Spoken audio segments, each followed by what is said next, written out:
This is Fox Sports Midwest presentation of Major League Baseball. Tonight from St. Louis, the St. Louis Cardinals play host to the Pittsburgh Pirates. The Pirates starter tonight, Charlie Morton, owns an ERA near 7 against the St. Louis Cardinals, so the Cardinals have a chance to gain ground in the NL Central Division. They are a game and a half in front of the Cincinnati Reds. Alan Craig is in the lineup tonight. His average against Charlie Morton, look at that, .533. Carlos Beltran will be in front of Craig in that lineup for St. Louis, and John Jay, swinging one of the hottest bats in this lineup, is in the lineup tonight for Mike Matheny's club. And welcome to St. Louis Cardinals baseball. That's the Mad Hungarian Al Raboski. I'm Dan McLaughlin. The St. Louis Cardinals will see some very good pitching. Statistically, the Pirates, one of the best in all of baseball, but 3 starters we'll see, including tonight's starter, have had their troubles. They've had some troubles, but when you take a look at tonight's starter, Charlie Morton, last time we saw him was the game that the Cardinals broke open in Pittsburgh, winning 13-0. Liriano was very good in his start against St. Louis, but he had a lot of trouble with Colorado in his last start, 10 earned runs. And A.J. Burnett, it's either good or bad when he faces the Cardinals. A lot more good this season, but he had trouble against Colorado in his last start, allowing 6 runs. Meanwhile, for Adam Wainwright, he's had his issues with the Pirates, but he's well rested coming into this start tonight. More on Big Number 50 when we come back.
Love to change that tonight. Baseball is coming up.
all the way to Boston for the launch of Fox Sports 1, America's new sports network. The girls visited Fort Campbell U.S. Army Base in Kentucky, where they started their day off with physical training activities. Then they participated in an obstacle course with the soldiers. They had lunch with the troops and headed over to Fort Campbell High School. They then wrapped up the day over at Air Assault School, rappelling from a 40-foot rope. Follow the rest of their journey at foxsports.com/road to launch. Get ready for the launch of America's new sports network, Fox Sports 1, this Saturday.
To 70-47.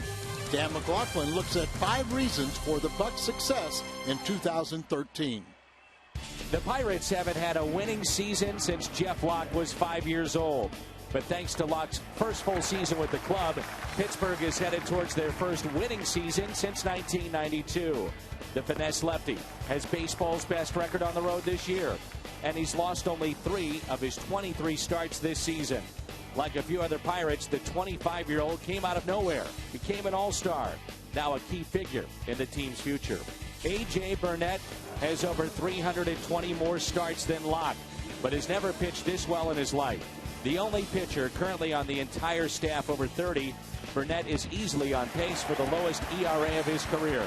Against the Cardinals this year, Burnett is 2-0. His ERA 1.35, 23 Ks. And his signature curveball has become one of the most difficult pitches to hit this year in the National League. For a second consecutive season, center fielder Andrew McCutchen finds his team in a playoff race and himself in an MVP race. McCutchen, Mike Trout, Carlos Gonzalez are the only players in baseball to rank in the top 10 in both stolen bases and slugging percentage. The Pirates are a very good run-producing team, but they're always a threat to score thanks to McCutchen when he's in the lineup. 2 years ago, Jason Grilli was an Iron Pig.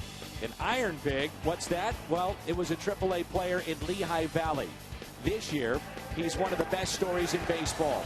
That was until he got hurt. The 4th overall pick back in 1997 converted 30 of his first 31 save opportunities with the Bucs before a forearm injury sidelined him back on July 22nd. Some Pirates fans want 13 more wins. That's it, because that's all it'll take to snap the 20-year losing skid. Others, including manager Clint Hurdle, they want much more. Hurdle has trusted his pitching coach, Ray Searage, more this year. He's used advanced defensive metrics for defensive positioning. He stopped paying attention to pitch counts. Thanks to all of this, the Pirates are built on speed, defense, and pitching. Key ingredients for a successful postseason team, if they can avoid another late season collapse.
Beer, Major League Baseball. Great times are waiting. Grab some buds.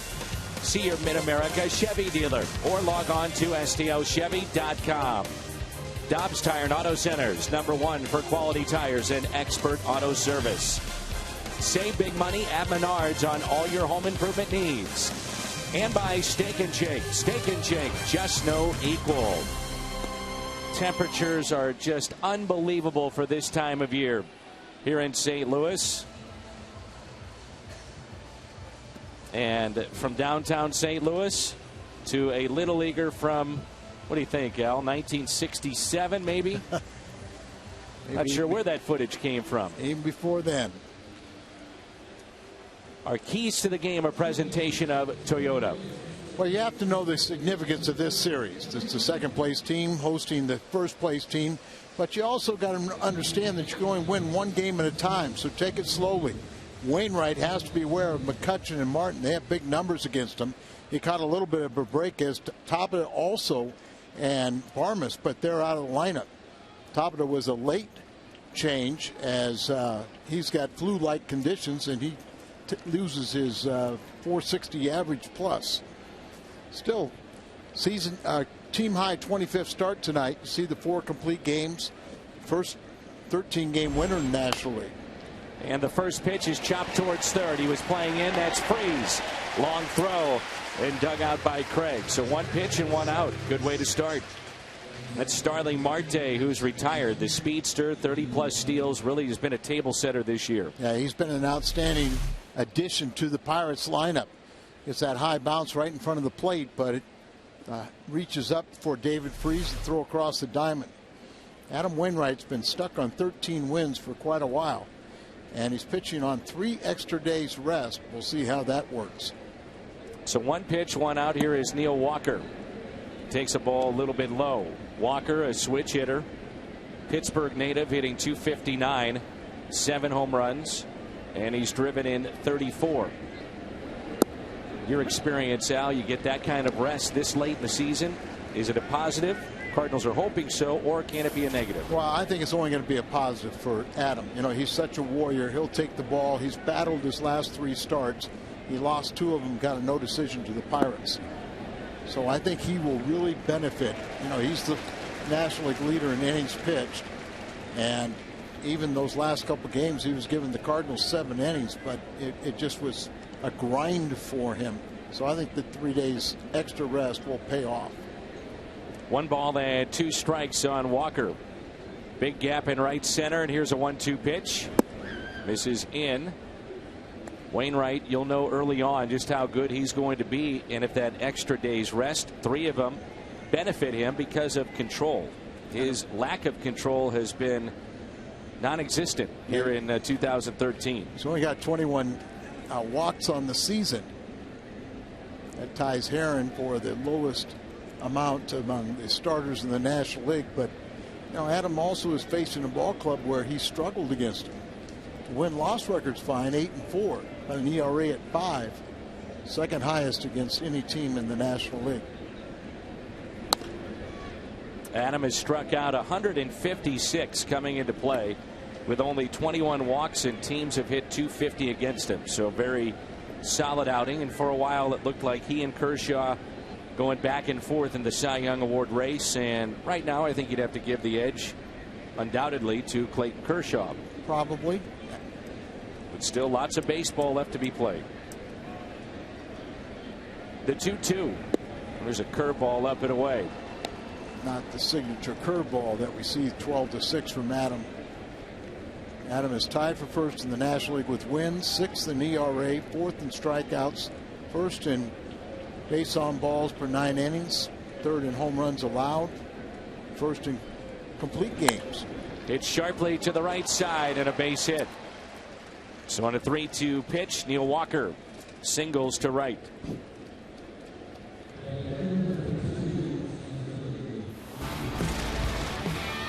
Look at the lineup with Marte, Walker, and McCutchen, who's now in that MVP discussion. Pedro Alvarez leading the league in home runs. Russell Martin, Jones, Lambeau making his major league debut. Mercer, and then the pitcher Morton. Cardinals defense brought to you by Dobbs. Holiday, Jay, and Beltran in the outfield. Freeze and Cosma on the left side. Carpenter and Craig on the right side. And behind the plate, it's Tony Cruz. And his strike delivered to Andrew McCutchen, who's 6th in the league in hitting at .313. 16 homers. He's driven in 66.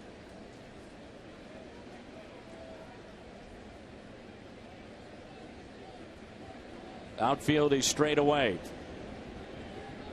And an 0-1 pitch. Now it's 0-2. You mentioned the curveball, and that is the signature pitch of Adam Wainwright. 156 Ks, as I mentioned before. 80 of those have come on the final pitch of an at-bat, being the curveball. And opponents only hitting 179 this year against that curve. It is devastating. Well, he can throw it in different fashions. He can throw a slower variety, get ahead. He can finish you off with a harder curveball.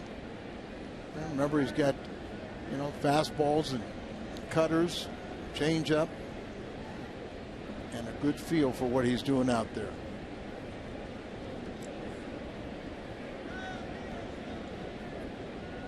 Outfield is deep. Here's an 0-2 pitch to McCutchen.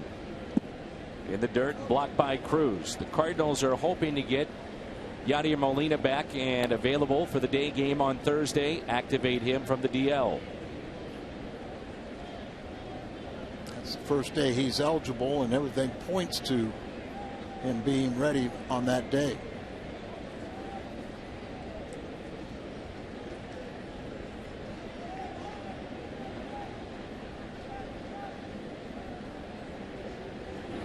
One, two is hit out to deep right.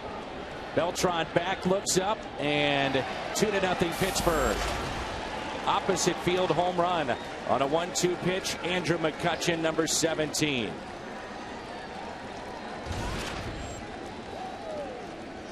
It's now 10 for 24 off of Adam Wainwright. And they hit the ball, right-handed hitter, not very big. See, an off-speed pitch, stays up and over the middle of the plate, and he hits it into right field.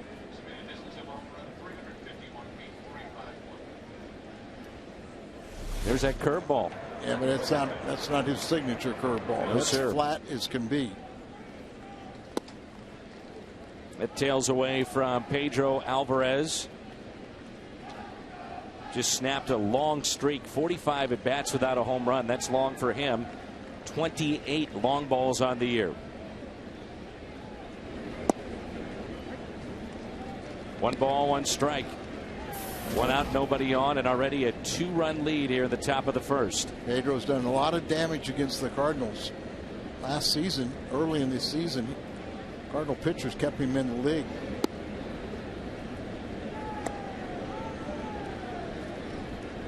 He was really struggling. It really.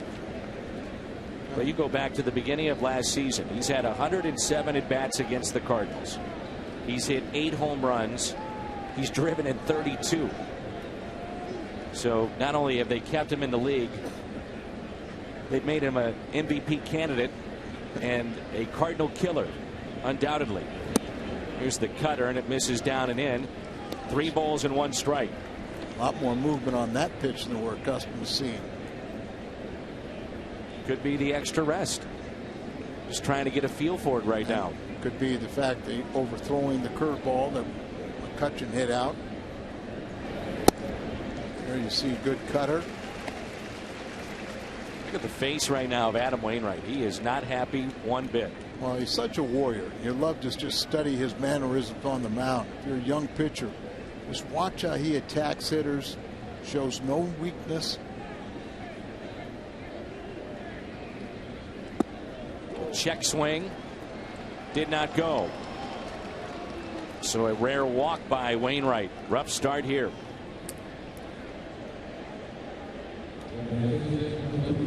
Brings in Russell Martin quietly. Such an important piece to the puzzle for Clint Hurdle. Russell Martin only batting .256, but he has made a dramatic improvement, not only behind the plate but even offensively.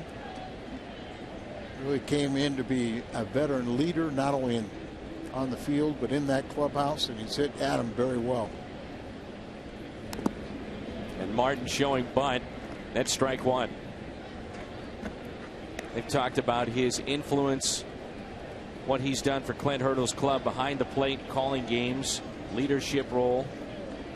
Throwing out base runners. That was atrocious the last couple of years. You see the numbers against Adam Wainwright. And Adam would love the double play here. Pitch number 20 of the first inning. Curveball misses in. It is a veteran crew here tonight for this big series. Behind the plate, the crew chief Jerry Lane, Hunter Wendelstedt down at first, Alan Porter at second, Greg Gibson at third. Think back in the last 3 or 4 starts for Adam. He has not had fastball command or the curveball, but yet he'll still go gut out 7 innings for you.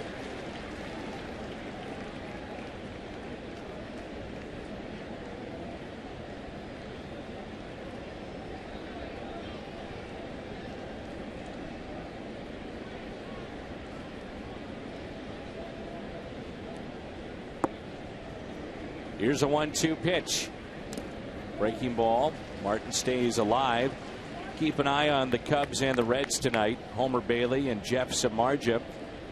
And Cincinnati, top of the first, already has jumped out to a 2-run lead. So the hits just keep on coming, huh? Yeah, the Cardinals have been able to dominate against Cincinnati. A lot of people think they're leaving them in the dust, but no, they're not. Cincinnati's winning against other clubs, and they're right back in it.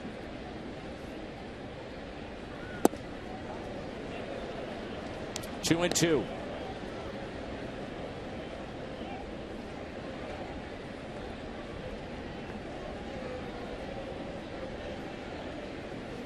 Long first out, or first inning for Adam.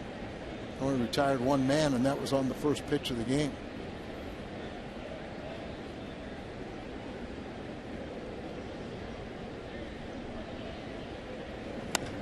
Curveball hit down the left field line and yanked foul.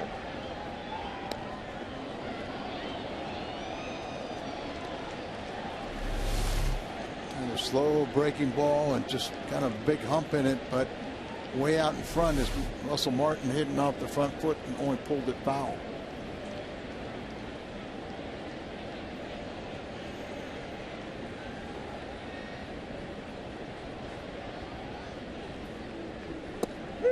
And a strikeout.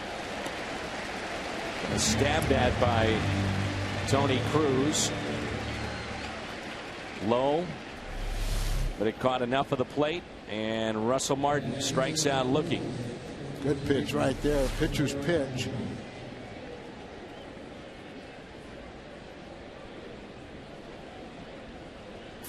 Here's Garrett Jones.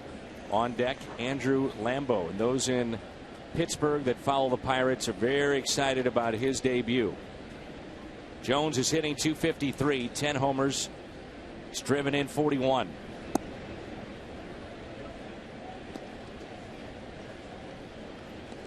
Pirates fairly quiet at the trade deadline, and people that follow the ball club will tell you that the trade that needed to be made was just the regulars, in particular Neil Walker, Garrett Jones, getting back to where they normally play at. Then you're really going to see something with this offense. It has been their pitching that has carried them for the most part this year. Pitching is so good, you don't need as much offense. But they also were craving a right-handed power hitter to play either right field or first base. If you get Jones swinging the bat well, and they didn't make that trade, but Lambeau, he's a left-handed hitter, but he's got the power. 25+ home runs in the minor leagues. You see what Jones has done against St. Louis in 9 games this year. Hit 320 off of Adam.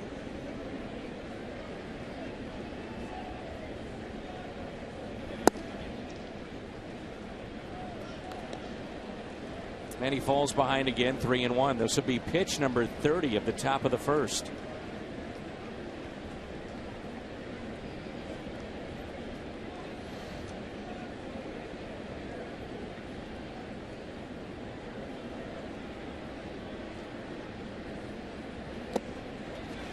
Runner off with the next pitch. That's Alvarez at first base. So Alan Craig is backing up. Won't hold him on. I saw a note where Dan Uggla has been put on the disabled list with eye surgery. Remember, he's just recently started wearing contacts. I wonder if something happened there. We'll see the Braves in the next homestand. There goes Alvarez, the 3-2 pitch, fouled back. Just to further the point about how good the Pirates have been and what they're doing as far as having a chance to get into postseason play. This late in the season, you have the Pirates and the Kansas City Royals leading their leagues in ERA. And both teams could be headed to postseason play.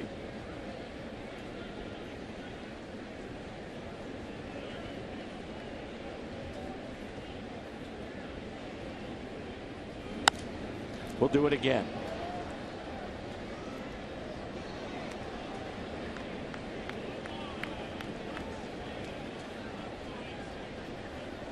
Expecting big crowds again tonight, near 40,000. A few more empty seats than normal as school is back in session, but still, this time last year, it's 4,000 to 5,000 ahead of where they were. Got him to reach. It's a ground ball that stays fair. Stepping on the bag, Alan Craig. Long inning. The fans have made a long trip from Pittsburgh here to St. Louis, trying to find their seats. Andrew McCutchen, he found the seats opposite way. A 2-run shot. Bucks on top.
For St. Louis, Matt Carpenter, Carlos Beltran, and Alan Craig. Then it's Holiday swinging the hottest bat in this lineup. David Freese, John Jay, Tony Cruz, Pete Kozma, and the pitcher Adam Wainwright. Pirates defense, Marte, McCutchen, and Lambeau in the outfield. Alvarez, Mercer on the left side, Walker Jones on the right side, Martin behind the plate, and Charlie Morton gets the start. Record of 4-3, and he has had his issues, though, with St. Louis in the past. Lifetime 2-8 with an ERA at 6.30 in 12 career starts. 0-5 in his last 6 starts against the Redbirds. And remember, last time he faced us in Pittsburgh, that was that 13-0 shellacking. And a strike to Matt Carpenter. He's batting leadoff for the 92nd time this year. And in those 92 games, he's reached base 78 times. So he certainly has been the table setter the Cardinals have needed. And if you think about the rough road trip the Cardinals had, it was when Carpenter was 0 for 23. The final game in Cincinnati, when the Cardinals scored 15 runs, he had another multi-hit game. He'd been swinging the bat well in the homestand. 10th in the league in average at 308. Johnson of Atlanta, their third baseman, the former Astro, leading the league in hitting. 2-1 pitch to Carpenter. Inside, 3-1.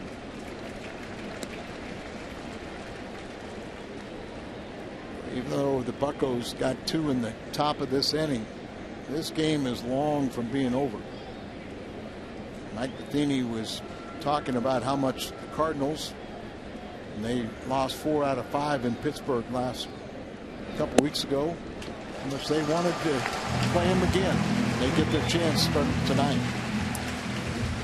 Carlos Beltran, good to see him in the lineup. Sore foot on Sunday after a foul ball. Jim Hayes, how is he feeling? He feels pretty good. He said the day off did him a lot of good, but he said he's still going to have to play through some pain. Dan, he says it doesn't hurt when he hits, but when he runs, it's a bit of a challenge. He admitted if this were a different part of the season, maybe against a different team, he probably would have gotten an extra day's rest, but he feels pretty good. All right, it's a big game, big series. He's in there, and he looks at strike one. The switch hitter with 20 home runs, and that is 9th best in the National League. Made a very good, important statement when he said, I know this is a big series, I want to be in it, but I would never jeopardize our team's goals by playing if I was too hurt. If I couldn't go out there and at least know that I can contribute, I wouldn't go out there and play to where it would be detrimental to his team. A short lead at first by Carpenter. 1 ball, 1 strike on Beltran. And Carlos hits a rope and hits into a double play. Boy, he hit it tough luck in the 5 games in Pittsburgh, you may remember. Just rocket after rocket, nothing to show for it. And this time it's Walker turning the double play. And Matt Carpenter, a very good base runner, and I'm sure the first thing that Chris Maloney said to him is don't get double up in a line drive. But these Cardinals know it's a big series, want to do a little too much, and that's something you got to keep yourself from falling into. Only do what you're capable of doing. 5th in the league in average is Alan Craig. He was on base 5 times Sunday. Cardinals salvaged a game against Chicago. 3 hits, pair of walks. 0-1 pitch. And Craig hits it sharply, but right at McCutchen. Leadoff walk erased with a double play. Pair of lineouts. Charlie Morton is saying, whew, thank you.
175 countries and aboard ships at sea.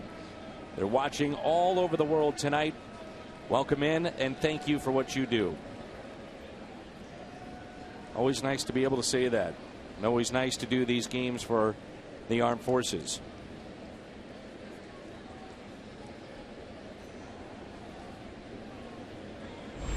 Those guys and gals from the Midwest wouldn't believe these temperatures, as in the mid to high 70s. Just beautiful. I can't remember an August like this. This is usually a time when the Cardinals, as this is the major league debut for Andrew Lambeau, but a time when it truly is the dog days of summer, especially when you play here in St. Louis. It's a young man that was very, very highly thought of even coming out of high school, and fell to the 4th round for the Dodgers, and then they got frustrated with him. Little tapper to the right side. Craig will take it himself, steps on the bag for the out. And was acquired by Pittsburgh along with James McDonald in the Octavio Dotel trade back in 2010 at the trade deadline.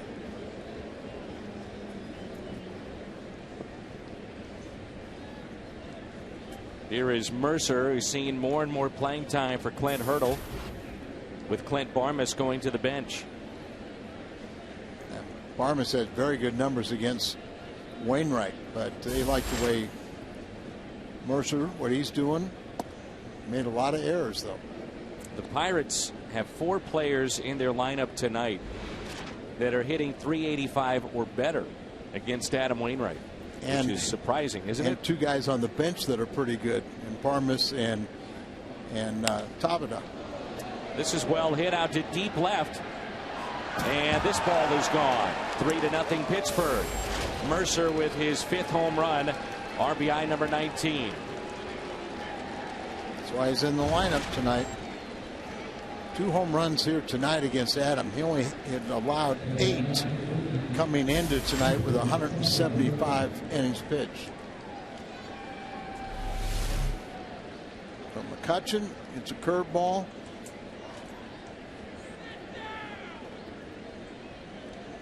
Just sat there and did very little. Might have cut her or what. 378 feet, the measured distance of the home run. Here's Charlie Morton, who's hitting 118. 1 ball, 1 strike.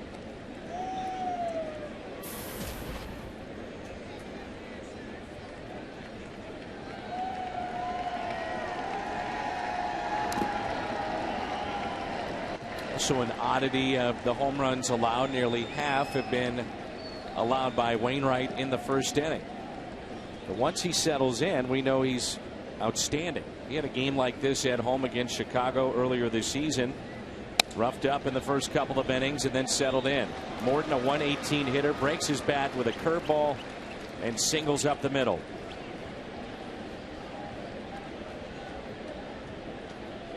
So 4 hits, first time through the lineup against the Pirates since 2007. The high ERA, rest of Major League Baseball, 2.88.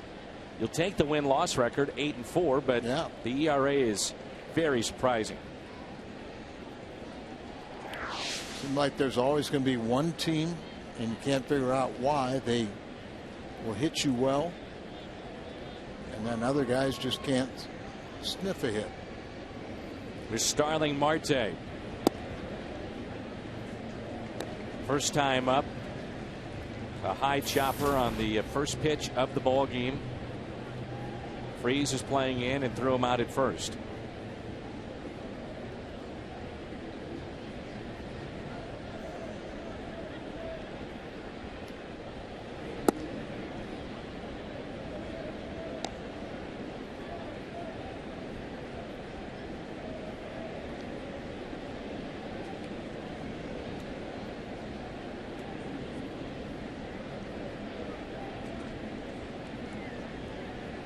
One ball, 1 strike.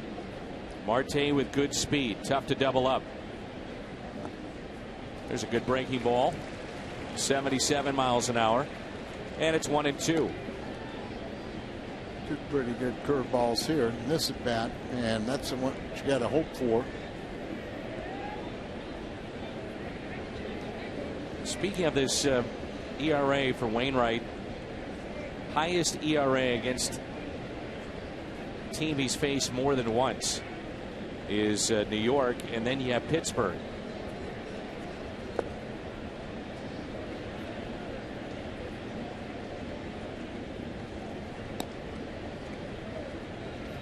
Six pitches already thrown by Adam.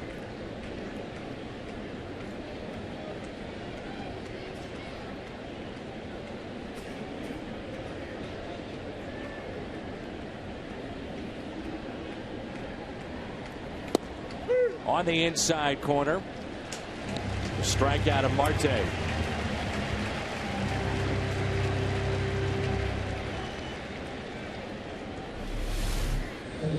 Look at our Chevy Fox tracks, and catches a break. Second strikeout for Adam Wainwright.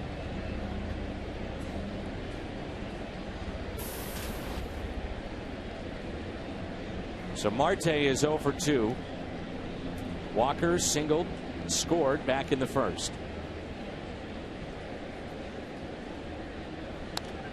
That's fouled back. Walker with a base hit into right field. Scored on the 2-run shot by McCutchen. Right, Dan, too, that they didn't necessarily need to make a trade. All they needed to get Walker swinging the bat like he's capable. Garrett Jones, Tabata.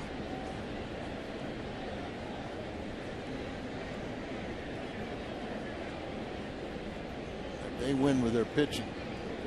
And an excellent bullpen that he hasn't missed a beat with Grilli out.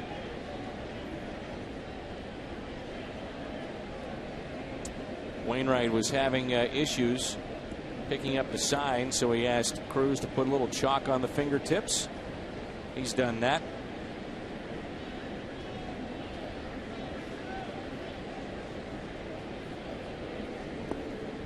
That's in the dirt. 1 ball and 1 strike.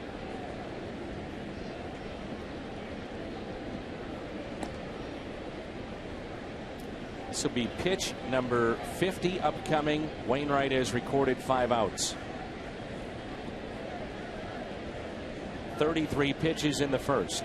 It's not what Derek Wilderquist and Mike Matheny were thinking when giving him 3 extra days rest. 1-1 pitch. Up the middle, it's fought off. Backing up just a bit, Kozma to his left and makes the play. Jordy Mercer, the shortstop. The Plaza Tire Service replay. Solo shot. Midway through 2. Bucks on top.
This series here also coming up. You've got the Reds later this month. Tickets as low as $8 courtesy of McDonald's. Just head to cardinals.com/McDonald's.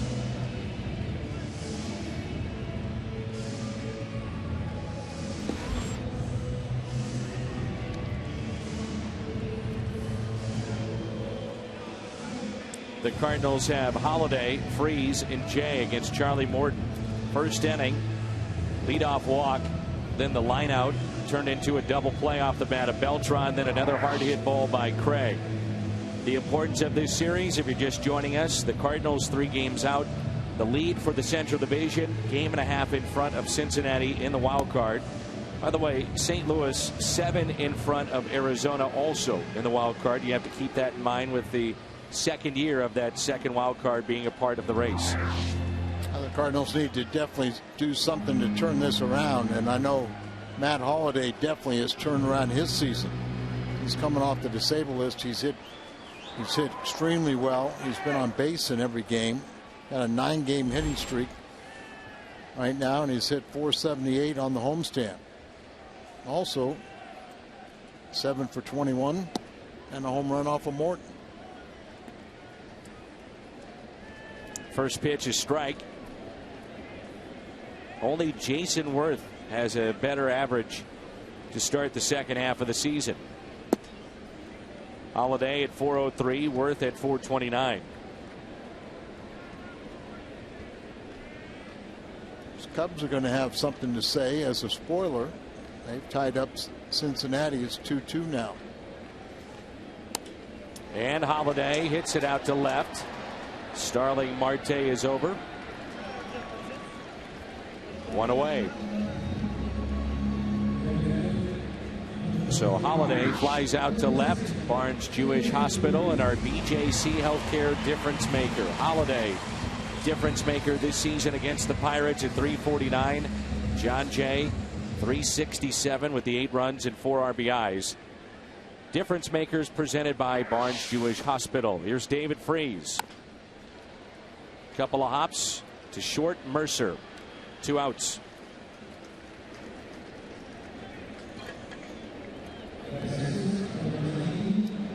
Well, it took Adam Wainwright 49 pitches with those 5 outs, and Charlie Morton at 14 pitches. So very efficient here early on. The first inning he was throwing line drives, but they were right at a fielder. Actually turned a double play on one of those line drives. So hopefully Adam can settle in, go deep into this ball game, and the Cardinal bats can get to Morton. Pirates not only have set the tone in this game, but crowd is very quiet onset of this all-important series. 0-1 pitch. Make it strike 2. John Jay 9 for 26 during the homestand.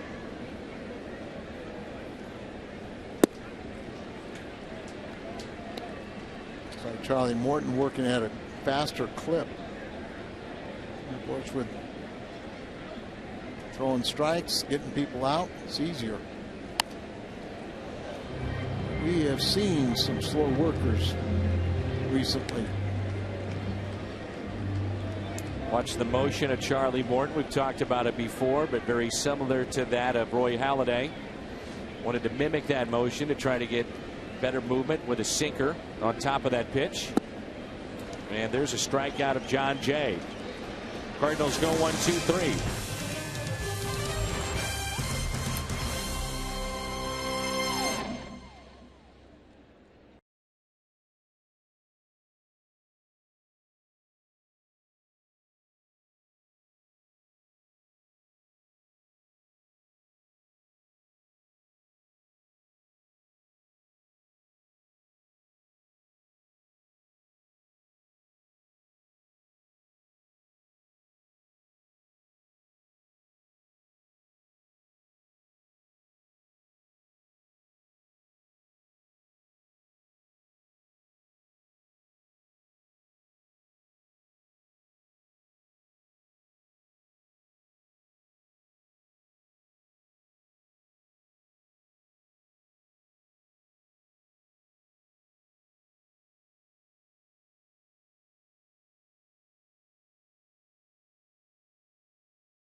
hometown grocer. Go big at a participating Jack in the Box with Jack's really big chicken sandwich combos for only $3.99 plus tax. And buy 5-hour energy shots. Andrew McCutchen leads it off. Homered his first time up, a 2-run shot opposite way. 3-0 Pittsburgh, and that pitch is taken low. McCutchen hit 31 home runs a year ago, 17 with his 2-run shot tonight. And the 1-0 pitch on its way. 1 ball, 1 strike.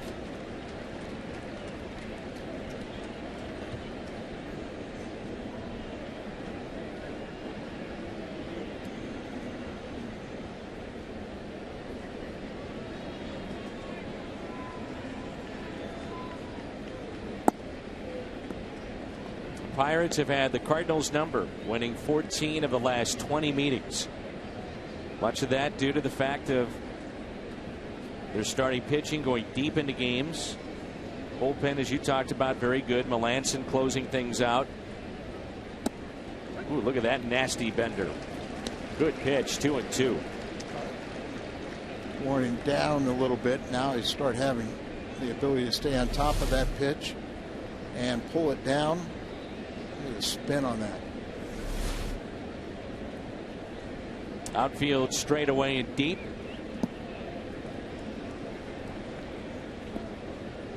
Another deep count. McCutchen here, Alvarez on deck, and then we'll see Russell Martin.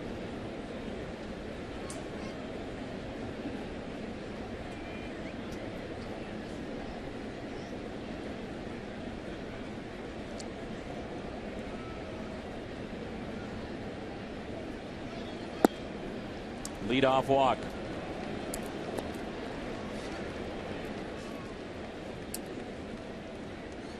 Second walk that's issued by Adam Wainwright. McCutchen, along with Matt Holliday and Joey Votto, most consecutive seasons.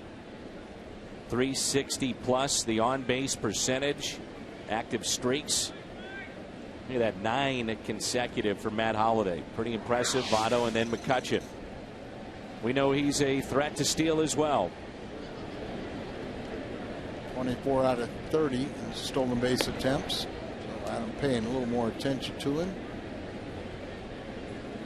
Tony Cruz doesn't have quite the arm of Yadier Molina, but he's still pretty good at catch and throw.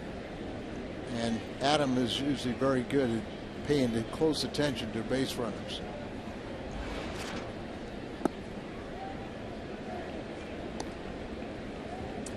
Now with 1 ball and no strikes, you wonder if this would be the time to run.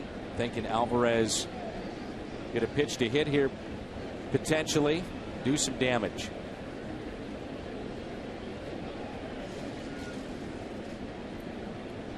I'd see the fastball. The cutter misses in. 2 balls and no strikes. And bring up a good point, though. It's good to see Tony Cruz knowing that his primary job is to work with the pitcher. And sure, you want to cut down the base stealers, but if this sequence it calls for a slower pitch, the curveball, a cutter, something like that, you know, so be it. He wanted to run that time. As McCutchen started to go and then had a little, didn't like the way the jump he had as Adam kind of quick pitched it.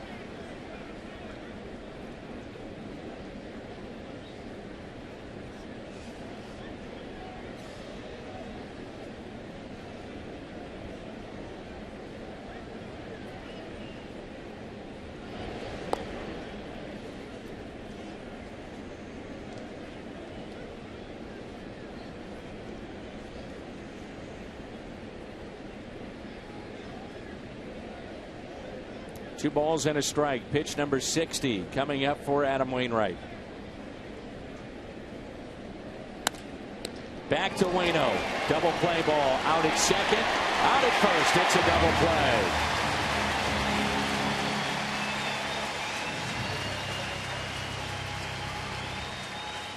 Several times McCutcheon at first base wanted to run, but never was comfortable with his lead.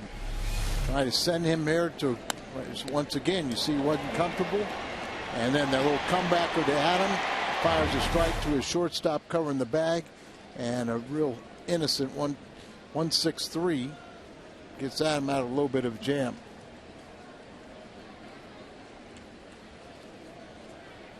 It's Rob Johnson on the left and Molina on the right.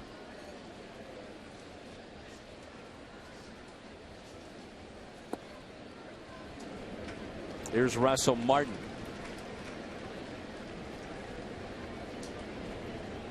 Martin was called out on strikes first time up. Wainwright is walked 2 and struck out 2.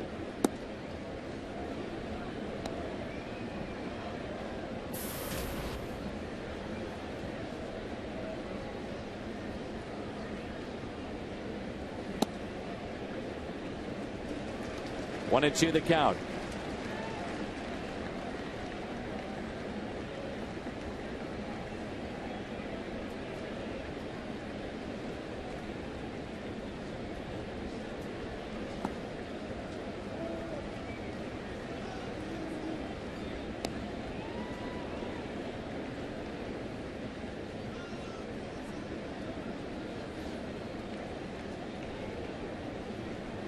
Outfield is straight away for Martin. The 2-2 pitch from Adam Wainwright. Got him. Strikeout number 3. 2 of those have been on Russell Martin. The double play started by Wainwright. Plaza Tire Service replay. Cosma, his footwork at the bag. Turning the DP.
Is a serious number, and after the season, keep it rolling. Text the word 6 to 55155. Get great deals even after this year ends. Mobile on the run. 6 is a serious number. Well, Mike Matheny holds back Adam Wainwright. He's tried different combinations with his lineup, and right now, nothing seems to be going his way. It worked on Sunday. Cardinals finally picked up a victory against Chicago, but when you don't hit, you look flat. And to start this game tonight, the Cardinals fall behind early on, so they have to play catch up. Well, 3 runs isn't that big a deal. You'd come back for that, but you got to just start with getting crossing home plate one time and then just add on. Tony Cruz is batting .215 this year. Had success against Charlie Morton. Just don't panic. Don't try and do too much.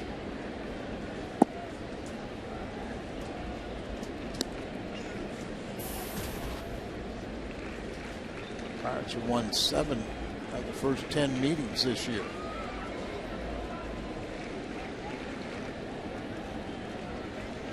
Here's a 1-1 pitch.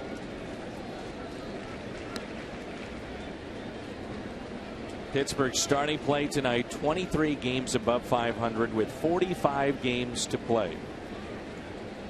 So they have to go 13-32 to have a winning year.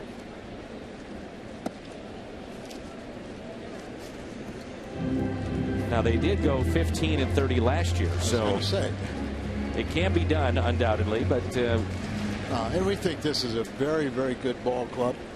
Pitching's too good. Yeah.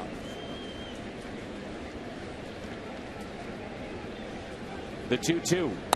A breaking ball and a base hit into right for Tony Cruz.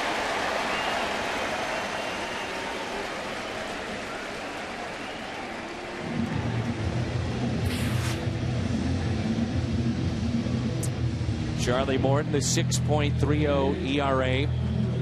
There's some pretty good pitchers on that list. Matt Cain, Gallardo, Jay Happ, all have really struggled against St. Louis. The Cardinals this season have absolutely dominated against clubs that are sub 500. And you'd like to think they'll pick up the pace a little bit more against clubs that are over 500. All you have to do really is play 500 against those clubs, but you have to dominate against the sub 500 clubs.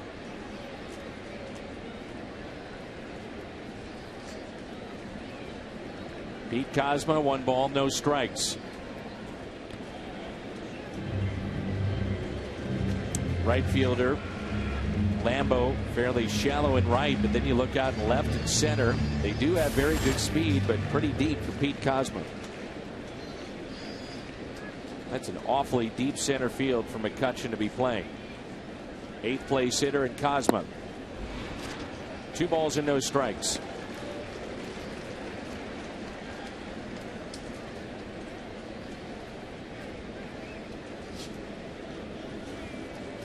Wainwright going tonight. Shelby Miller, Lance Lynn. We'll see Francisco Liriano tomorrow. He was dominant in his last start against St. Louis. Hit towards short, tough to turn 2. They'll only get 1. Get the lead man in Tony Cruz, and it brings in Adam Wainwright. Charlie Morton is ground ball pitcher, so can't start some runners at times as the game goes along. 3 legendary managers are coming to St. Louis, and that is August 23rd. Bobby Cox, Tommy Lasorda, Whitey Herzog, legends of the dugout lunch at the MAC. Get your tickets at stlouissportshalloffame.com. Apparently now Bob Costas is going to MC that. The strike 2, Wainwright. So Bobby Cox, Tommy Lasorda, Whitey Herzog, August 23rd. I'm sure Bobby will say something, but he'll really have to fight for his airtime. Which one? With Whitey and Tommy. I'm thinking either Cox or Costas. Costas, Whitey, and Lasorda. LIMC, the Norm Stewart Golf Classic in the Ozarks Sunday night. Whitey was there. He was the honorary chair, all for coaches against cancer, and went around the room and interviewing many of the celebrities. Whitey, get to him, and I had so many people the next day at the tournament telling me, I can't believe how sharp Whitey Herzog is. Yeah. He doesn't miss a beat. I said, nope, heck no. Whitey said he'll be coming down to the ballpark this week. That is a foul ball. Well, we're all thinking Wainwright's going back to the dugout. Maybe he was out of the box and it hit him, so it's a dead ball, and they'll bring back the runner. So that's what'll happen. That'll be out number 2. Kozma back to first, and we're back to the top of the lineup. Leads us into our Twitter poll. Nothing going right now for St. Louis, and I mean nothing. AT&T Twitter poll: what is the maximum, or rather minimum, amount of wins the Cardinals need in this series. 1, 2, or 3. Win 3, you're back even. So 1, 2, or 3, the Twitter poll. 2 outs and a runner at first. But Whitey was great. And congratulations to Norm Stewart. $200,000 raised. He started Coaches versus Cancer. And that's done over $100 million in the fight against cancer. All started by Norm Stewart. One of my favorites.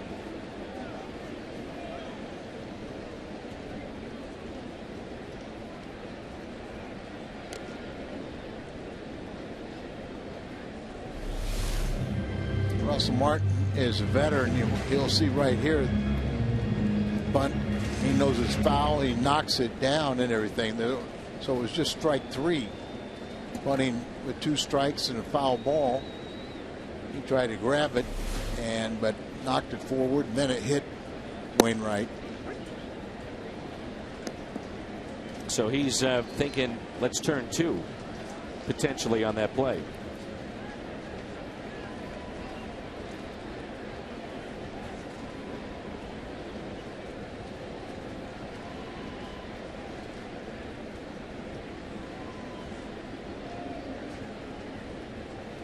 One ball, 1 strike, and Carpenter hits it off the glove of Jones. Race to the bag, and Matt is aboard.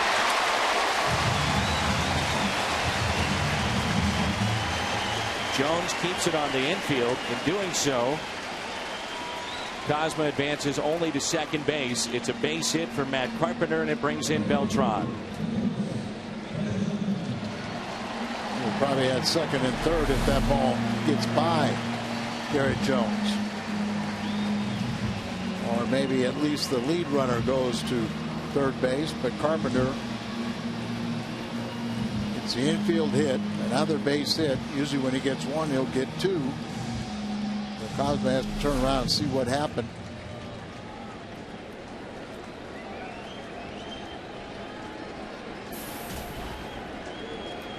Runners at first and second. Here's Beltran. Lined into a double play first time up. 2 outs, 2 on. Cincinnati, by the way, regained the lead. It's now 4-2 over Chicago, and that's in the bottom of the 3rd. Outfield is deep. 1-0 pitch.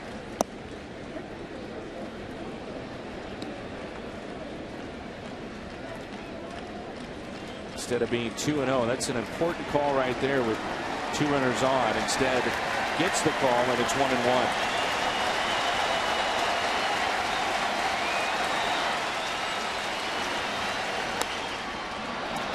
Gets into reach, popped it up. Cardinals strand 2, 3-0 Pittsburgh as we played 3 here in St. Louis.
tomorrow, you'll receive a dozen of their original glazed donuts for only $3.99. Stop by one of the 4 St. Louis area Krispy Kremes for this sensational deal.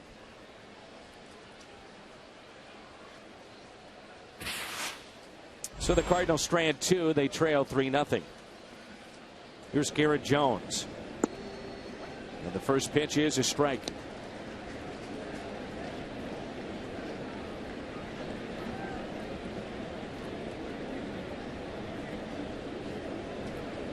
Jones didn't like the call. That's a polite way to get your point across. And yeah, I guess my eyes are bad. And a fly ball lifted into shallow left field. Holiday is there.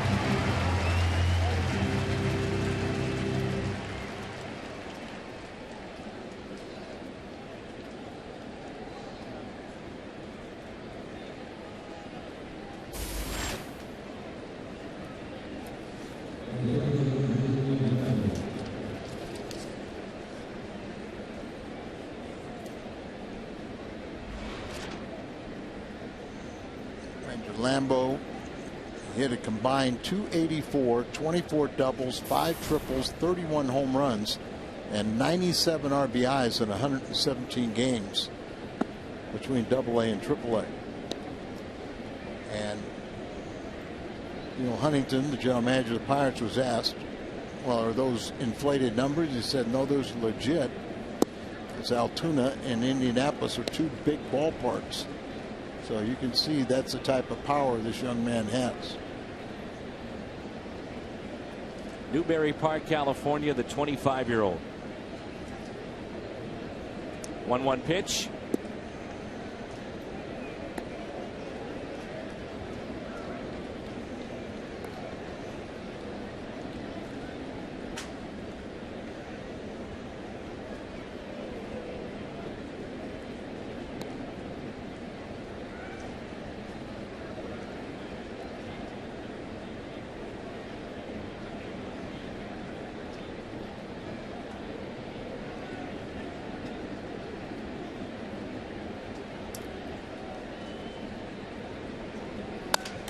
There's a broken bat, slowly hit to the right side. Craig is there to Waino.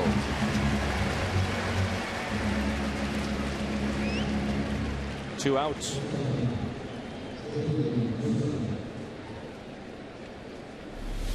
Twice Lambeau has hit the ball to first baseman Alan Craig. The time he gets jammed a little bit.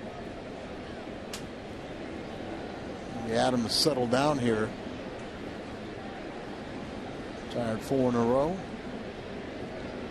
Mercer hit a home run, line drive to left his first time up.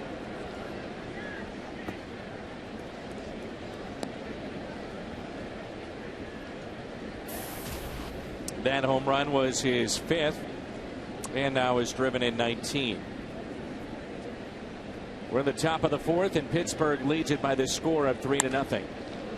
There's a rope that's hit foul and out of play. Play by a fan that brought a glove. Saved a couple from Cardinal Nation. And he's a hero to his kids. Young lady right behind him saying thank you. Here's a 1-1. You're Mike Matheny. What do you do, Al? You've been in these types of spots where a team is really struggling, and now it's become a 20-plus game run here of futility. Well, what you got to remember is Cardinals, even with this, the frustration of how they're playing right now, they still are just 3 games out because of the 4 months of great baseball. Or much of that 4 months, they had the best record in baseball. And it's very important for Mike not to show any signs of cracking or panicking, because he's young. He's got a lot of young players. He's got a lot of veterans, but he got young players in this team too. And you just don't want to show any signs that you're panicking. Just keep on believing in your players, and Mike does. Then what can you do with your lineup, your pitching staff, those kind of things that he does control? There's not a lot you can do to this lineup, until you get Yadier Molina back. You know, you pretty much have to play the regulars. There's very few changes you can make. You've got to spell some of the veterans, which he's trying to do a little more in the second half. But you pretty much have to play your thoroughbreds. Now, it's not like you have a lot of, you know, players that are regulars on that bench. Adam wanted this one. You can see why. It's actually a hanger.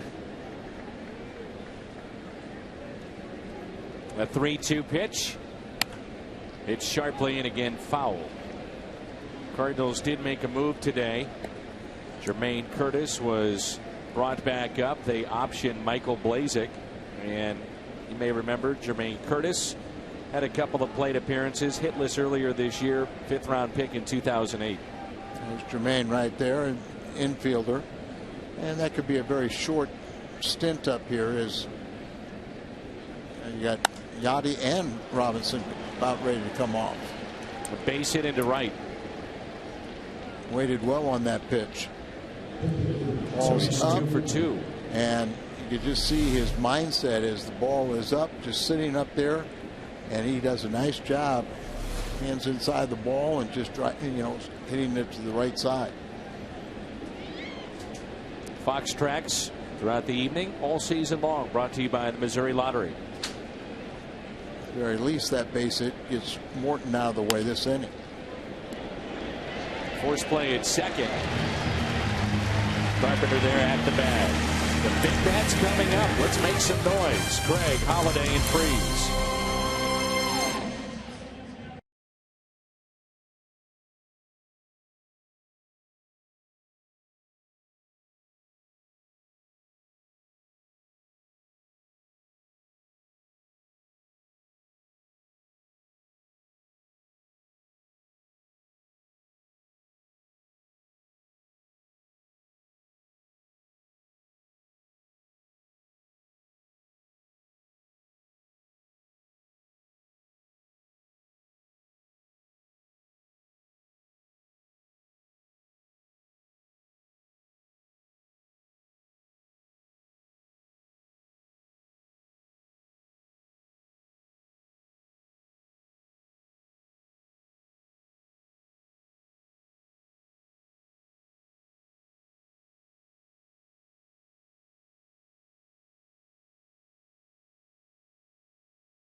All season long.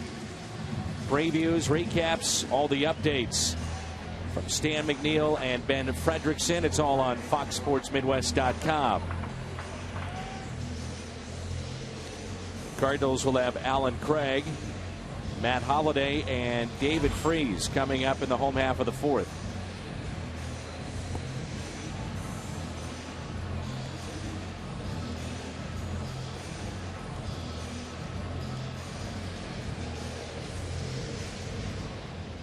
Charlie Morton. A couple of ropes hit off of him in the first inning. Line out turned into a double play. Hard hit ball by Craig to center. And he pitched out of a little jam last inning with runners at first and second. How about those two? They came ready to cheer on the Cardinals. Nothing to cheer about so far.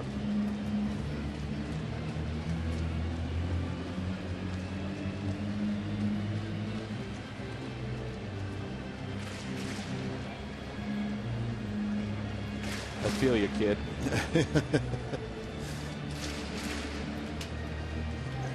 So not everyone's back in school yet. Not everybody.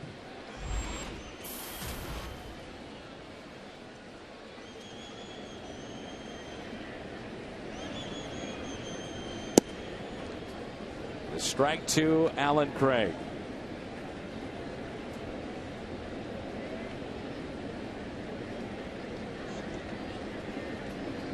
Pirates have held Craig in check this year. Hitting well below 300, 235 against the Pirates this season, and years past that has not been the case. Cardinal bats still hit for high average. A lot of runs, but home runs are way down. Not that you always have to hit home runs in order to win, but can become a quick fix.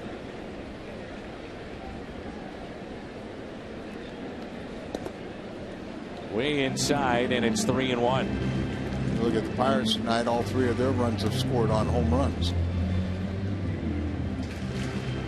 Like Wainwright's going to settle in for a while, and so it's time for the offense to get after Charlie Morton.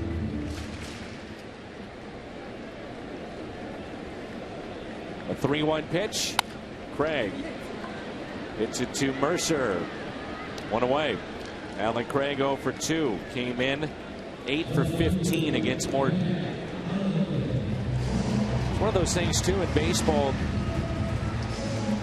You know, Charlie Morton probably feels like he got away with one in the first inning with those two hard hit balls. All of a sudden he's saying here we go again, coming off his last start against the Cardinals. Instead, double play, fly out right at McCutchen, and he says okay, breathe a little easier and settle in. 9-game hitting streak on the line for Holiday. First time up, he flied out to left. You say that, Dan, and there is a lot of truth to it, because this game is how you deal with failure.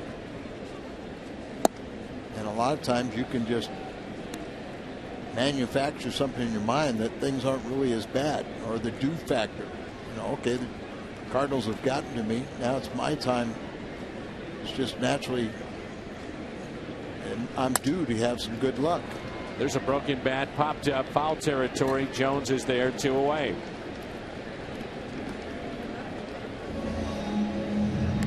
Cardinals have had 2 hits in this ball game.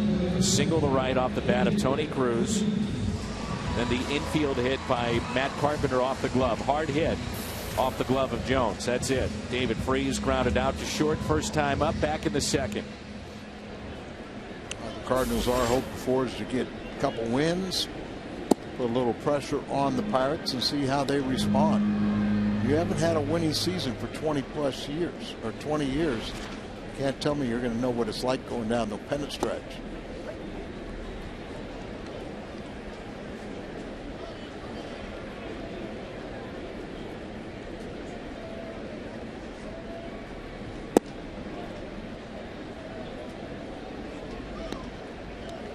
And I'm sure the good fans of Pittsburgh, you know, in their back of their mind, they're still not totally sold on this ball club. Every time they have the 3-game losing streak like they had against Colorado, they're kind of going, oh, here we go again. I could see why too, after all the losing. And yeah, it's only natural, but I think Clint Hurdle has a firm grasp, and he's got his players that are very confident, know they're a much better team now than they have been in the last 2 years. A 3-2 pitch. Fouled back. Mentioned how they finished up last year. Final 45 games, 15-30. Happened the year before as well, when they thought they were making a run. So you can see why, from a fan's perspective, they're overly cautious. And it's a 2-out walk to David Freese. But it sure was nice to see the big crowds in Pittsburgh once again. No doubt. Second walk issued by Charlie Morton. Brings in John Jay. Struck out on a curveball his first time up. Morton has walked 2, struck out 2, and given up 2 hits.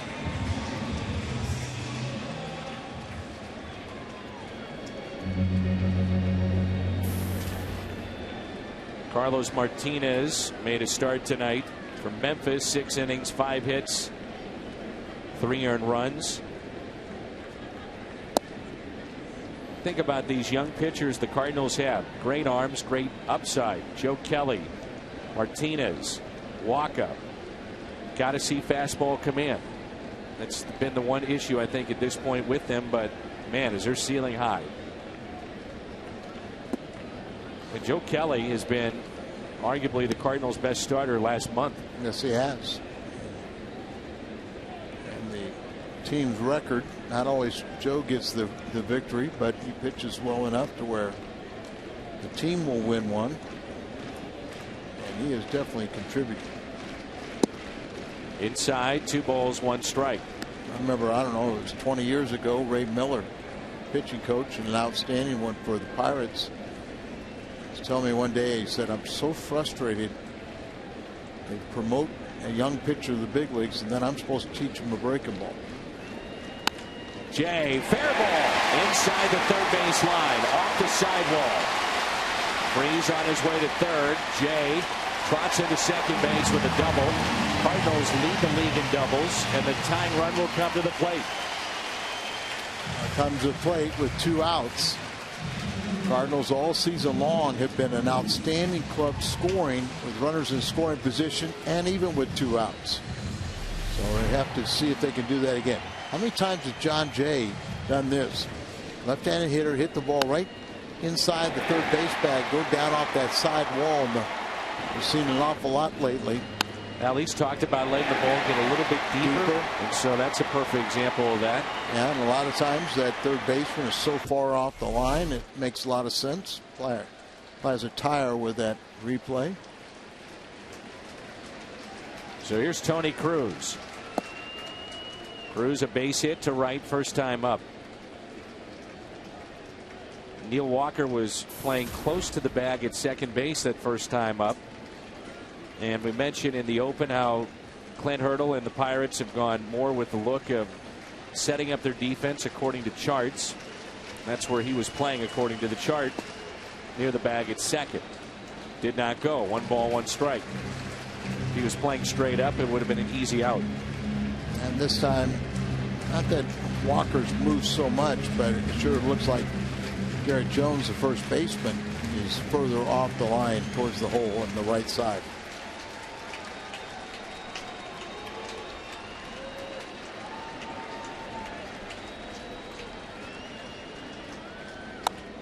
Ground ball right side, and the Cardinals will strand 2. Pirates lead it 3-0 here at Busch Stadium.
And let's take a look at our charter high-speed pitch of the night.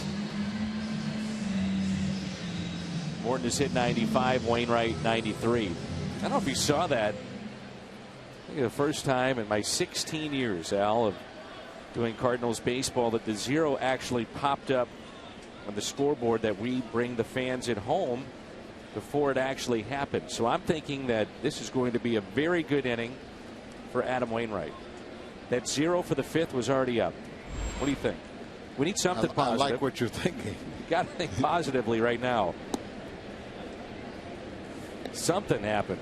Get this thing going. Starling Marte looks at his strike, and he's 0 for 2 tonight. He's grounded out to third. Called out on strikes back in the second.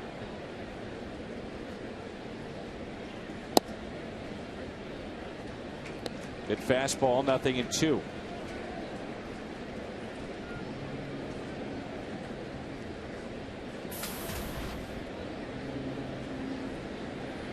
Marte's hit in all 10 games this season against the Cardinals. And now he's hit by a pitch on an 0-2. So it's Wainwright tonight. Shelby Miller will go tomorrow. And Jim Hayes, you had him on the pregame show. Yeah, he says really remarkable or lucky. 2 pitches into his last start, took that line drive off the pitching elbow, had to come out of the game. X-rays were negative. Shelby said after the game he didn't think he'd miss a start. Some didn't believe him. He was right. Shelby goes tomorrow night. Says the elbow feels great and he can't wait to pitch. Says the ball actually hit between 2 bones, caught mostly muscle. And Dan, 1 inch one way or another, and it could have been a total disaster. Amazing, and gets the start tomorrow. Here is Neil Walker, who's 1 for 2 of the runs scored. And Jim, the runner goes, a chance for Cruz. Down to second goes Marte, and he is one of the best in the business at doing that. 34 steal. He has been caught 11 times, but 34 successful. So Jim, what about his work between this start tomorrow and when he was hit by that pitch? Did anything change in that regard? Yeah, I mean, there was a day or two where they kept a close eye on him, but he got in his work, and they gave him a clean bill of health. You know, when he said he was going to start, no one believed him. But then we talked to John Mozeliak the next day, and he said the training staff was on board with it. So they watched him closely. He did his work. One thing he said he would remember to do, hydrate, because he's had some cramping issues. It's a little cooler now, and that can sometimes take guys by surprise, but he's going to hydrate. All right, good news. 2 balls, no strikes here on Walker. Scary moment in that start for Shelby. There's a ground ball to the right side. Pirates doing the little things here tonight. Productive out. Walker advancing Marte. And if you missed it, here's what happened with Shelby Miller. Bless you, Shane Robinson. Second pitch of the game, and Carl Crawford hit him. Looked right there, it was in the back, but it got right on the back of the elbow. He's got the elbow kind of cocked, and it goes right off that elbow and carry him into the outfield for a base hit. But when you see valuable pitching arm being hit like that, you expect the worst, and we got the best. Best news. Yeah, infield drawn in now for McCutchen. Home run opposite way. He has also walked, trying to add to this 3-run lead. Cardinals have been looking to curtail some of the innings for Shelby Miller. I'm sure they didn't envision doing it that way. Yeah, I think we were all kind of initially I kind of was thinking, well, maybe this would be a good thing. Put him on the disabled list. That'll cut down those innings for a couple weeks. Hopefully, it won't have any, significant damage to it. But didn't expect to see him play catch the next day and say my arm feels better right now than it would have if I would have thrown 100 pitches. Amazing.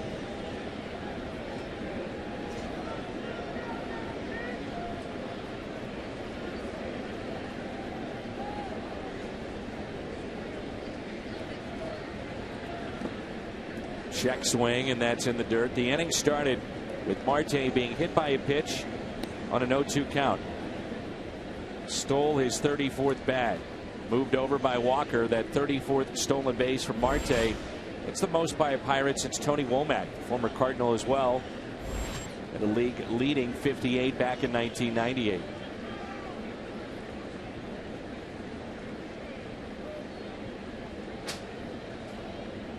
One-two pitch, and he got him. Strikeout, a McCutcheon. Big strikeout there for Wainwright, number 4 on the night. Plaza Tire Service replay. Something else, just frozen. Couldn't pull the trigger.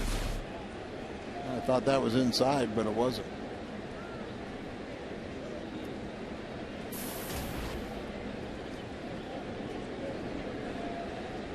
A walk, and Alvarez has hit into a double play back to Wainwright. Started 1-6-3. 0 for 1 tonight. Good pitch. 76 miles an hour. Good curveball. Adams got different types of curveballs. That one get ahead breaking ball. The tighter one they strike you out on.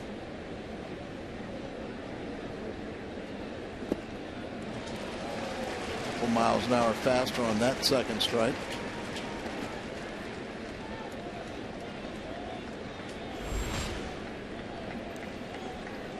So down since the first inning where he threw 33 pitches. I mean, not to going to get to 7 innings like he normally does, but probably let him go at least 6.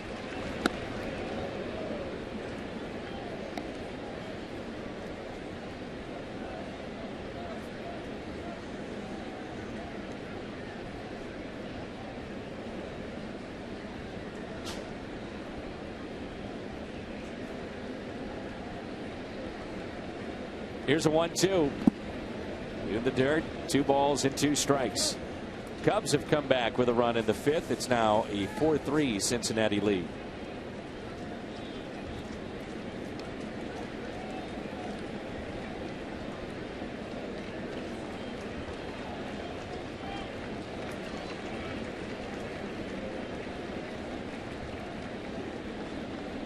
Two balls, 2 strikes with 2 outs, and now Waino wants to go over those signs again.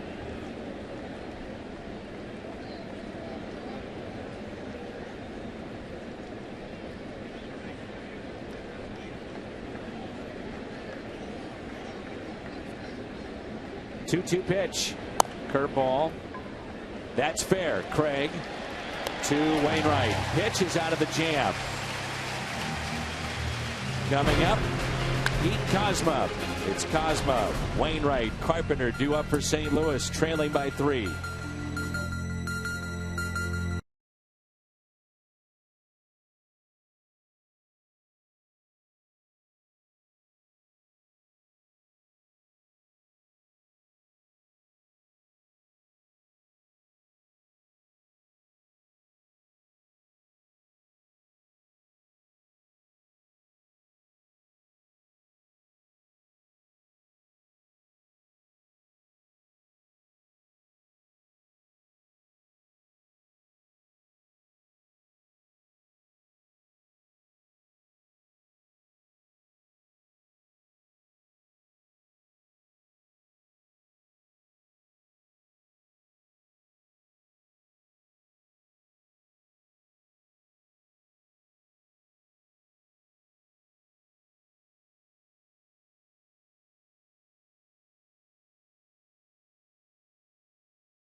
Online, any device, visit MLB.tv, where baseball is everywhere.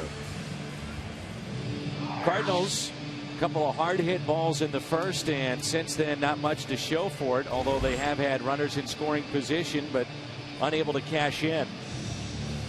A perfect night for baseball here in the Gateway City. Adam Wainwright is due up second this inning, and he's standing at the on-deck circle. Nobody warming up, as Mike Matheny, even with the off day yesterday, doesn't want to go to his bullpen this early, and I don't blame him. Adam's starting to settle in, but it's up to the offense to get things tighter. Upstairs to Cosma. First time up for Pete. Grounded into a fielder's choice. 0 for 1. His average at 231. 1-0 pitch. 2 balls, no strikes, and you wonder if what just took place moments ago. Wainwright with a tough spot. Runner at third. Only 1 out. Strikes out McCutchen, then gets the ground ball off the bat of Alvarez. And give this team a little jump start. The team's in a position, like you say, a little momentum shifter, but Charlie Morton's going to try and take that right back. So Pete's got to do something here.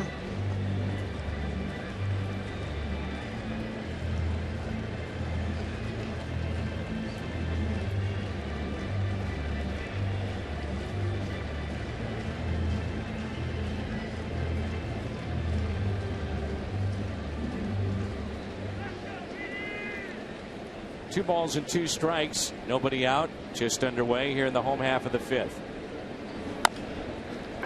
Chopper towards short. Mercer makes the play. You can try the new Egg White Delight McMuffin. It's only 250 calories and only at McDonald's.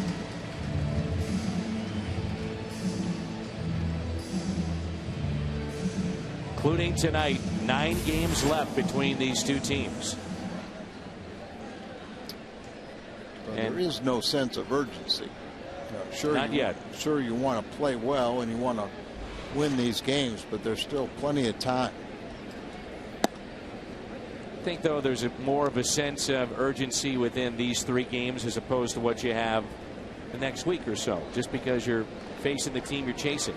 Well, we just saw, too, though, is if you concentrate so much on beating the club that's ahead of you and then you lay down and relax, and I'm not saying that's what Pirates did, but they went into Colorado when you would have thought that was going to be a mismatch. They'd pick up 3 there and they end up getting swept.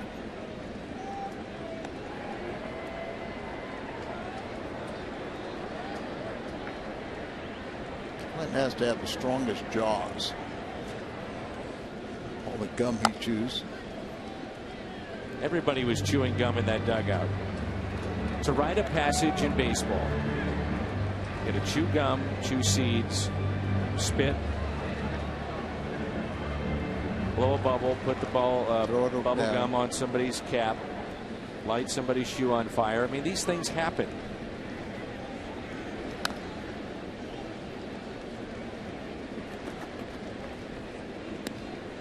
Bubble. I used to collect baseball cards, Al, and it was the worst gum you'd ever chewed in your life.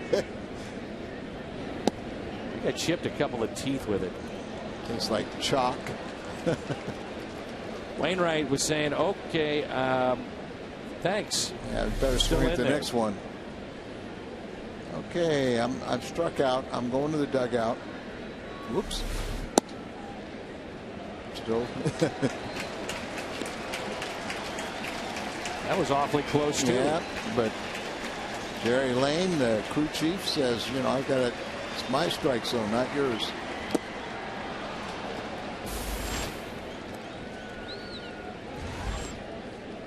Wainwright is struck out twice, and that's 3 tonight for Charlie Morton. What's on Tap is brought to you by Budweiser. It's Game 2 tomorrow. We'll come your way at 6:30.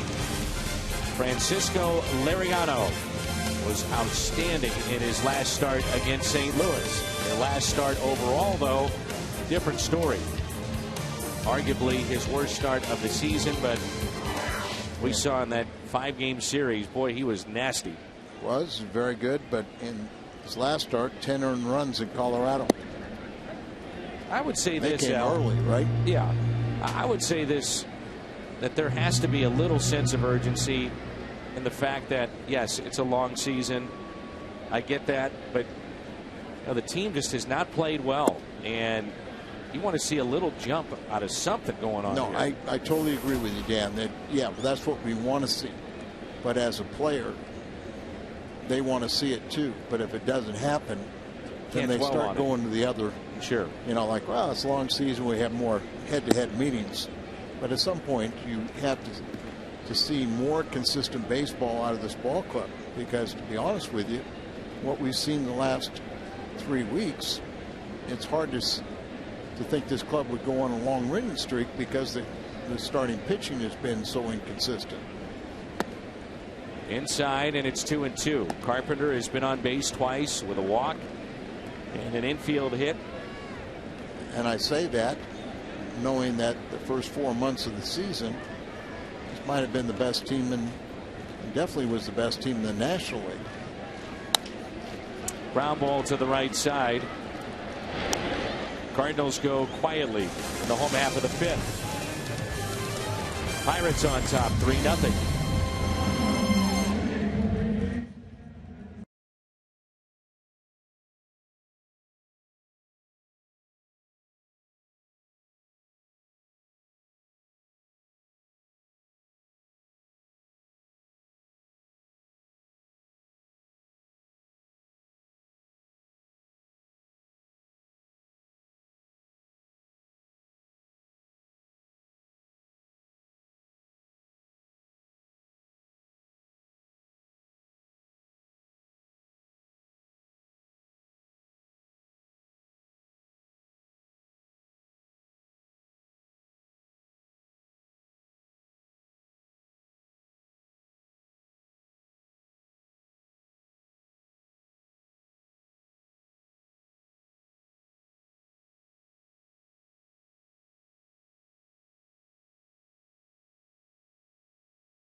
Braves. Get your tickets at cardinals.com/promotions. Reminder about those $8 seats as well against the Reds and for the remainder of these 2 final games of this series. Look at that baby. Likes her daddy. That's awesome. That's that cute, the WWE has made a stop by.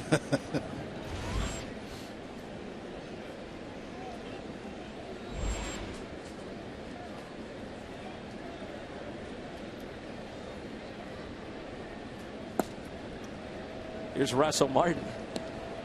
Remember Jack Brickhouse? Sure I do. Cubs, Cubs announcer told me one year, he said, you gain 50 pounds, I'll make you $250,000 a year in wrestling. And that's when we were making about 50. I gained the 50 pounds, I didn't get the $250,000. Now, he didn't do wrestling, did he? Apparently. Or he just had a connection? Or had a connection, but I assumed he did a little bit of really? everything, Jack Brickhouse.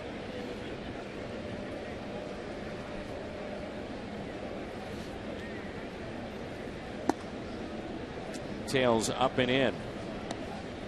2 balls and 1 strike. Do you know Bob Prince at all? Oh, yeah. Bob Prince.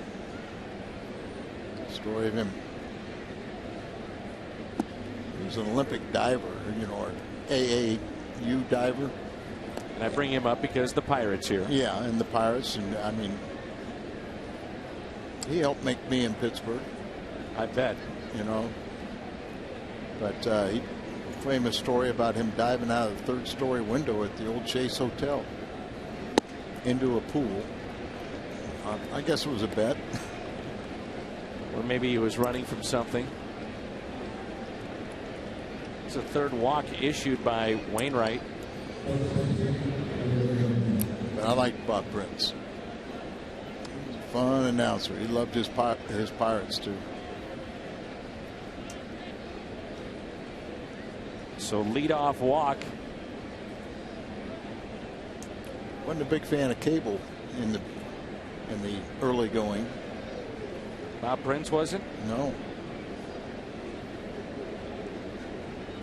Talking about cable television. Cable television, you know, where he'd be doing the broadcast and the big hills of Pennsylvania. And nobody Pittsburgh. knew that back then ramifications of leaving open mics during commercial breaks. So satellite would pick him up. Yes. Aha. I got you now. You got a letter from some lady that didn't appreciate colorful language. I don't think fans fully understand, to set this up, when we go to break, we don't see the commercials that everyone sees at home. We stay on a live feed, and a satellite could pick you up, and then all of a sudden they're hearing what we're talking about in between innings. So that's what happened with Bob Prince. Yeah, and didn't realize it, and apparently a little colorful language, and she wrote a note to him saying she didn't appreciate his language and subject matter in between innings, and so he had a very special message for her. Out there, back to first. It's a double play. Cardinals have turned 2 double plays tonight. Is that message, could it be repeated? No. No. There could be repeated. The 6-3. 3-6-3 double play brought to you by Plaza Tire Service. Pitcher's best friend, and as you said, Cardinal defense have turned 2 behind Adam. His 2 walks have both been erased by double plays. 3 walks. 3 walks tonight for him. Yeah, that's 3. So 2 outs, and this will be pitch number 103 from Adam Wainwright. Strike to Andrew Lambeau. And apparently he set it up with, getting ready to go to commercial break. This is whatever. And stay with us. You know, and yeah, stay with us. I got a very special message for you. I love it. And then as soon as he was through, it lasted about 2 minutes, 25 seconds, or whatever the break was that day. And welcome back to Pirates baseball. Yeah, right? Welcome back. Cardinals lead 5-0.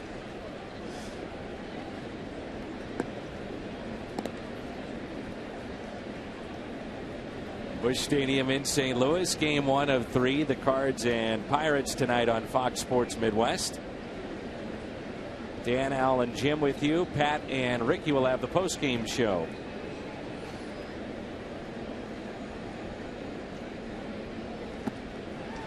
Swung on and missed, and Lambeau in his debut is 0 for 3.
24-hour sports network coming up. Fox Sports 1 will be your home for great live sporting events.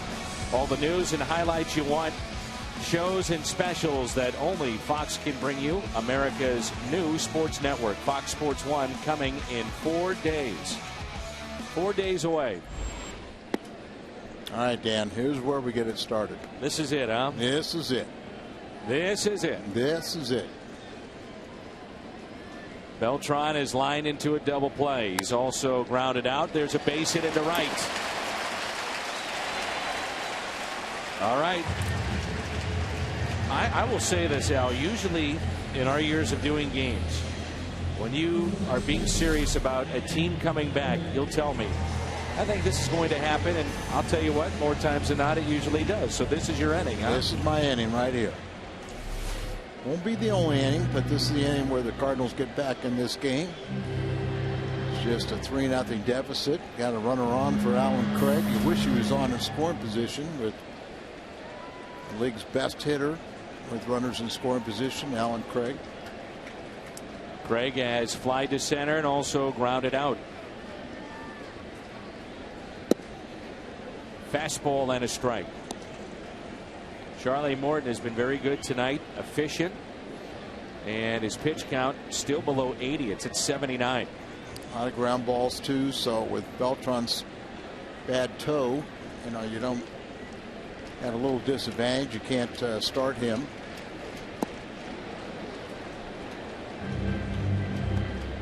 Morton go all the way back to when he was in the Atlanta Braves organization. Many times had the best curveball in their system. No activity in the Cardinals bullpen, so Waino could be out there for another inning. He's well over 100 pitches now too. 106. Here's the 0-2. Craig up the middle. That's a base hit. On an 0-2 pitch, a single up the middle. The first two have reached. Matt Holliday with his 9-game hitting streak up. So you got 2 runners on for the Cardinals' hottest hitter. And there you see the delivery, an 0-2 pitch. They wanted that ball away, left it on the inner part of the plate, and he just smoked it up the middle. So this is the inning. Potential tying run represented in the batter's box by Holliday. Holliday is fly to left. He's also popped out. A reason the Pirates have had great success this year is what they've done in the Central. ERA barely over 3 against Central teams. See if the Cardinals can't put a dent into that. They're 30-18 against the Central. And since the break, only Jason Worth a higher average than Holliday. And here comes the crowd. Crowd. They're here and they want to get involved. 1-0 pitch. 1 ball, 1 strike.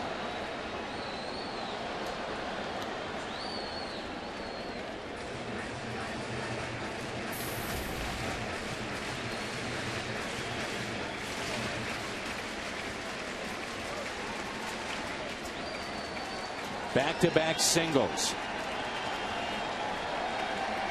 1 ball, 1 strike on Holliday.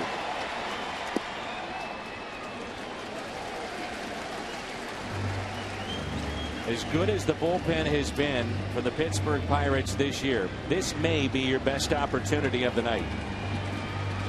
More times than not, you say knock out the starter, get to a bullpen. Not so much with the Pirates. Holliday bounces it left side, base hit.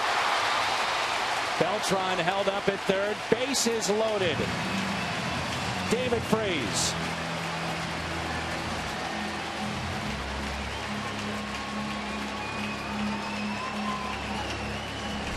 One of the things the Cardinals been doing, getting a lot of singles, but in this case you got to get singles and then you can just keep on going. Whether it's singles, doubles, extra base hits, grand slam would look awfully nice.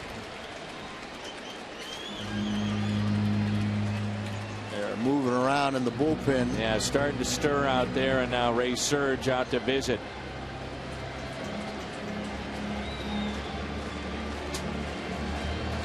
Morton's pitch count 85, and in this inning he's gotten all ground balls, but they found holes.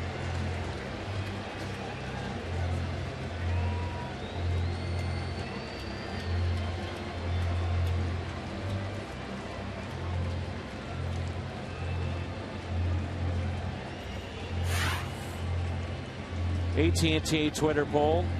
What is the minimum amount of wins the Cardinals need in this series? And the fans say 2 at 59%. Game of inches as Holiday snuck it over the glove left side, almost turned into a double play. They held up Beltran. Bases loaded. Crowd is into it. Here's Freese.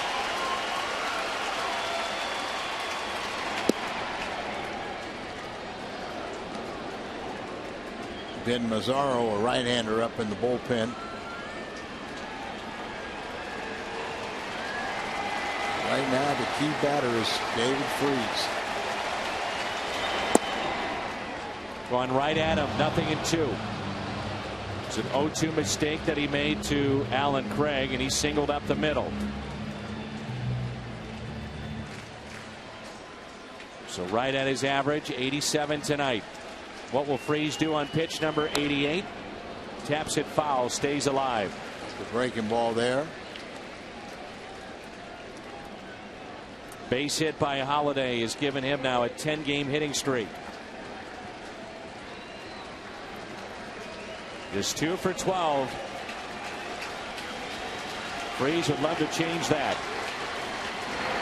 Behind him, and somehow Martin able to make that play. It was a breaking ball, and as you said, completely behind David Freese, and our catcher with the bases loaded somehow gets all the way over there and catches it blindly. What a great play that was. Yes, it was. Batter obscured his vision, and he reaches out and hauls it in. David, defensive swing right there as he's taking that ball right out of the catcher's glove, but staying alive.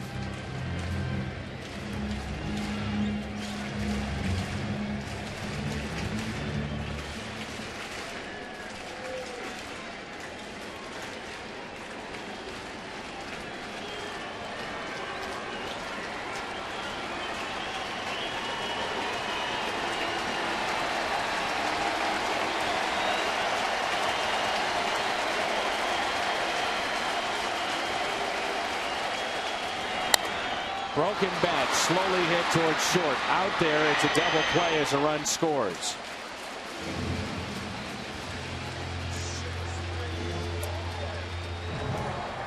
No RBI on the play. 20th double play off the bat of David Freese.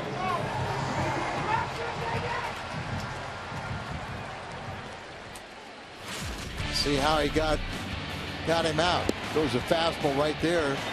And another fastball, 0-2. Now he throws a curveball, fouls it off. That one behind him that somehow makes a play. Another fastball, and then he jams him inside, breaks the bat, and gets the double play. But the Cardinals do get on the scoreboard, and they do have a second run right there at third. So got to pick this one up even with 2 outs. Big gap in right center. 1-0 pitch to Jay. Amazingly, that pitch doesn't hit David Freese and doesn't turn into a wild pitch. But that's how things have been going for St. Louis. Or hit his bat. Right.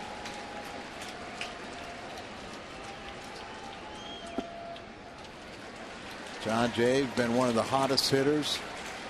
Batting .370 this month. And he could pick up David Freese. Get the Cardinals a little bit closer.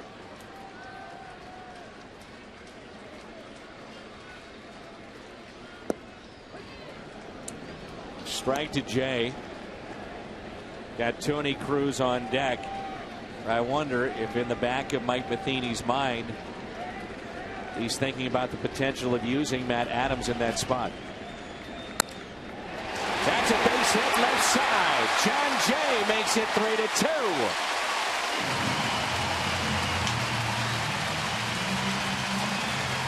49th RBI for John Jay, and it's now a 3-2 game.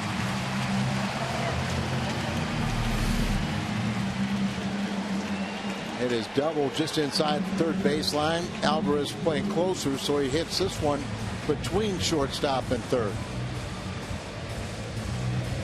John Jay with 49 RBIs, and that is third among National League center fielders.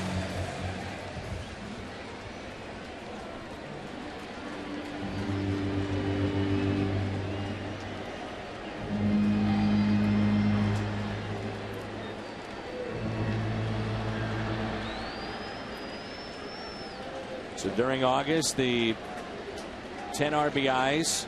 Now it's Tony Cruz.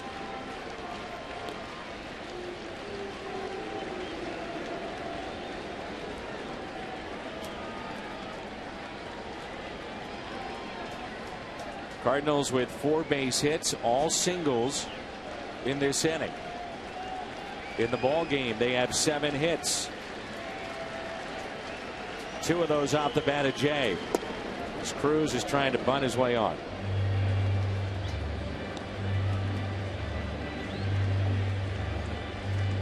It'd be doubtful if they got to Adams' spot that he'd be hitting. Seth Maness going in the Cardinal bullpen.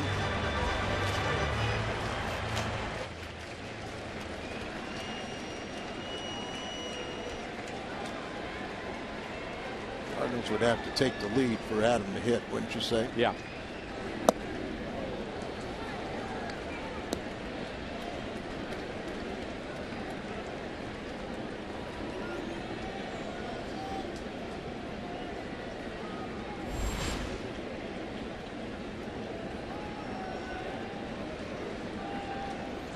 Pitches. Oh, he's had elbow issues and hip surgery, but average only 87 pitches, a little surprising. Slowly hit left side. Alvarez makes the play. The Cardinals get 4 hits, all singles. They pick up 2. We've got a ball game, 3-2 as we head to the 7th.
Well, this is the first hit. This one he hits the double, and it's going to be inside the third base bag.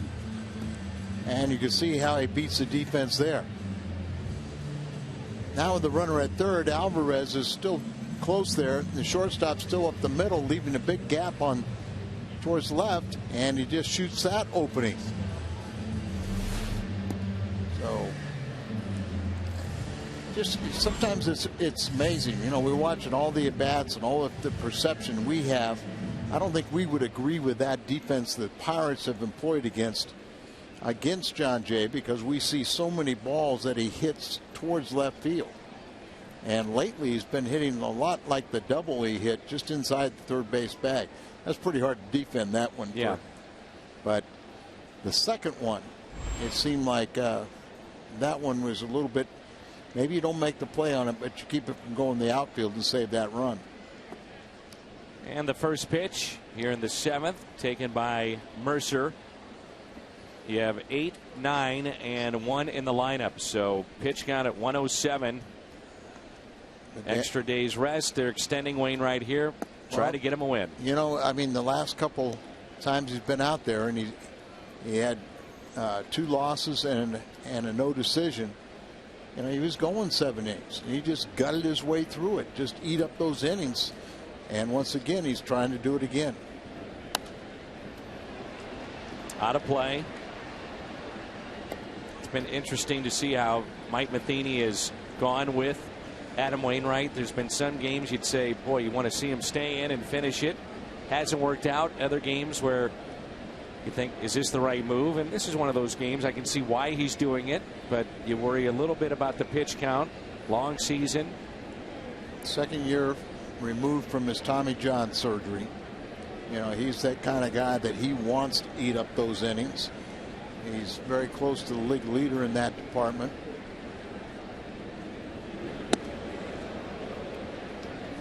They're not a very good curveball at all. They do have activity. Looks like Manus and Freeman, or Schote. Randy Schote, the lefty.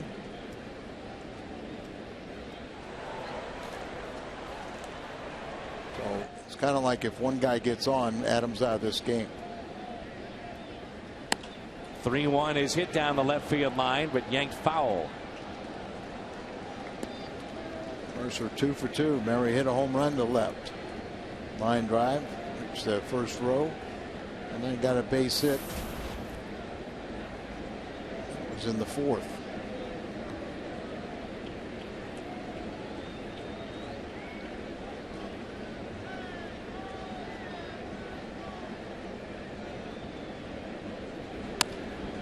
Hit sharply, but just foul. That's amazing. These two teams and franchises have such a long history, and yet they've only finished 1-2 in their divisions against each other 5 times. I mean, that's hard to believe. 100+ years for both these franchises. But that's where we stand right now on August 13th of 2013. Times when the Pirates are good, and there's times when they've been bad. Cardinals a little more consistent.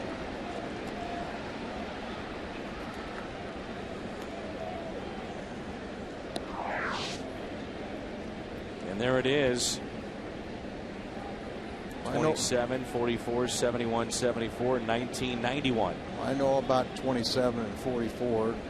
No, 71 and 74 I know about.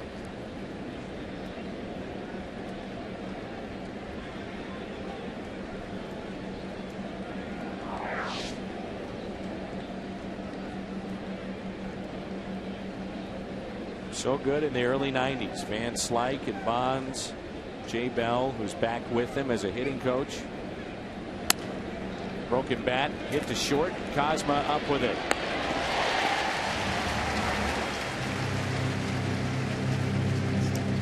Mercer is now 2 for 3. August 24th and the 25th. Fred Bird's birthday bash weekend. The 24th, 12,000 kids get a one-of-a-kind Fred Bird Kids Cap. That's courtesy of Ice Mountain. Then the Build-A-Bear Workshop the next day. Get your tickets, cardinals.com/promotions.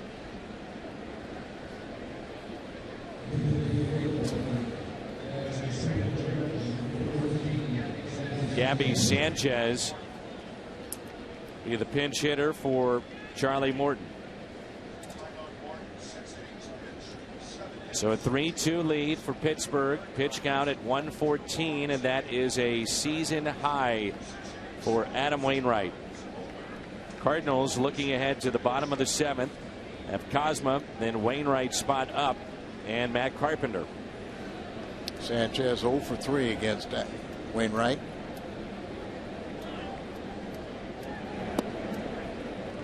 Gabby do a lot of late inning defense work at first base for the Pirates.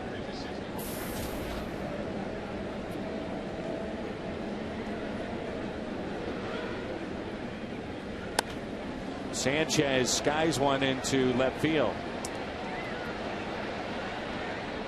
Holiday makes the play.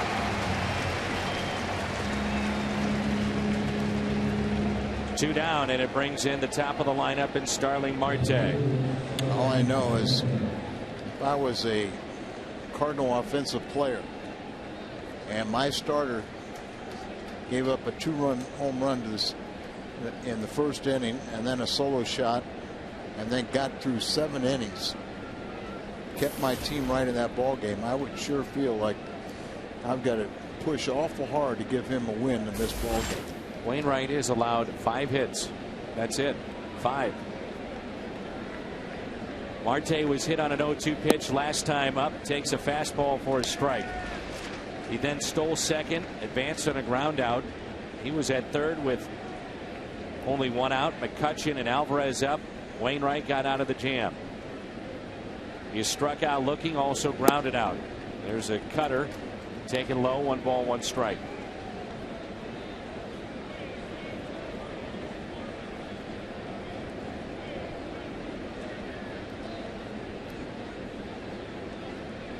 Here's a 1-1 pitch.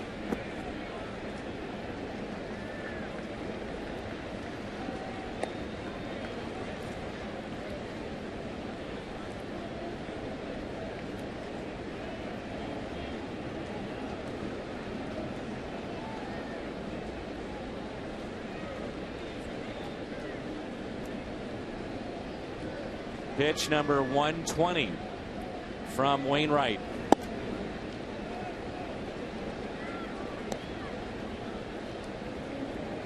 You're not one, though, Al, that gets overly concerned with pitch counts, do you? Not at all.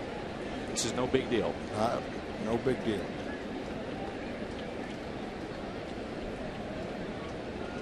A 3-1 pitch. Make it 3-2. I guess the only thing that you get concerned about is if guys just aren't conditioned or used to, going 121 now. But I think when you have a horse like Adam Wainwright, he expects to be out there and expects to go at least 7 innings. I think anything under 7 innings for him, he just feels like he cheated his ball club. So he wants to be out there, and if you want to be out there, the pitch count doesn't mean anything. Oh, he got him. Called third strike. The breaking ball to end his night. 6 strikeouts, time to stretch here at Busch.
21. See at the bottom of the list is this year's version of the Pinners. 2.76 ERA. 72, that 2 1/4 was the best. 68. So we talked about they have a very good pitching staff, and it's anchored by a good bullpen. Justin Wilson, 45th appearance. He's 6-1. Won 6 straight before losing a ball game. He's got 10 holds, good ERA. He has a tremendous arm. 50 strikeouts, 23 hits. Our Chevy called to the bullpen. Got a chance to meet him the other day when we were in Pittsburgh. Went to a restaurant, and he and his wife were there and got a conversation with a very nice young man. And I told him at that time, I said, I know you because I saw your arm, and he's got an electric arm. You talk about secrets and everything like this. This kid throws 96, 97. There's Sanchez stays in the game at first, and then Jones moving to right from first base. I agree with you, Al. I mean, you look at the power arms and the young arms the Cardinals have. Pittsburgh matches that to an extent with these young, hard throwers. 1 ball, 1 strike on Pete Kozma. Kozma is 0 for 2. Fullback Wainwright, who was at the on-deck circle, now walking in the dugout. Jermaine Curtis has moved to the on-deck circle. Slowly hit to the right side. Kozma hustling and out.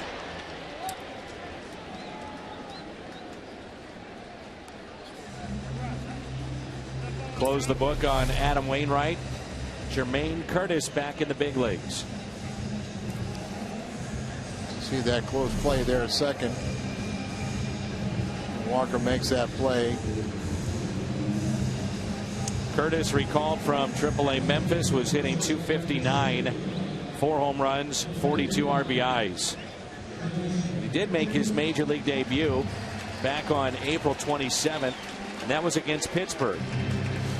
Got a walk at Milwaukee, but still looking for that first hit.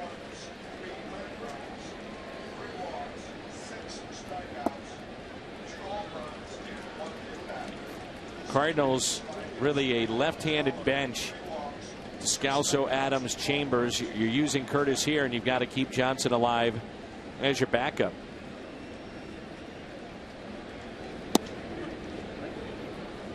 One ball, 1 strike.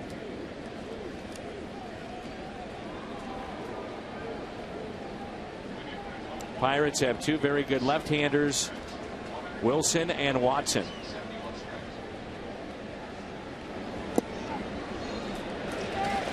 Hit by the pitch. And Wilson is questioning that. Wanted help from the first base umpire. Doesn't get it. We'll take a good look at it here. So the tying run is on. The go-ahead run will come to the plate and Carpenter. Breaking ball here, and it goes right off the right leg. Saw the little flick. Yeah, it's a good thing it wasn't a fastball. Carpenter is as good as the Cardinals have with a left-handed hitter against a left-handed pitcher. Doesn't seem to phase him a bit.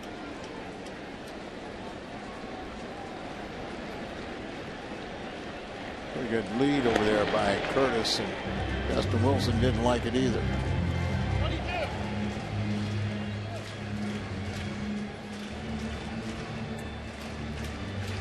You know, Matt Carpenter, such a key, moved into the leadoff spot, and first half of the season among the league leaders, among leadoff men in just about every category. Second half, he's now 16th in the big leagues in on-base percentage in the second half of play. 14th with his average. Still, it's been such a good year, but it does show you that he is a vital aspect to the Cardinals having success and getting them in a position to win games when he's on base and table setting for the rest.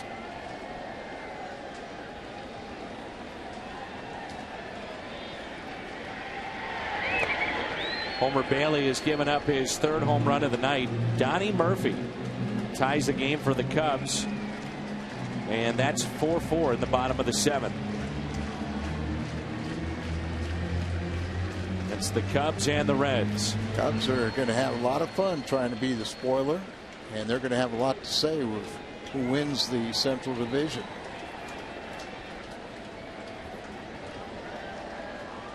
Curtis, a good lead.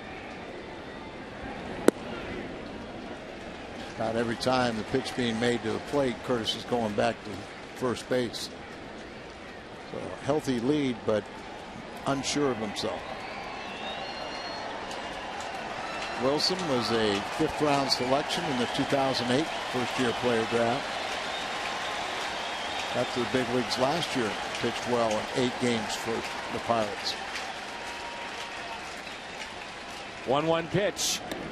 They pitched out and almost threw it over the plate. Someone may have not been on the same page with the other. Line tonight for Adam Wainwright: 7 innings, 5 hits, 3 runs, all earned.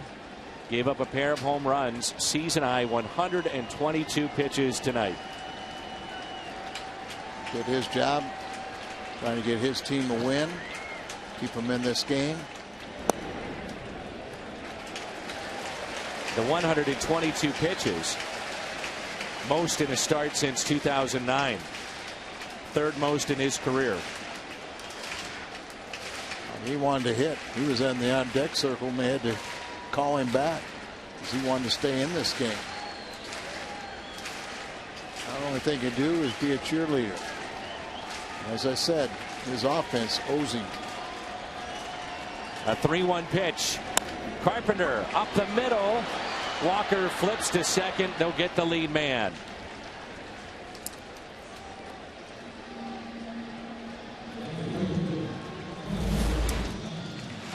The AT&T U-verse Rewind. Game summary tonight. We're in the bottom of the 7th with 2 outs and a runner at first. The Pirates have a 3-2 lead. Morton, 6 innings pitched. He has a chance to win this game. Wainwright on the hook for the Cardinals. McCutchen, 2-run shot in the first. And then it was a solo home run in the second by Jordy Mercer. Beltran, little tapper to third. Alvarez across the diamond. Good work by Justin Wilson. 3-2 after 7.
Let's throw it over to Pat Paris.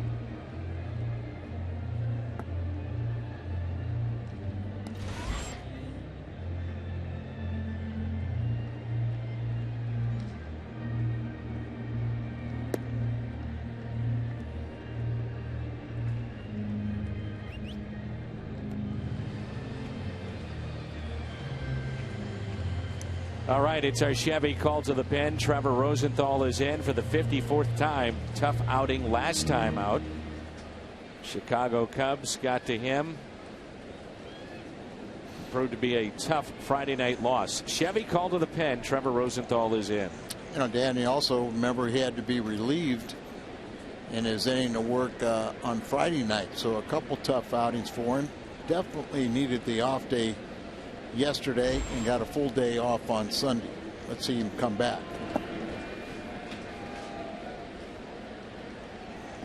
Interesting. You guys said that he threw 29 straight fastballs, and here he comes up with his secondary pitch.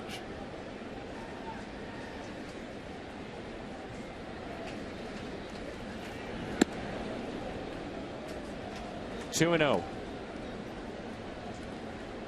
Neil Walker at the plate. And remember, when he started that inning against Chicago, the Cardinals had a 4-2 lead. He walked the first two men. Then Darwin Barney, with 2 outs, 2 strikes, delivered.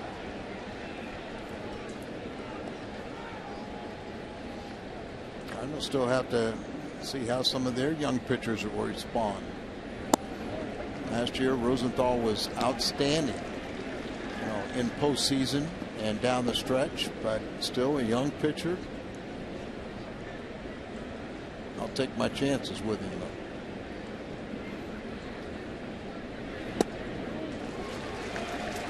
Cardinals with 1 win this year when trailing after 7. We talked about that over the weekend, thinking of some of the moments that define a season.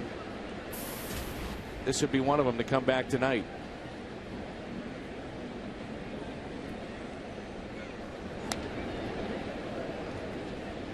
Three and 2 the count on Walker. Walker has singled and scored back in the first, grounded out to short, grounded out to first. Rosenthal in relief of Adam Wainwright.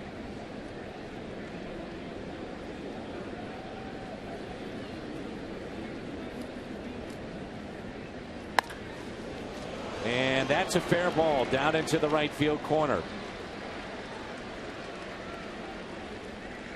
Leadoff double for Neil Walker. That's a big run out there. It's a big run indeed. You do have Rosenthal and his ability to strike out people, but he's going to have to go through the heart of their order, and he just put a man in scoring position. Cardinals have turned 2 double plays on the night. Pirates have had good opportunities to add to their lead, especially when you think back in the 5th inning with a runner at third and only 1 out, couldn't bring him in. Now they have a man at second, nobody out. At the fastball for the double. Here's Andrew McCutchen. That pitch way inside. Rosenthal is usually not wild, but he could use that effectively, making hitters a little uncomfortable in the batter's box.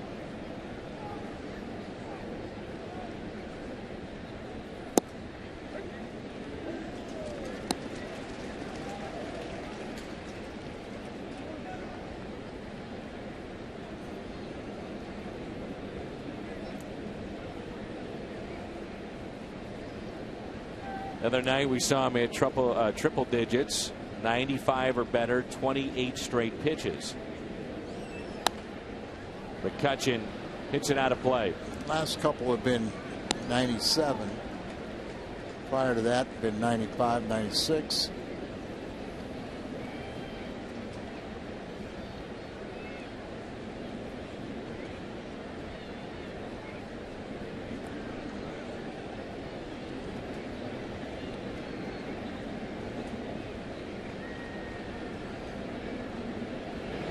In the dirt. Nice block kept in front by Cruz. 2 balls, 2 strikes.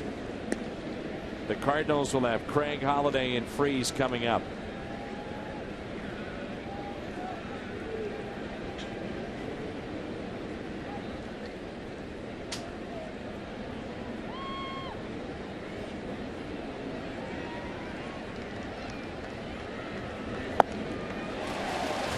Big swing and a miss. And a strikeout for Trevor Rosenthal, his first of the night. Changeup that gets him, and he keeps this ball down. Swings right over the top. You know, Dan, when Trevor started coming in, and some of these other guys are throwing 97 to 100 miles an hour. And we thought it was such a oddity. But now you look in everybody's bullpen. They've got one or two guys that can reach that type of velocity. And these hitters are getting more and more comfortable seeing somebody that throws that hard. Or is it the guns? Are we just seeing higher guns? Well, put it this way, even if the guns, and I believe they are jacked up, you know, like it used to be, a lot of the guns would register at home plate. Now they register leaving the hand, so there could be 3 or 4 miles an hour difference. But if you got somebody like Adam was topping out at maybe 92, 93, and then somebody comes in at 98, 99, it's still a big differential. Sure. So they still are throwing very, very hard. Essentially, the two numbers you just gave there are what we're talking about with Rosenthal and his changeup. You know, his changeup is 87, 88. Oh, he struck out McCutcheon on an 89 mile an hour changeup. Oh, sorry. 89 miles an hour. A changeup. You see the 87, which also was the changeup. How about the job he's done? After the leadoff double, he struck out the next two. Well, that's why you don't want to put yourself in that situation. But there's no need to panic, because you can strike out people and you can strand that runner in scoring position. But right now, with Russell Martin out, they want to talk to Trevor Rosenthal. Unless Derek Lilliquist has something specific he wants to say here, about first base open or something, I don't like the interruption. He just felt good about himself after striking out 2 batters, and then to come out and talk to him. Unless there's something that they're, mindful of or want him to know, let him go. You break a rhythm. Yep. All of a sudden, he's feeling good. I'm doing this and that, and all of a sudden now I have to think about something else. So Martin is 2 for 3 against him. Cutchin was 1 for 3. Walker was 1 for 1. Strike 2, Russell Martin, who has walked, struck out twice against Adam Wainwright.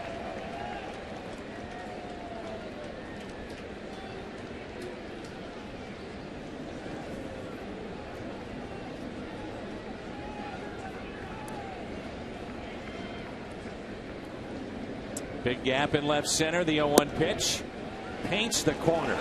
0-2. Got off during with 2 fastballs. Maybe they wanted to make sure that Tony Cruz and Rosenthal were on the same page, go after him with fastballs.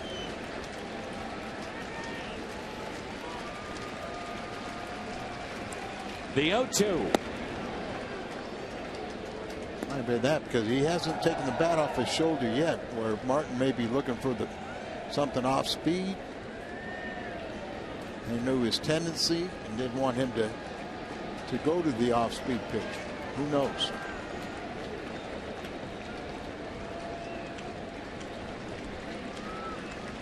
One ball and 2 strikes.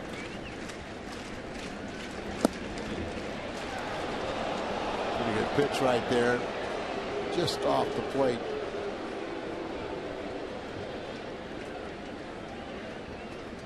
Still hasn't swung at a pitch.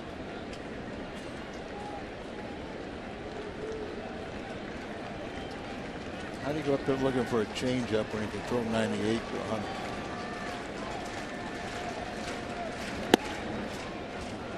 100? It's 97.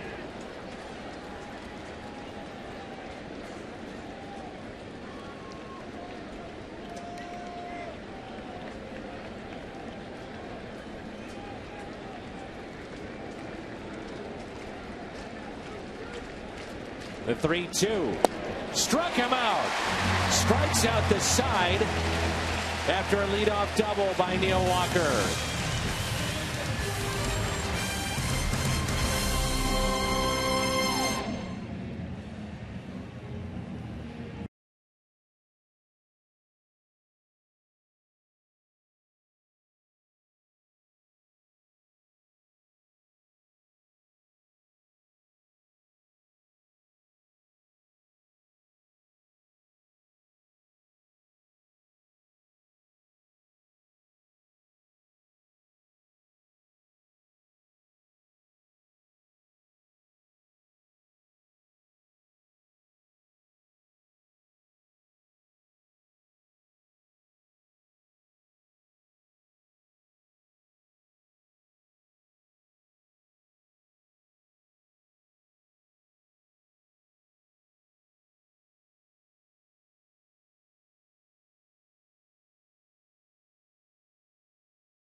First, it's the sound of history being made. Here we go. And by Ford, the official cars and trucks of the St. Louis Cardinals.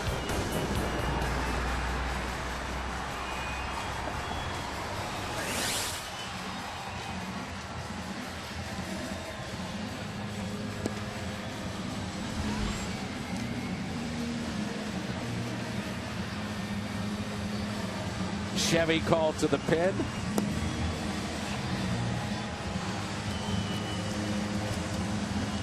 Brian Morris takes over. He got the loss on Sunday, and he's pitched very well since the All-Star break with a 2.61 ERA. Been scored upon just twice in his last 12 games, and he's surrendered 1 home run in his last 16. This is interesting, Dan. He's posted a 2.21 ERA when he pitches at least 1 inning. A 6.75 ERA when he pitches less than 1 inning. Let's shoot for less than 1 inning.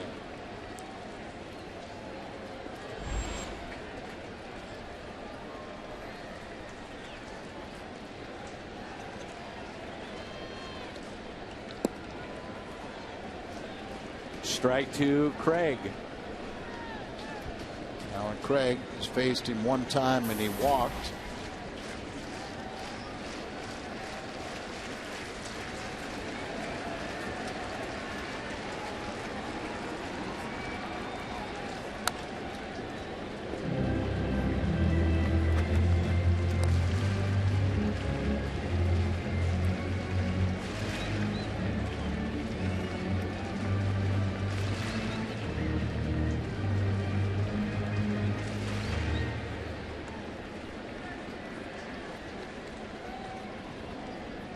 No balls and 2 strikes.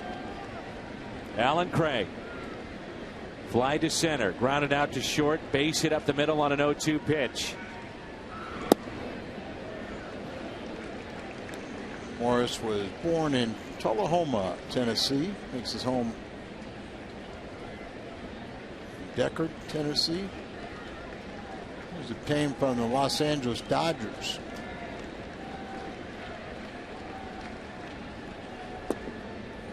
The Dodgers, along with Andy LaRoche, Craig Hansen, and Brandon Moss, were also acquired from Boston as part of a 3-team trade, with Boston acquiring Jason Bay from Pittsburgh and Los Angeles acquiring Manny Ramirez from Boston. Manny Ramirez, by the way, got released tonight by Texas after 30 games at AAA.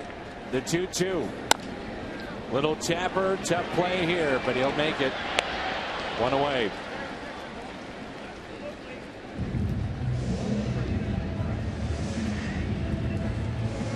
Look at the Pirates, and they lose Grilly, and yet everybody has moved up a notch or 2.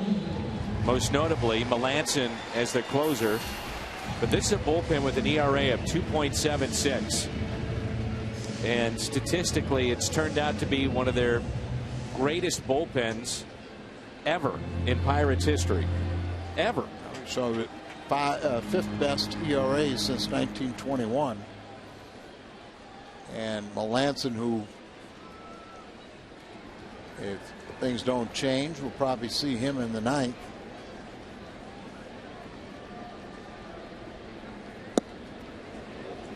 Pirates scouts saw him when he saved 20 games for Houston. They also saw him when he struggled with the Yankees and Boston, and they said he still threw the ball well.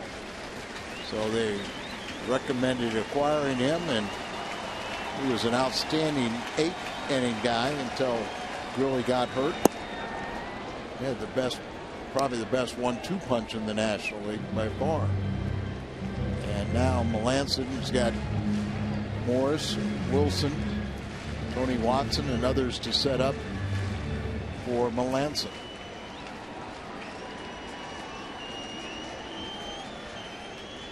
Oh-2 pitch here to Holiday. Up and in. Another one of their hard throwers.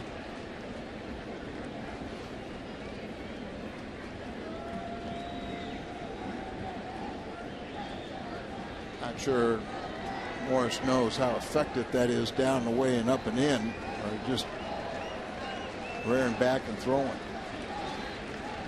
1-2 pitch. 2-2.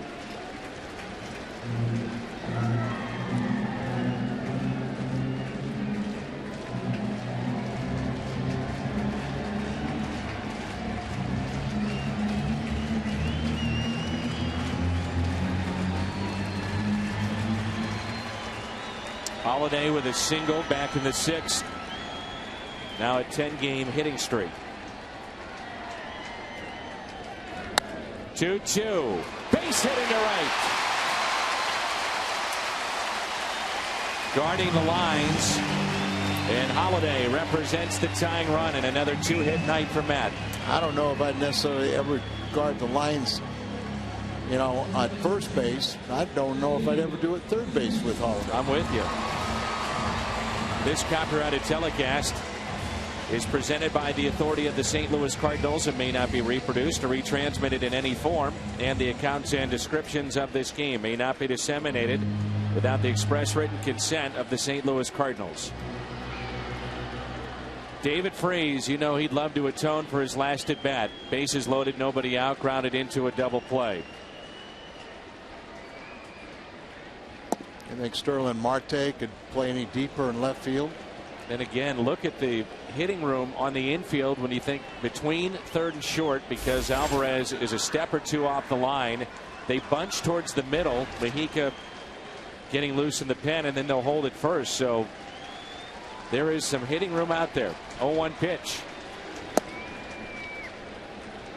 All we want David is take that outside pitch and drive it to right center.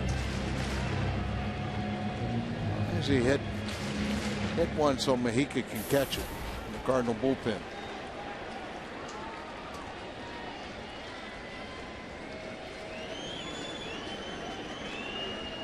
The 1-1.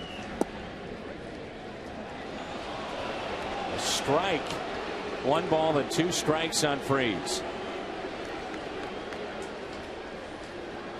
Like a decent pitch from here. Just trying to keep it out of the middle of the plate and pitch it down and away.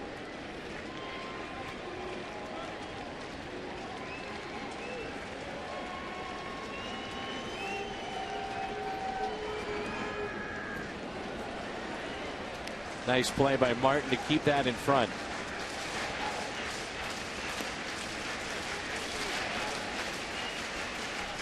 Got guys throwing mid to high 90s. These catchers are blocking it. That one hurt. You could see from the reaction of Russell Martin.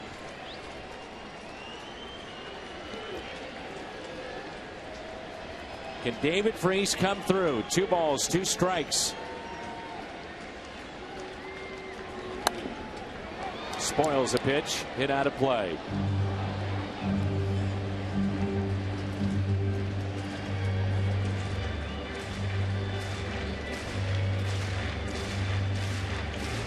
Freese has had 1 plate appearance against Morris, and he walked.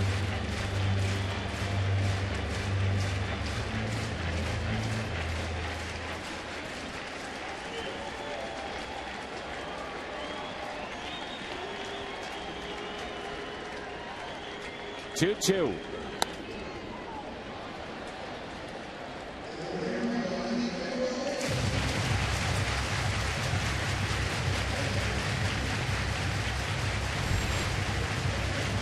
Pitch is seen. 6 in this at bat.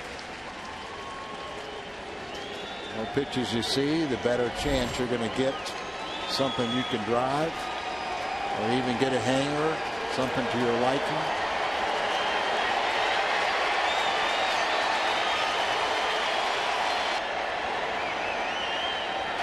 Two pitch to Freese.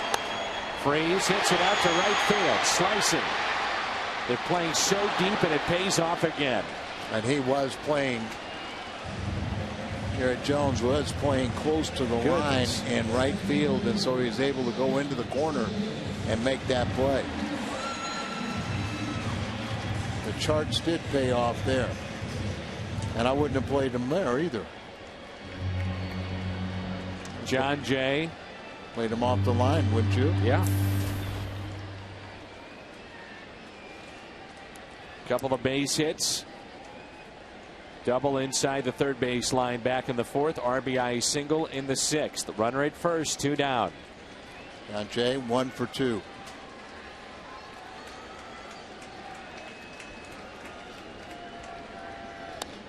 Jay, base hit into right. Holiday on his way to third. 3-hit night for John Jay. Matt Adams will pinch hit. And this crowd is ready to erupt.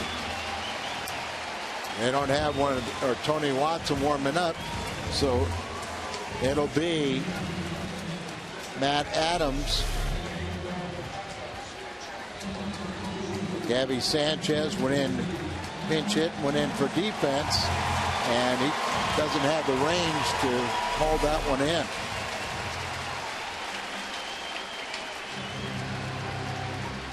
You know the difference of that? If you had Garrett Jones, the left-hander, the left-hander still playing first base, that's an out. But Gabby with right-handed, he has to try and backhand that ball and couldn't reach it. Right-hander now up and throwing again. That's Bizarro.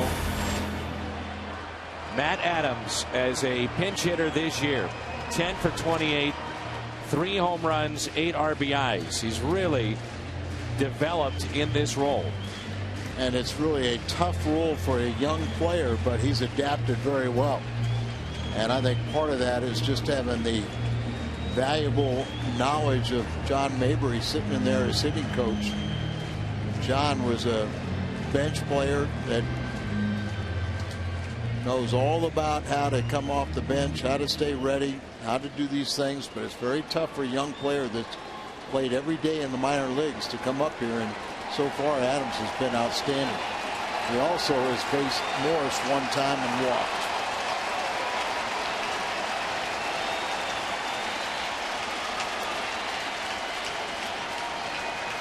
First pitch to Adams. Strike one. And Dan, this is one of those situations, a game like this that we talked about over the weekend. We've seen the Pirates from afar win a lot of games late, but very few times have we seen the Cardinals. Pinch hit leaders. There's Matt Adams at 10. Here's an 0-1 pitch on its way. 0-2. Nasty pitch down and in.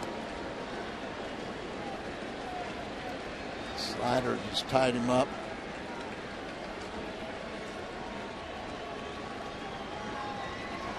One and 37 record this year when trailing after the 7th inning. Adams would love to change that. He could with one swing.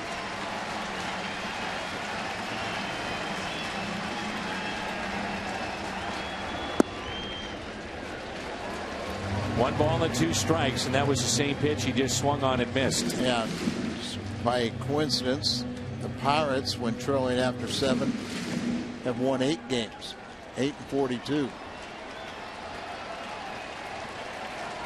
Busch Stadium ready to erupt.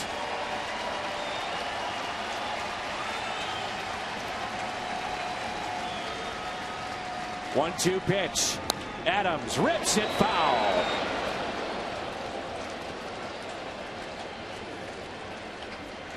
At from Slippery Rock University had a big contingent of fans in Pittsburgh, all rooting for the big man.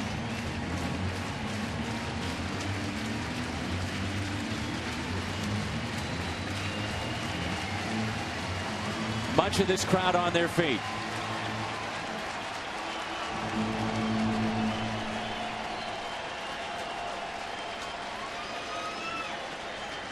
It's another 1-2 delivery. Here it comes. Adams hits it hard, but the catch is made. The shift was on, and Walker, a good 10 to 15 feet at least on the outfield grass, makes that play. The defensive shifts have paid off tonight for Pittsburgh. It robbed Freese, and this time, oh no, it gets Matt Adams.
A's. 1-run Pittsburgh lead, and you never know. Try to win it in the bottom of the ninth.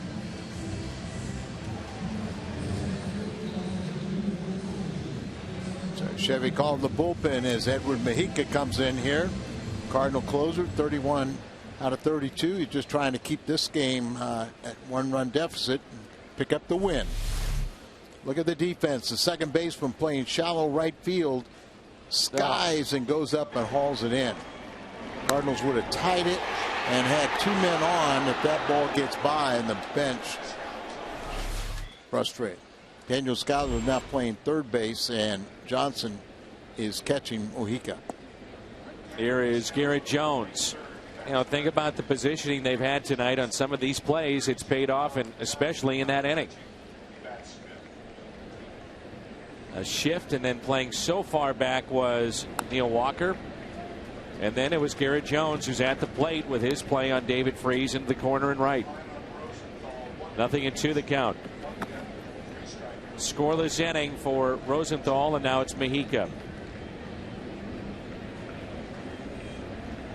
Cardinals have Cosma, Descalso, Carpenter due up.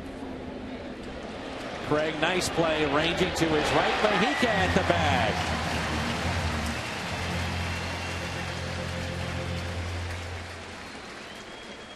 Alan Craig has really become an outstanding fielder. It doesn't matter if he's in the outfield or at first base. He's only committed 1 error on the season. And there's more plays like that dive and then gets up and gets a good feed to his pitcher covering the bag right in time.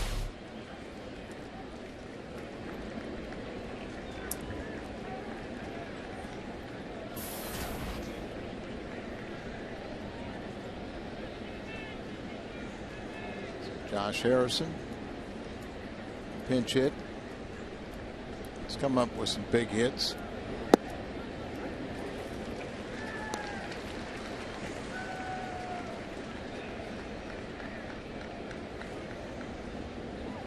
And a walk-off home run last week at home.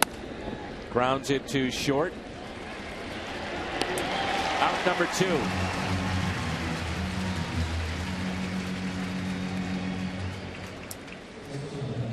He had a 6-out save on Sunday. There you see their closer, Melanson. Grilly was just outstanding early a year, and Melanson was the 8th inning man, and boy, they just shut down the opposition. And now with Grilly out, Melanson's taken over the closer's role and done a fine job. There's Mercer, hits it to third. Descalso is there. Can the Cardinals come back and do it? We'll find out. Melanson comes in when we come back. 3-2 Pittsburgh.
of the ninth. Ian St. Louis coming up after the game on the post-game edition of Missouri Lottery Cardinals Live. Pat Paris and Rick Horton are at Lumiere Place. They'll look at Waino's early issues and how we fix them. A solid start for the Pirates from Charlie Morton. They'll look at his night.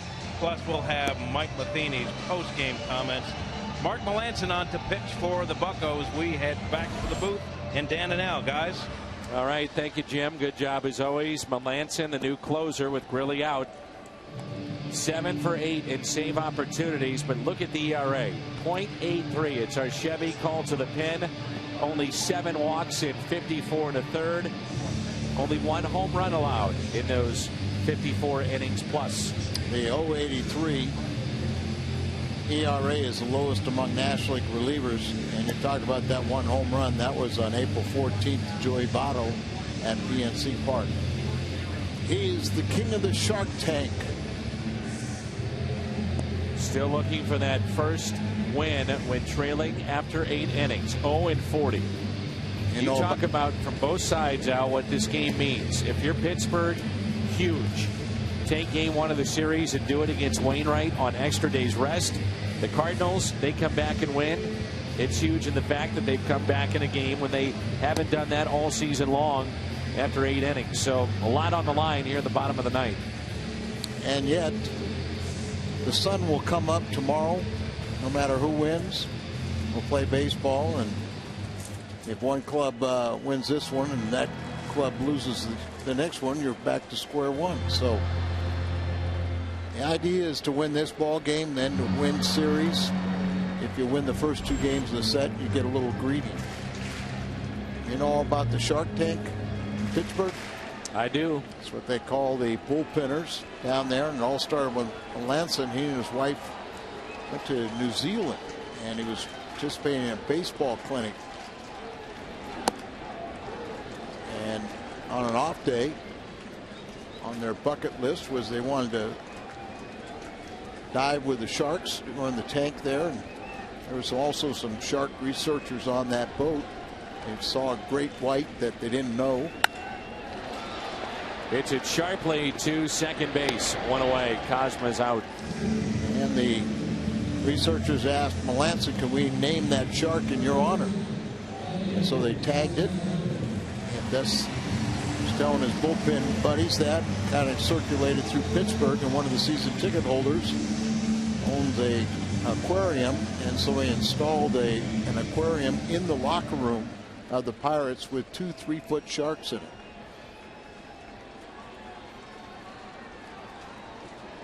Now you got the Shark Tank. That's taken down and in by Descalso. Charlie Morton, our Budweiser player of the game in his 6 innings, the starter. Right now, Adam Wainwright on the hook.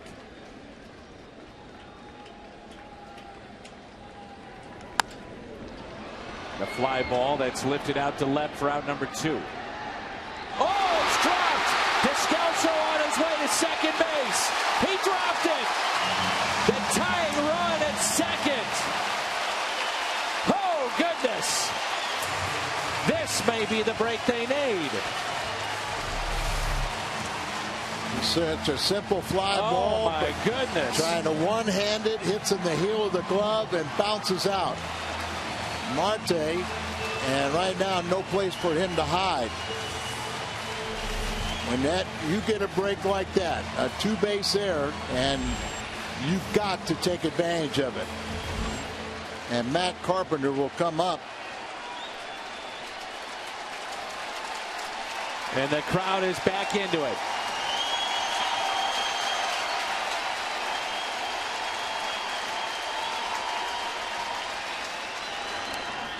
Good rip by Carpenter. What a simple little fly ball. And can you imagine right now what the fans are saying in Pittsburgh?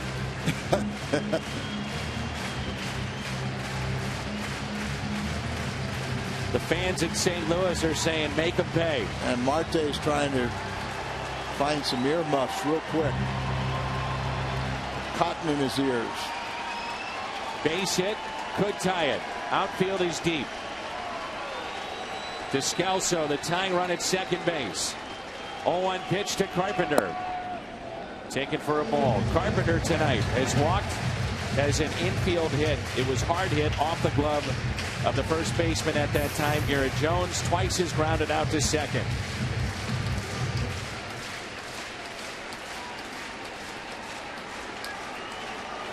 Marte's shaking his head.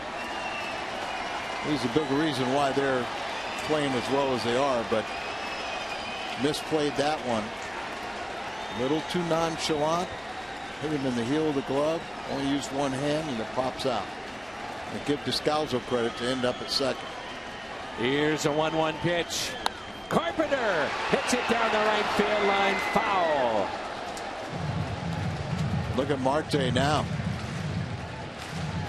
Down on his knees. Feels horrible, but it's part of it.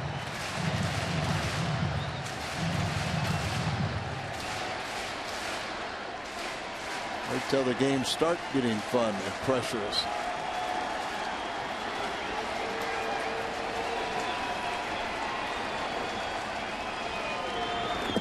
In the dirt.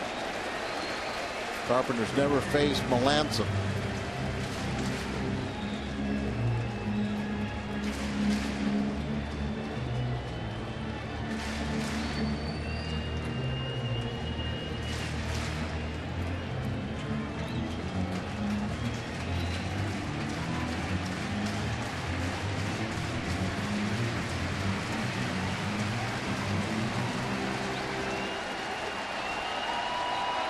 Just go home. The only home run he's allowed was to a left-handed batter. The 2-2 pitch to Matt Carpenter.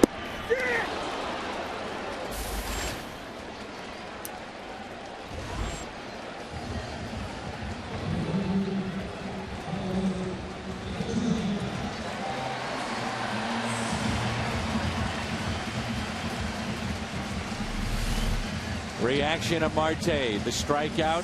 All right. He's not off the hook yet, though. He's got Beltran here. And Beltran is 3 for 6 off of Melanson. Beltran leads in home runs.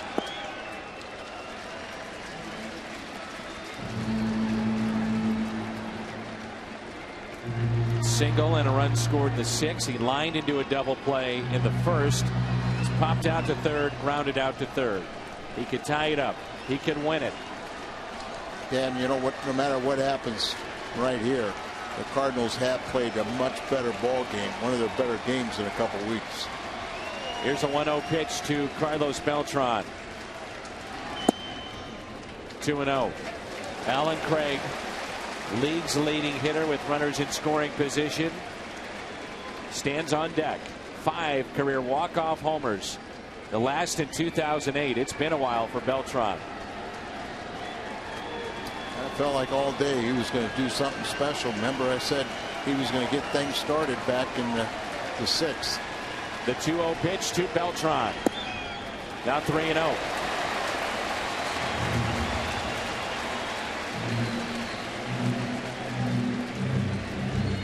You can see a very similar type shift that they have on right now for Beltran that they did for Matt Adams.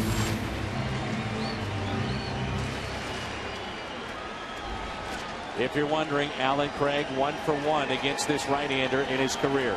That was a double. 3-0 on Beltran. The next to him. He walked him. In steps Alan Craig.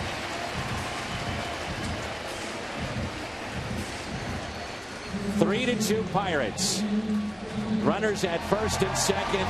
2 outs here in the bottom of the ninth. We are still here because of a dropped ball by Marte in left on a routine fly. Descalso with 1 out wound up at second base. Strikeout of Carpenter, walk to Beltran. The Cardinals still looking for that elusive first win when trailing after 8. You have a dangerous man at the plate in Alan Craig. Leading hitter with runners in scoring position. 460. Strike 1.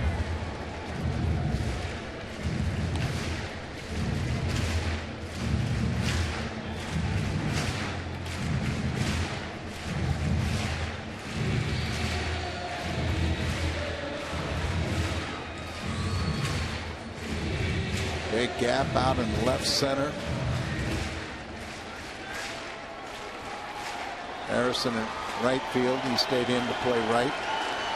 Here's an 0-1 pitch to Alan Craig. Outside and low. 1 ball, 1 strike. Craig is flying to center. Grounded out to short. Singled up the middle on an 0-2 pitch. And also grounded out. Allen just loves hitting with runners in scoring position. Just relax. Just tries to hit the ball up the middle and hit it hard. 1-1 pitch. Craig, liner into right face up. Here comes Descalso. Throw to the plate. We're tied. He did it. He tied it up. Beltran tagged out, but we have tied this game up. What a night here in St. Louis. Descalso scoring. Marte walking off the field out in left. Head down. The crowd back into it. The Cardinals are back into it. He can't believe it. It's 3-3 here at Busch.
Feed your wild side.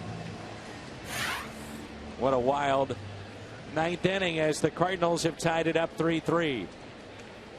Thanks to Alan Craig and his remarkable hitting with runners in scoring position. Picks up another RBI. That is 88. And Sterling Marte, he's got a chance to atone for it. In the extra innings, the Cardinals aren't very good. 1-5. Pirates 9-5. Second inning of work for Mujica. Gabby Sanchez.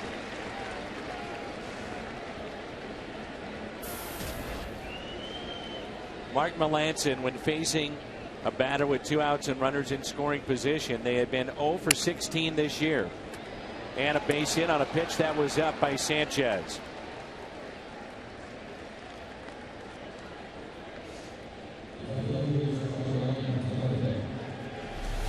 In between innings, Starling Marte. His teammates trying to pick him up. All they can do. You know, he was walking off the field while the rest of his teammates were at least trotting in. Walking in from left field till about he got to the foul line and then started to trot in. The bunt is down by Marte. Whoa. Carpenter had to get to the bag quickly, and Descalso led him perfectly for the out. Sack 5-4 on the play.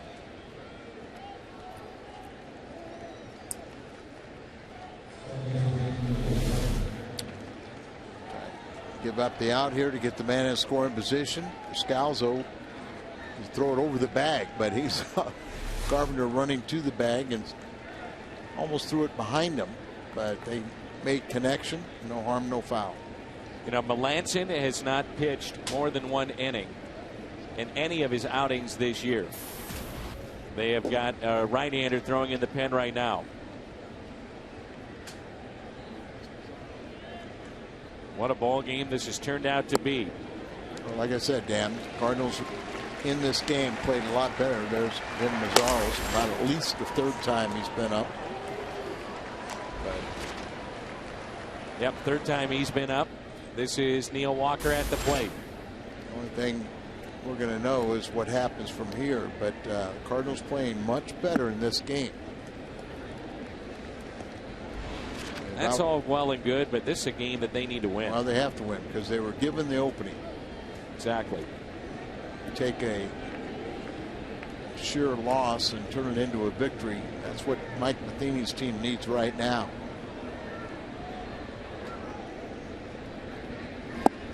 Bottom dropped out of that pitch at 86 miles an hour, 1-2.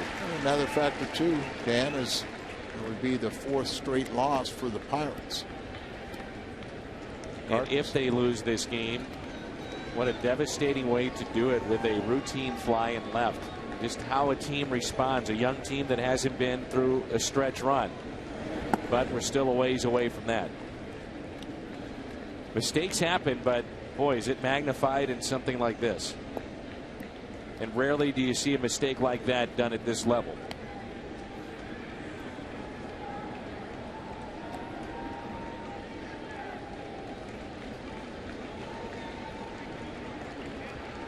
The 2-2.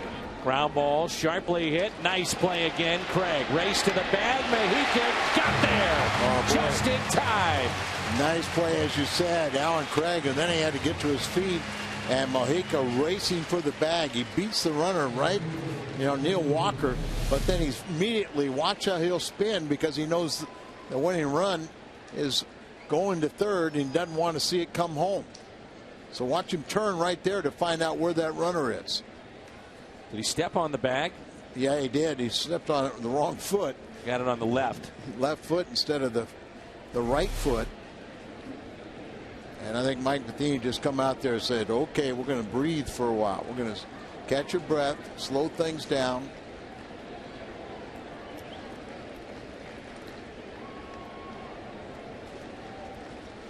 Now let's go win this game. The Cincinnati Reds and the Chicago Cubs, those two are in extra innings as well.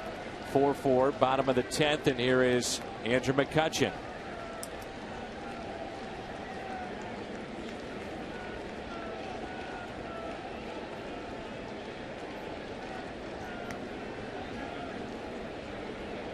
You mentioned earlier, McCutchen is another MVP candidate. So what does he do here? Will this be one of the times the writers talk about? He comes through or doesn't come through? Do you pitch to him? Well, you don't have to pitch to him. You pitch around him. And that's what the Cardinals look like they'll be more than happy to do here and deal with Pedro Alvarez. To do is you keep on, make that pitch out there. Maybe when you get to 3rd, 3 balls you'll put him on, but try and get him to expand his zone and get himself out. Ground ball, backhanded Cosmo. The throw offline, collision at first, and Craig holds on. Oh, he holds on. Both players seem to be all right. The Cardinals a chance to win it when we come back. What a ball game. What a night of baseball. Nice play, Alan Craig. 3-3.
back Pittsburgh, Chicago, Cincinnati, extra innings as we speak.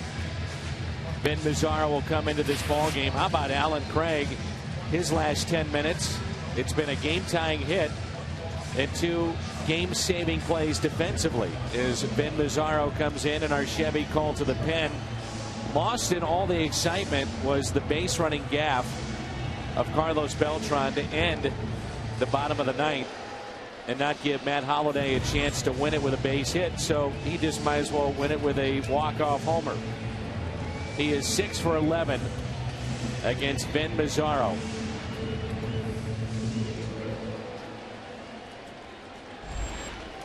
It's another multi-hit game for Holliday. We're in the 10th. First pitch to the backstop. Starling Marte is maybe 2 or 3 steps away from the warning track and left. Very difficult for something to get over his head and not leave the ballpark. Here's a 1-0 pitch.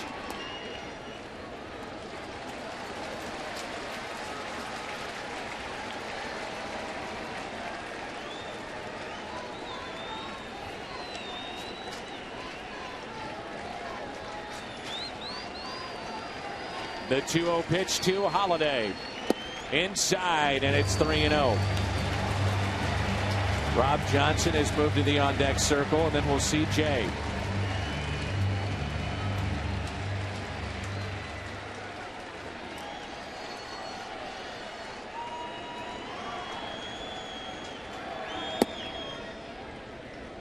Three and one. Mazzaro's pitched for Oakland and Kansas City before Pittsburgh. Signed in minor league. The 3-1 pitch to Holliday. He walked him. Winning run is aboard. What do we always say, Dan, about walks in extra innings? Come back to kill you. Especially when they're leadoff walks. One thing about Glenn Hurdle's got his closer, just works his normal 1 inning, where Mike Matheny had to use his closer for 2 innings, and hopefully we close it out and picks up a victory. So I'm sure Rob Johnson is being asked to sacrifice here.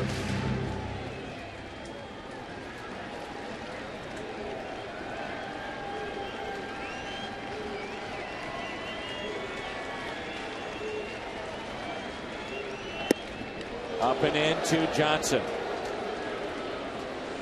Holliday hurt himself. Holliday hurt himself. You have Chambers, he's the only position player left. You're trying to get taking that lead and then try to get back. Oh, there's ankles. Ankle or knee, but more like the ankle. Hopefully it's just one of those times where it catches and then it kind of is all right. But Chambers, the only position player left. Watch him take the lead there. See the ankle turn right on ankle. him. Yep.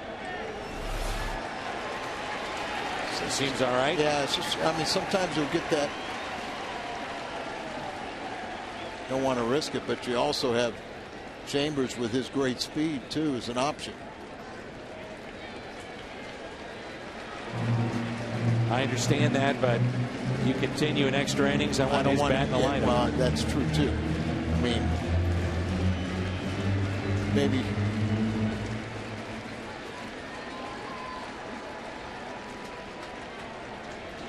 have to think about it. Maybe if he gets to second, let him out. Here's a 1-0 pitch. Go ahead and walk him too. 2 balls and no strikes.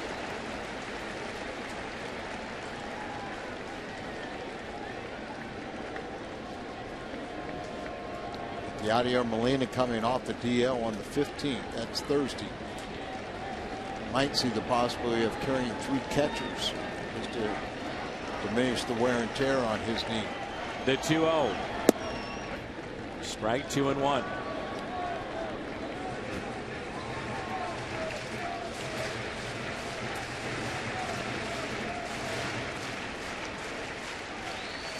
They are now in the 11th. Cincinnati and Chicago.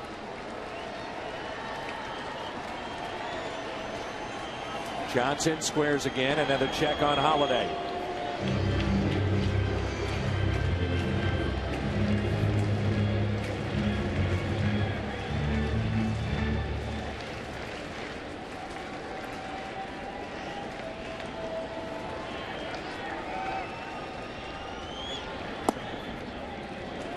Three and one.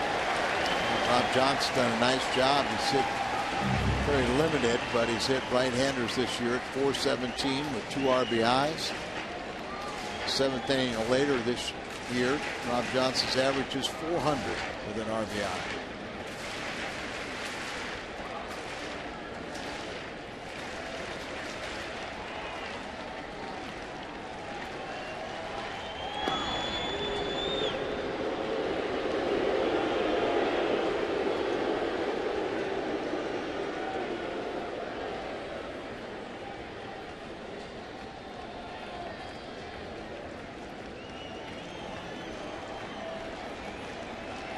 Three-one pitch.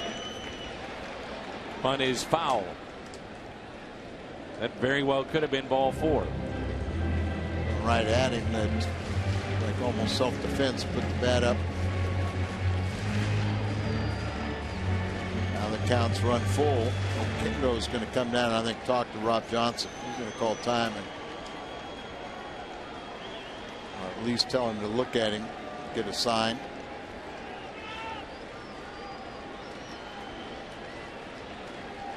Alvarez, third baseman, was really charging down on top of the hitter. Playing in, but not, he's coming in. The 3-2 pitch. Gets the bunt down. They'll go to second. Throws wide. He's off the bag. Everybody's safe.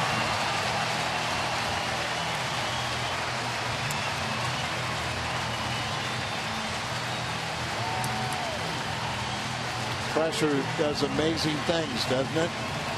Once again, having a right-handed throwing first baseman makes that a much tougher throw for him to throw to second base. Watching Mike Matheny, he's taking a hard look at Holiday from the top step of the dugout to see how he feels. Well, the right-handed thrower slings the ball to second base, pulls the runner off. Now you have Adrian Chambers on deck. You can pinch run with Joe Kelly. They're going to ask Jose Oquendo to check on Holiday to make sure he's all right. Yep, that's going to be it. They're going to take Holiday out of the game. So Joe Kelly has a chance to score the winning run tonight. We've seen Kelly at times have trouble keeping his feet, but that was a year ago. So a 3-2 pitch and another pitch in there. Good angle right here. Gabby Sanchez thinks he's got the play at second, but he fires offline and pulls. Now it's John Jay. Jay squaring to bunt. Way he's swinging the bat, I'm not so sure I wouldn't want to see him swinging away. Agree with you, but especially with them all charging here, the way he's been shooting the ball left field. You got Chambers on deck. He's got 3 hits tonight.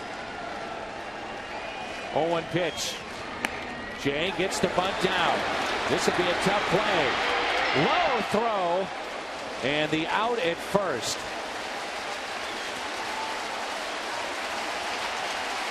They are on their feet here at Busch Stadium.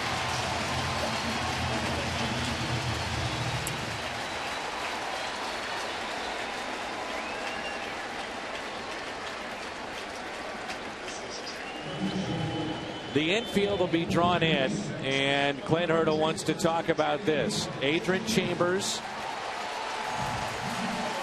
will be the hitter. Cosma, the on-deck man.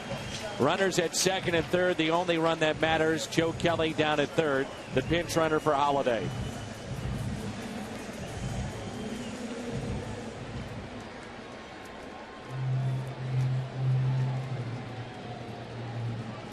If you're just joining us, Starling Marte, routine fly ball off the bat of Descalso, would have been out number 2 in the 9th, and nobody on. Instead, he dropped it. Descalso came around to score to tie it up.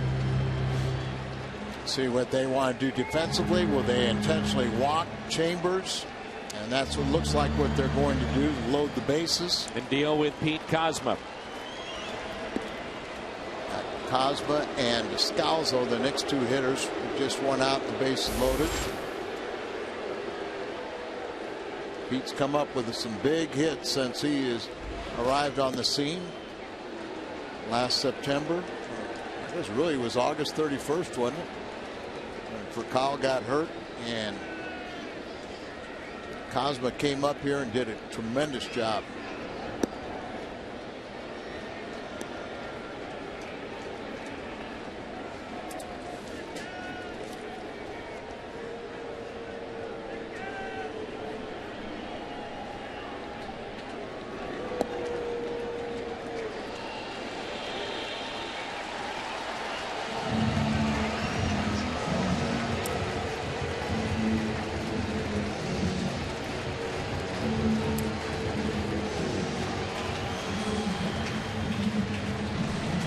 Pete Kozma. Pete. A chance to pull the Cardinals to within 2 games of Pittsburgh. His 6th inning single was a game-winning RBI on Sunday. He leads Major League rookies in games played, 7th with hits, tied for 5th with 33 RBIs. Bases loaded, 1 out, and a chance to win it. First pitch, ball 1. One thing about Pete, he's a high ball hitter. Get the ball up and he can drive that ball. Look at how shallow the right fielder is. I don't think there's any way left or center can throw out Kelly in the distance they are. 1 ball, 1 strike, bases loaded. Wild pitch, pass ball, walk. Cardinals win. Base hit, sac fly. Error. The 1-1. Taken outside, and now Kozma a chance to be very selective here. He's 1 for 2 against Van Mazzaro.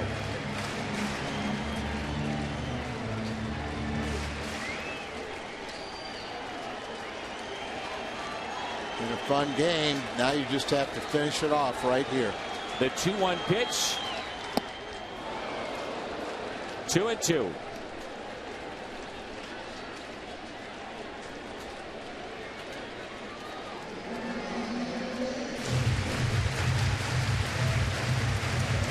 Game like this, it almost is 2-2 now, but it seems like it's going to be tough for it not to become a 3-2 pitch.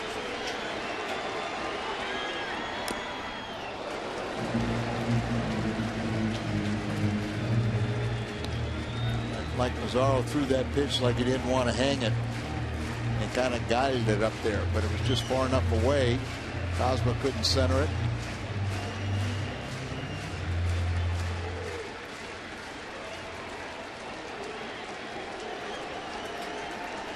The 2-2. It's up to Descalso.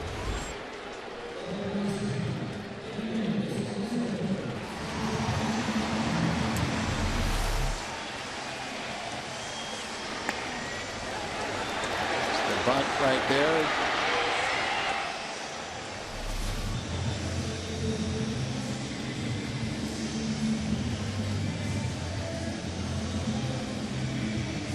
Daniel with 2 outs. Bases loaded.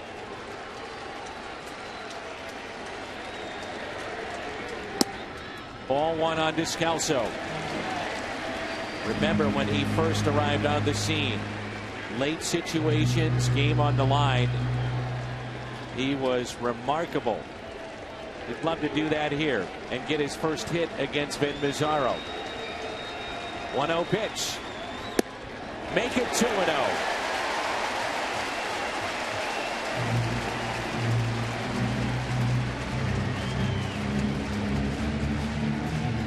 It's nice and easy. Good eye up there. Joe Kelly, stay on your feet.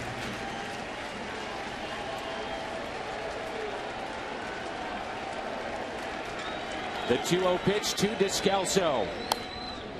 Fouled back and a good cut. 2-1.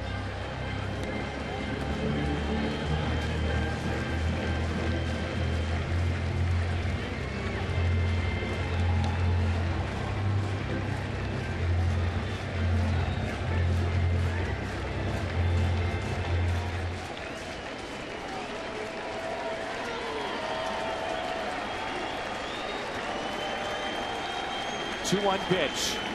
Descalso drives it into left center field. McCutchen says, no way, Starling, I got this one. He makes the catch. The Cardinals waste a golden opportunity.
Season long Jack Link's beef jerky. Feed your wild side.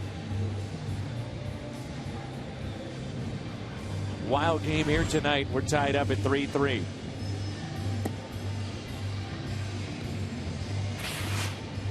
Chevy called to the pen, and it's Segrist. Comes in with the impressive numbers, the .84 ERA, the 27 strikeouts, 11 walks in his 23 innings of work.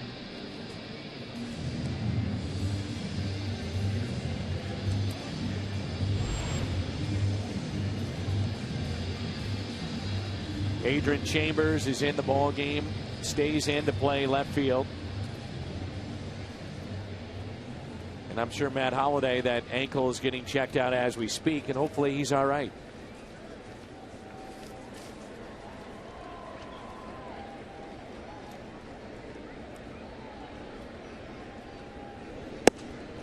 The fastball, you can hear that glove popping up here. Pedro Alvarez at the plate. He has walked.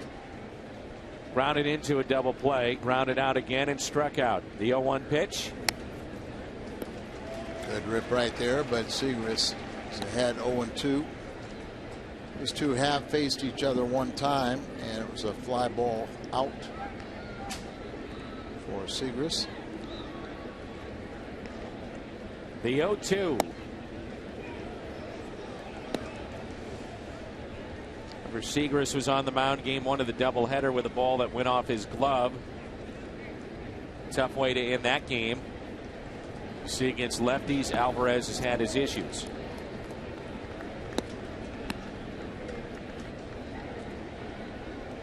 Only batting .234, but league leading 28 home runs and 75 RBIs. Knocks the mask off of Rob Johnson.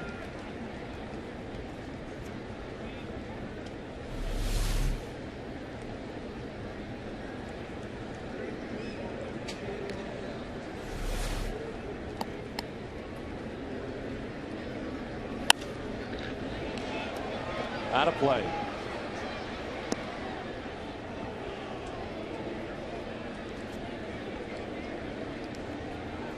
They feel that Alvarez is never really going to hit for a high average, but he'll hit his fair share of home runs.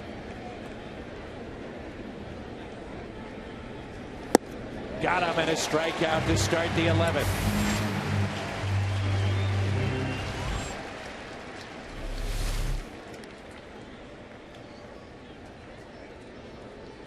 Powers it right through the strike zone and by him. Good start. Russell Martin has faced Segras one time and he walked him.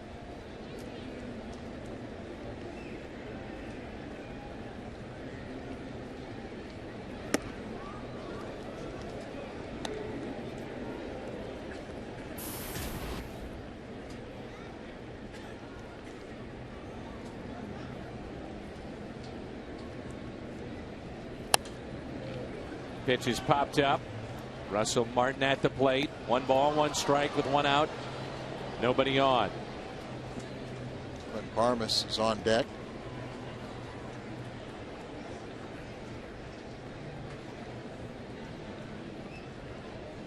Here's a 1-1. Check swing did not go.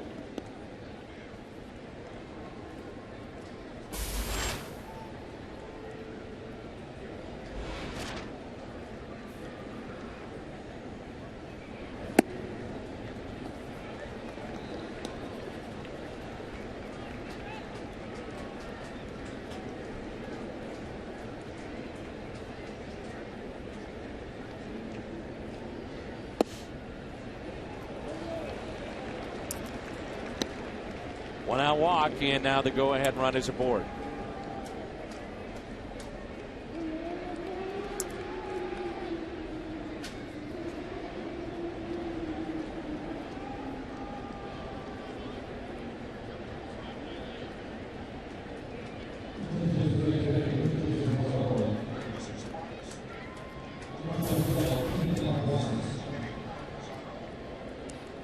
So Barmes will be the pinch hitter for Ben Bizarro, pitched out of a bases loaded jam. We're in the 11th, and here's a strike to Barmes.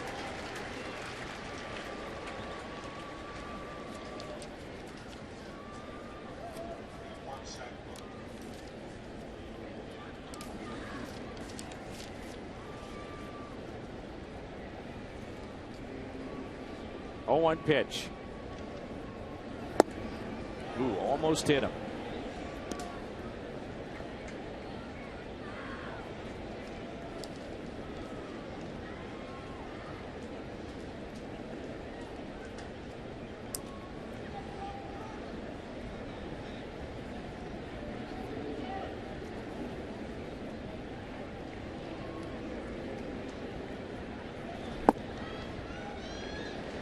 Two and one. Crowd a little bit restless.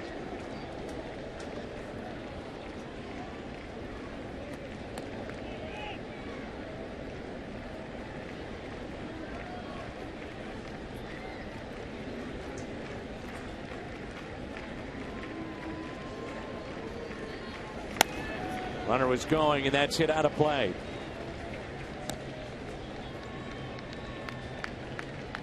Keep an eye on Martin. He has 9 steals. Yeah, and it's something you just don't expect out of a catcher, but he can run. He's done that before in his career.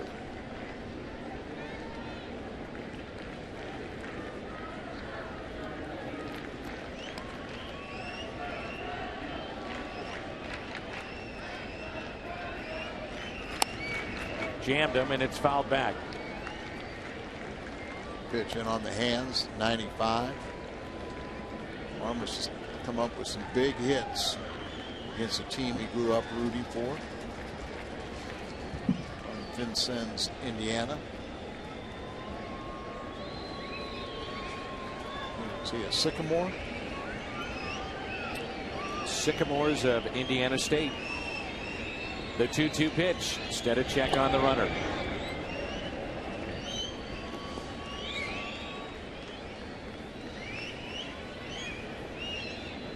Cincinnati's come up with a pair and still batting in the 11th against the Cubs. They now lead 6-4.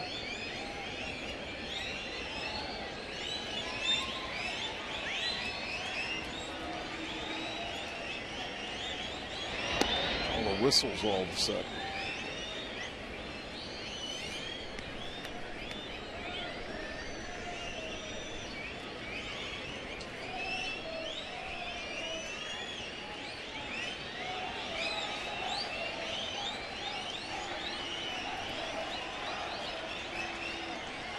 The 2-2.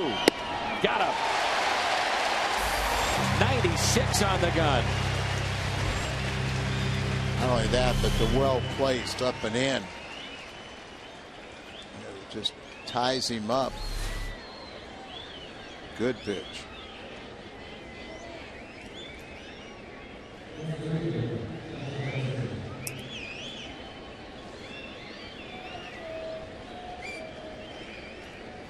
Whistles have started, and between innings, Al was trying to get the wave going. Is that what I was doing? I didn't know. Pitch taken a little bit high. Second at bat for Harrison, who grounded out to short first time up. News and notes. See where Hanley Ramirez is going to return to lineup on Wednesday for the Dodgers, and the White Sox released Tyler Green, former #1 draft pick of the Cardinals, from AAA. 1-0 pitch. Hit sharply towards short and off the glove, it looked like, of Cosma.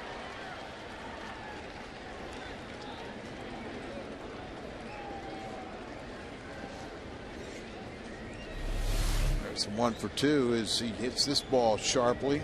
Nice effort by Cosma, but comes up empty. And now Mike Matheny's going to go and bring in his right-hander, Seth Maness.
Gets you a little bit concerned about this is the high average that you see that he gives up the hits, gets the double plays though behind it. At this spot, cannot afford to give up a base hit. Jordy Mercer has swung the bat as well as anybody tonight in their lineup too. And Mercer been doing that since the All-Star break. 328 average, over 300 on the road this year. Seth's a strike thrower. Righties only at 246. Cards have used all their position players. They have Waka, Choate, Freeman left in the pen.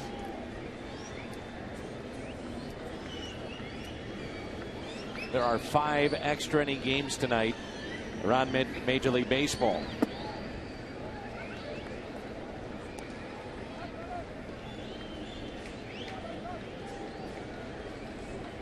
Cincinnati has now taken the lead 6-4 over Chicago.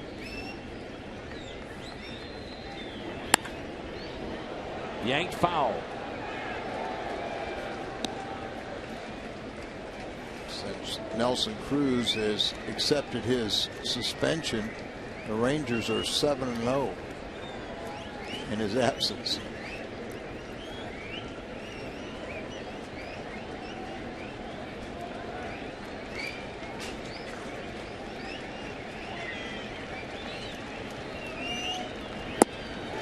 Seth Maness, nicely done.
And the Cardinals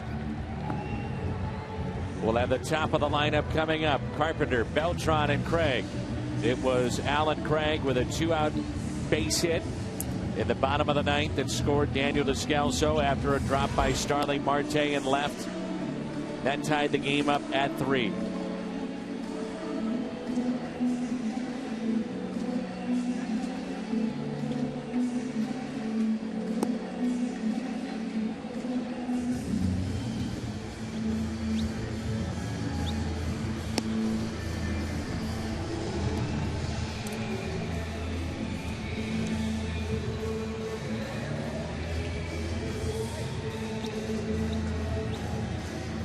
Long night of baseball. Pirates led throughout until the very end of regulation. In the pen, Hughes, as you mentioned, Tony Watson, though, has got issues of his own. So Gomez will face Carpenter, Beltran, and Craig. Jeanmar Gomez. Cardinals have out hit Pittsburgh 10-8. Cardinals have stranded 12. The Pirates have stranded 8.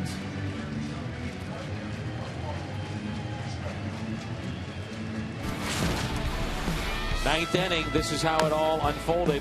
1 out, Descalso routine fly and a drop by Marte in left. Daniel winds up at second base. Then with 2 outs, Alan Craig delivers with a single into right. Descalso tied it up.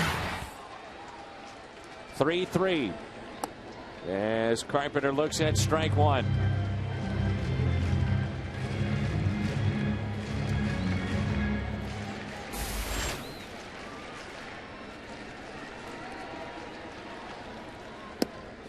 Big Cardinal fan, Darren Oliver, watching us tonight. Says, I love the 3-man booth, especially Rick Horton. We appreciate that, Mr. Oliver. Ricky's got fans everywhere. Ricky will be on the post-game show.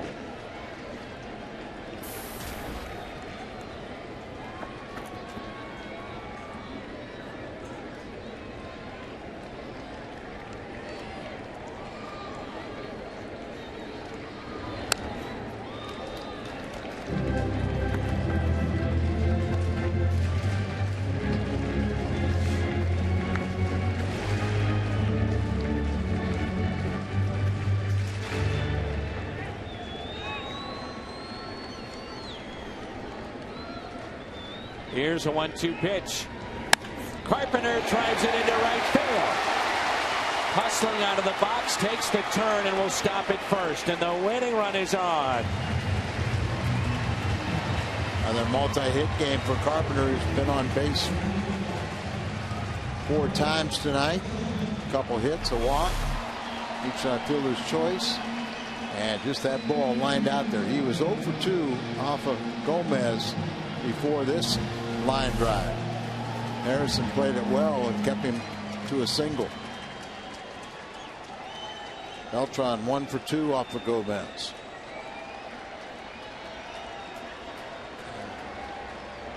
Ooh, and the one hit was a home run.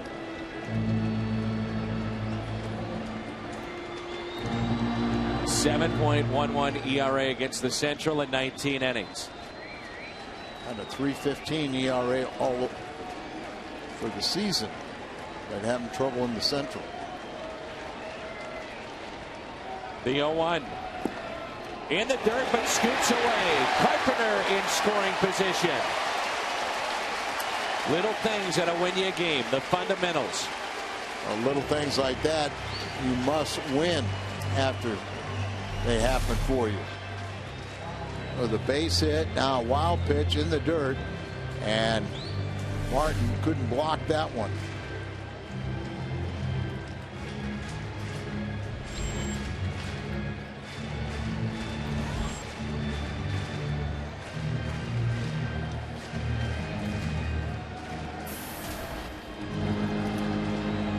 At least needs to get it to the right side. At the very least, as you're saying, advancing, but hopefully you're bringing him home. 1-1 pitch. 1-2 on Beltran.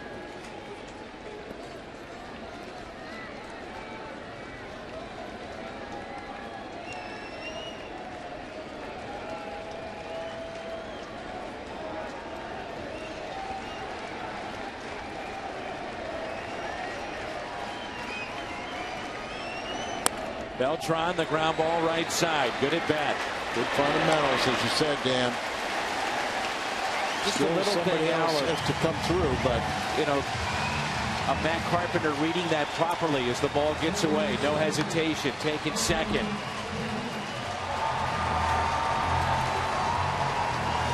And look who it is, Alan Craig. Sure. Would Clint Hurdle think about walking? Well, you've got Manus on deck. Position players, you're through. And then Johnson after that. Can't possibly pitch to Craig here. Well, you sure wouldn't think about it with the pitcher spot up and no position players. Joe Kelly's already been used. Adam Wainwright started this game. Can't use those guys as pinch hitters.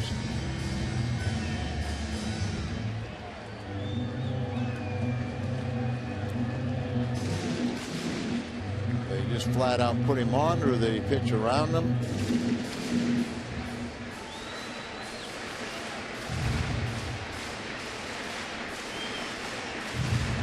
I would assume they just walk him here, then Manus comes up. Well, you sure couldn't. You wouldn't expect him to pitch the leading hitter with runners in scoring position. Why even take the chance of putting anything near now the plate? They are putting him on.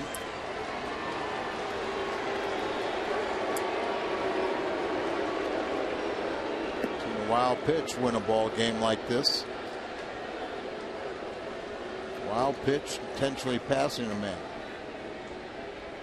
Who knows? Maybe Manus will show you he can swing the bat.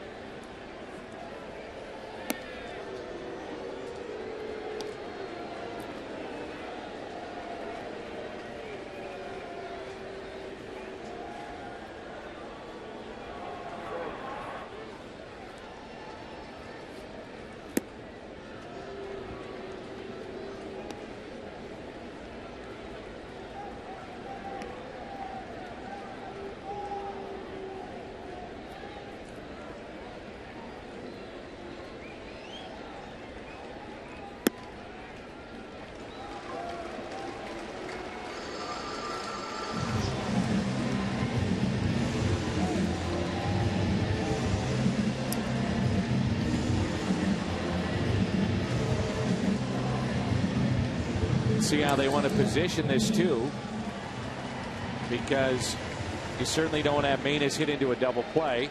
Infield is going to be drawn in, and as a matter of fact, it looks like they're going to bring in Harrison to play the infield. They are, so they're bringing in the right fielder to stand at second base.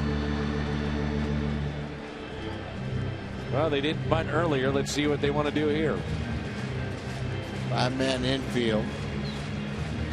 Harrison, remember, he's a multi-purpose player. He can play in the infield and outfield. You're not asking somebody to play unusual.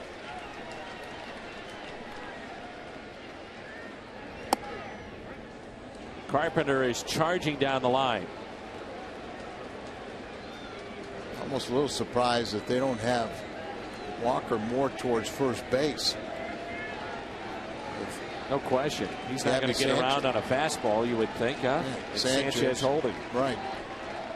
0-1 pitch. They pitch out. 1 ball, 1 strike. They may do that again. This is the cat and mouse game right now. Bob Johnson on deck.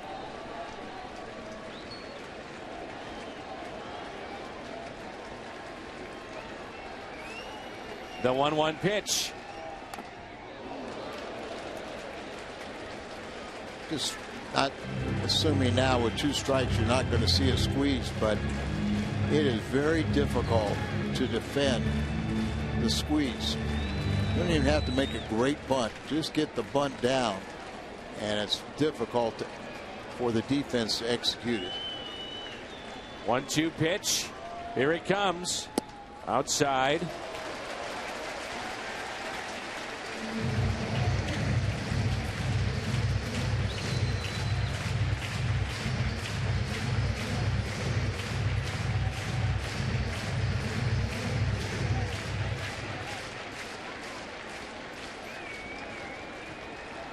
The 2-2.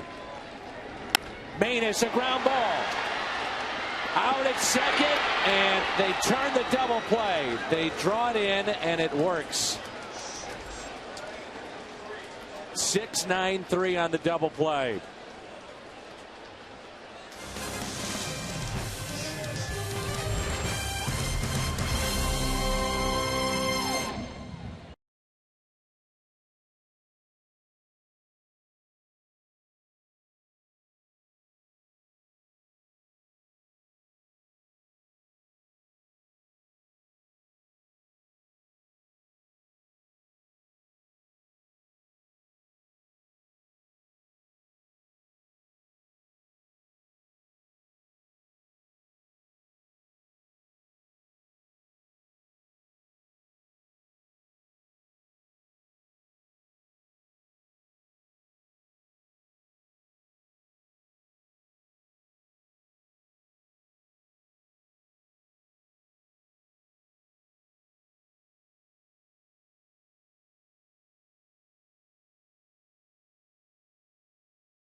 Oh, the ever popular 6-9-3 double play.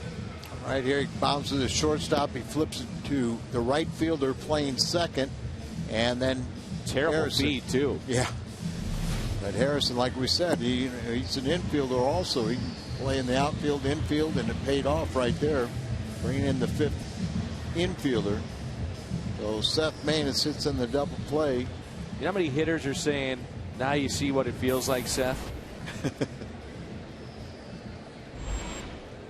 And we really don't want to see Seth get a double play here, because we want to see him just retire 3 hitters in a row. This has been one of the craziest games of the year. One pitch, one out. That's how we start playing the 12th. Such a well-played ball game for the most part. Crisp, but yet the Pirates with a couple of key errors, and here we are. Cardinals have had their opportunities, to say the least. They have stranded 13 tonight, and the Pirates have stranded 8.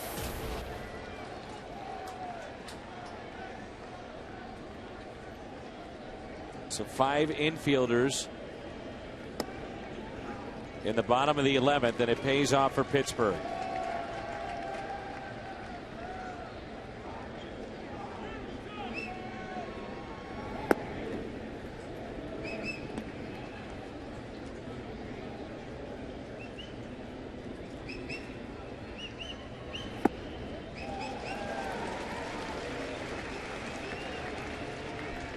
Sepp trying to pick up his 6th win of the season.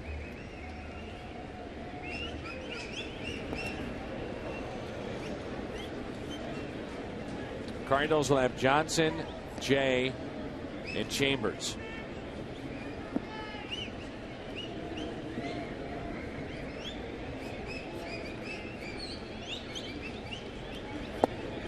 Nasty pitch by Manus. 2 away.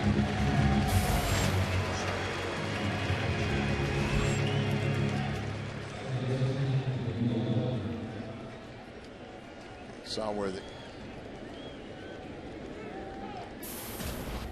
White Sox put Konerko on waivers. He is a 10-5 player. You have to say he's trying to clear waivers. You know, put him through that, so possibility of making a trade. Good work, Seth Manus.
St. Louis is stranded 13, but we're tied up at 3-3 here in the home half of the 12th, and another chance to win it for St. Louis.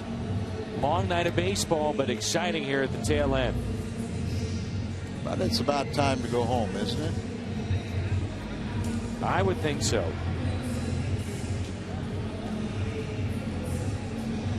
Adam Wainwright is off the hook. Made the start tonight. 120 pitches plus. There's Rob Johnson, who is 0 for 1. Cardinals have Johnson, Jay, and Chambers. You start thinking about arms available in the bullpen. Who's got the edge at this point, Al, as far as thinking about innings and this game going deeper and deeper? That's a good question. You know, you have your left-handed specialist, Randy Schoch. You have Freeman. Michael Walker is too early to bring him back. I think they would be very the Cardinals they have no position players, and that's the only pitchers they have. Still got Rob Johnson to pitch if we need. We need him to hit a home run right now. Eduardo Sanchez did finally get into a game with the Cubs, and he was the losing pitcher against Cincinnati tonight. Former Cardinal. 1-2 pitch.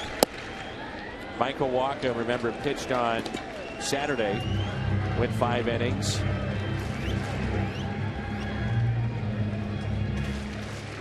As protective of their young arms as the Cardinals want to be. That's what I'm just saying. I can't see them going in that direction. So let's win it here.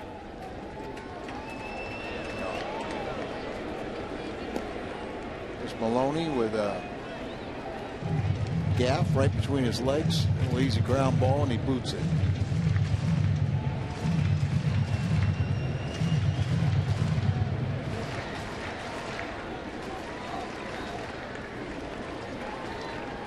Two pitch.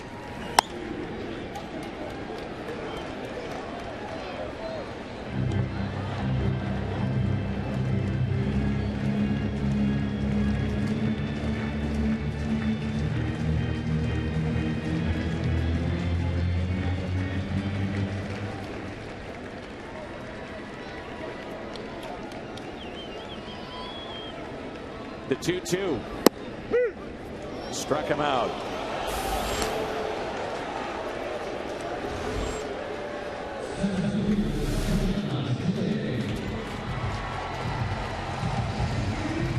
Pitch right down and away on the black. Second strikeout for Gomez. Retired all 4 men he's faced.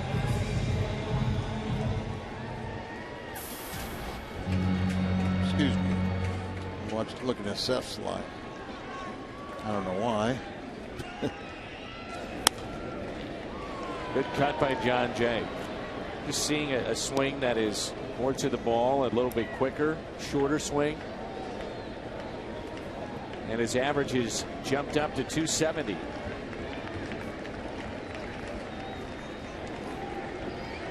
Three hits tonight, 2 singles, a double.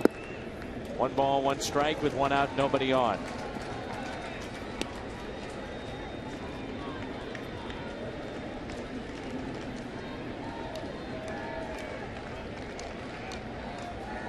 Outfield is straight away. Marte now has shifted towards the line and left, as Jay has been hitting it in that direction, and Marte is about as far opposite field that you could play. Well, you got the third baseman on the line. Now you got the left fielder moved and shaded towards the left field line. Marte coming on and makes the catch.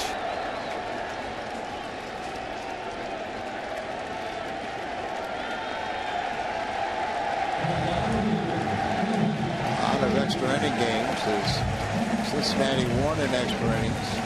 Detroit and Sox are tied at 3-all in the 11th. Baltimore and Diamondbacks 3-all in the 11th.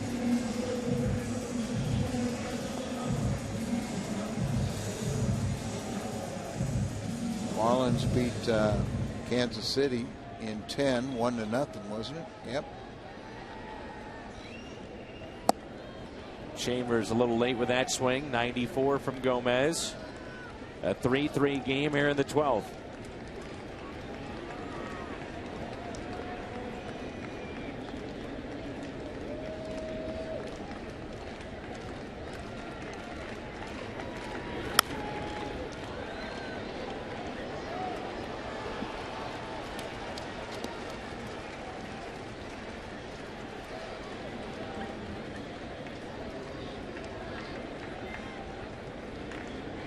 To the count.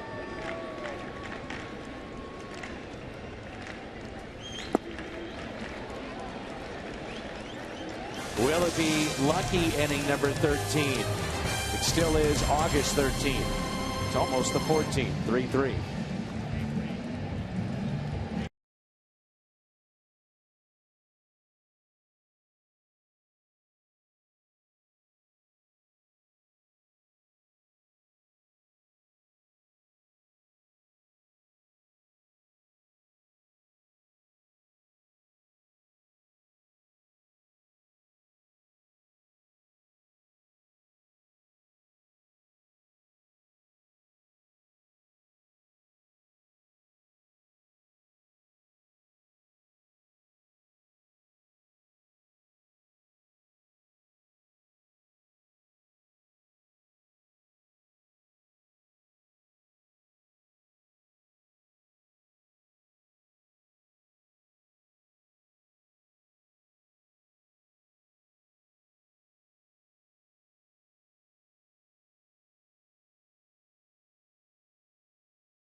And still in the ball game, Seth Maness.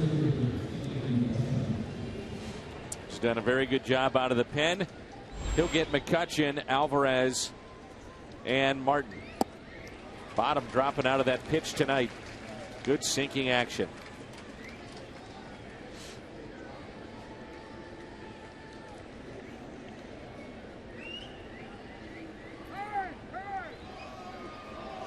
Boy, late call.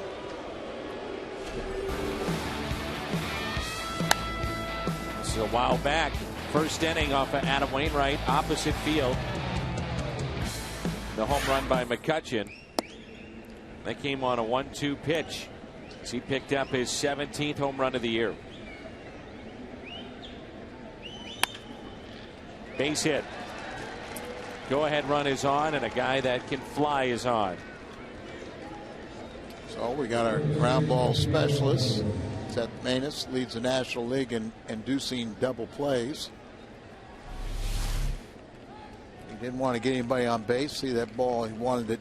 Johnson wanted it away. Came right by the inner part of the plate, and he pulls it through.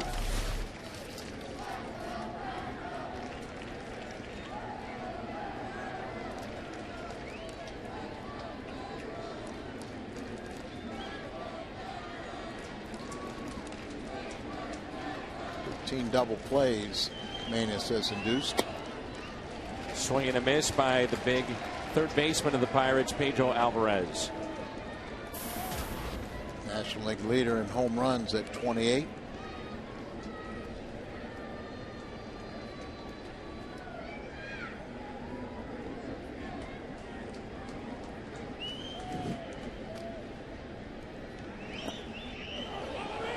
Can't find the baseball, and McCutchen advances to second.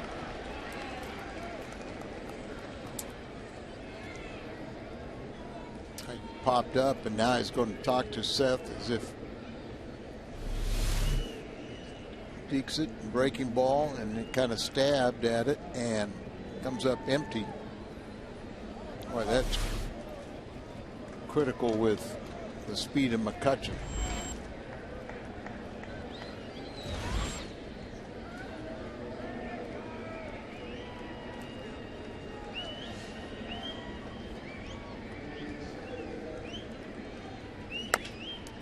Ground ball, and tough play here for Carpenter. Safe at first is Alvarez. Runners at the corners, nobody out. Base hit as he got down the line. Circle it, try to come up and run it, and Alvarez does beat it out at first. Good call. Yep.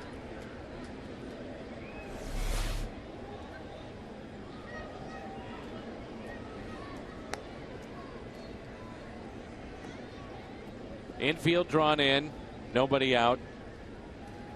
Russell Martin. Had an interesting night. 3 strikeouts and 2 walks.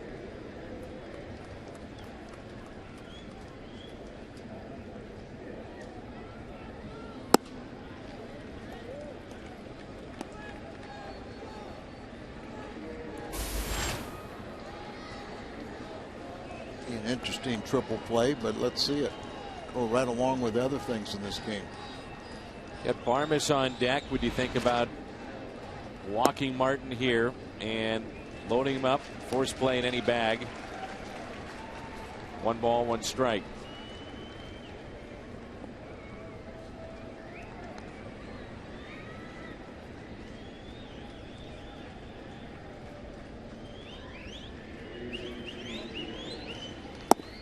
Pitch that gets away from Rob Johnson could be the most important play in this game so far. Advancing McCutchen. Yeah. And Alvarez ground ball. That's the infield hit. Now runners at first and third. Nobody out. 2 balls and 1 strike. 2-2. Now you need the strikeout double play. Sam Freeman throwing in the bullpen.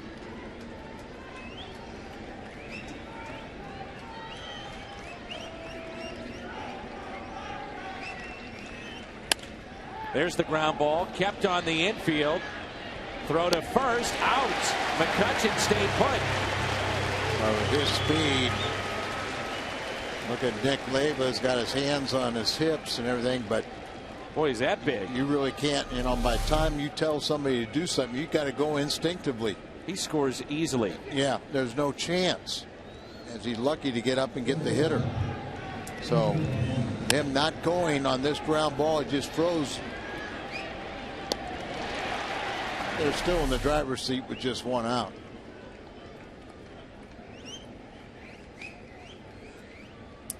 So they'll intentionally pass Barmes and then set up your double play. Harrison is the runner, or rather the hitter on deck. Your runners, the only one that matters, down at third, and McCutchen with his speed.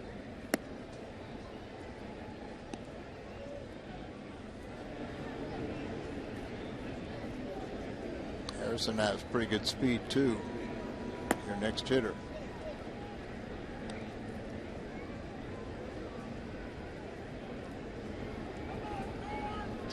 And he was right in the thick of things when they brought him in from right field, standing at second base to bring in an extra infielder. Took a bad feed and yet still was able to turn the double play to save the game for the Pirates. Now he has a chance to put them on top.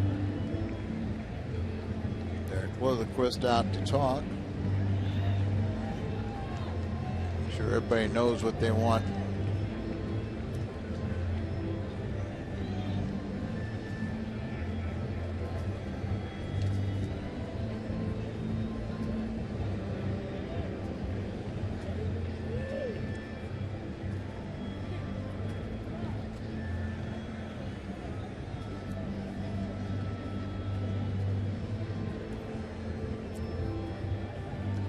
Say, Dan, if an infielder has to take a step either way, you can't get double play.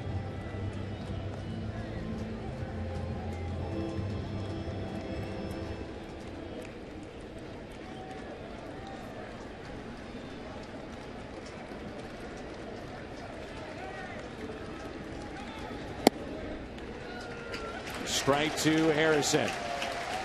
Best thing Seth can do is just throw strikes.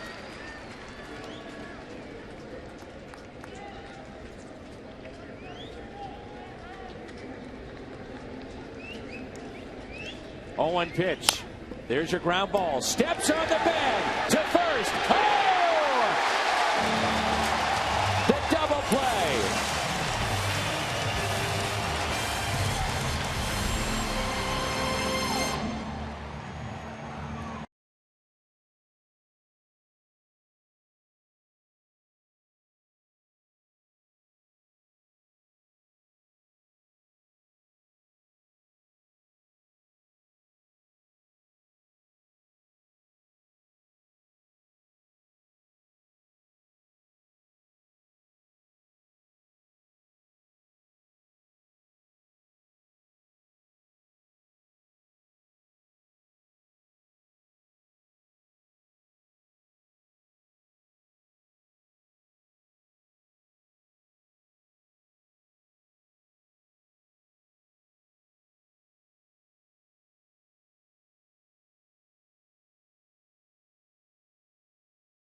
Seth Maness. Real key play. Pete Kozma keeping a ball on the infield. McCutcheon not running from third. There have been so many plays you can go back to in this game. Long night of baseball. And it'll all be worth it if the Cardinals can get a run, win this game. Because the Pirates are trying to do everything they can. They have a 3-run lead in the Central Division over 3-game lead in the Central Division over the Cardinals. So a big game, and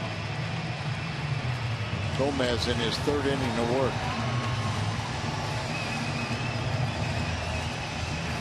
One of the things that Clint Hurdle did with his bullpen is he has guys that are multiple inning guys, and felt that was one of the ways to construct his bullpen.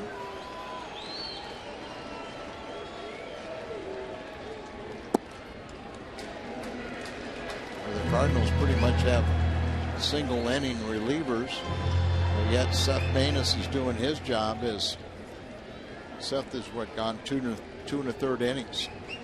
It's Kozma, Descalso, and Carpenter. 2 balls and no strikes. Very tough to win extra inning games on the road.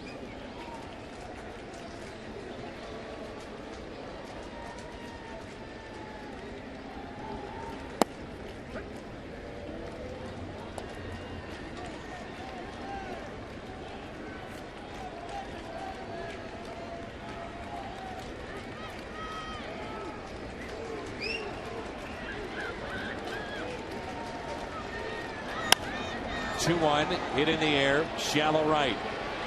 Harrison coming on, makes the catch. 1 away.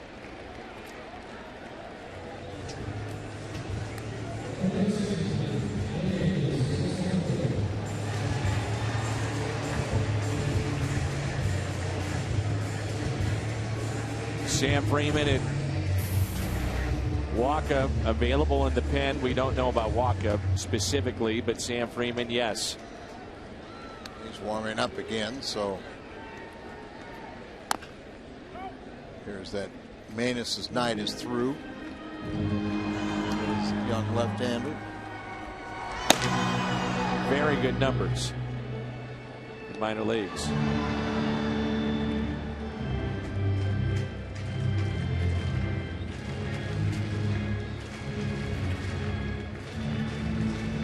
What a job, Seth Maness. Descalso, routine fly ball in the left that was dropped by Marte. Wound up at second base, eventually came around to score. That was in the 9th.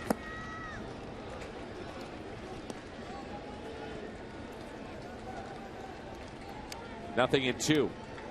Both clubs have been very good in extra innings here with their defense, other than that flub and left.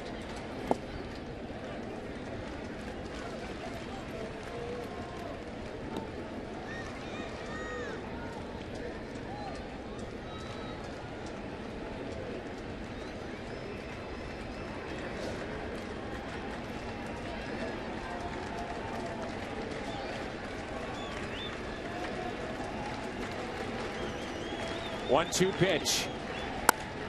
Put in play, slowly hit to second.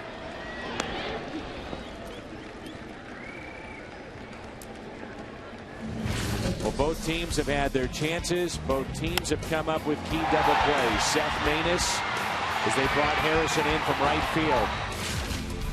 13th inning. Moments ago, Descalso stepping on the bag at third. What a double play that was. Now it's Matt Carpenter to play here in the bottom of the 13th. 3-3 game, 2 outs, nobody on. He's 2 for 5 tonight.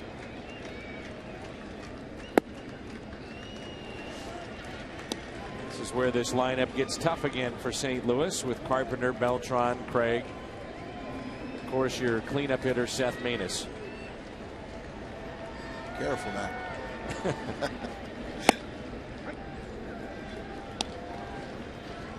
Cardinals out of position players. Pirates are down to their backup catcher. and sick Tabata. Jose Tabata was in the lineup initially, but then removed with flu-like symptoms.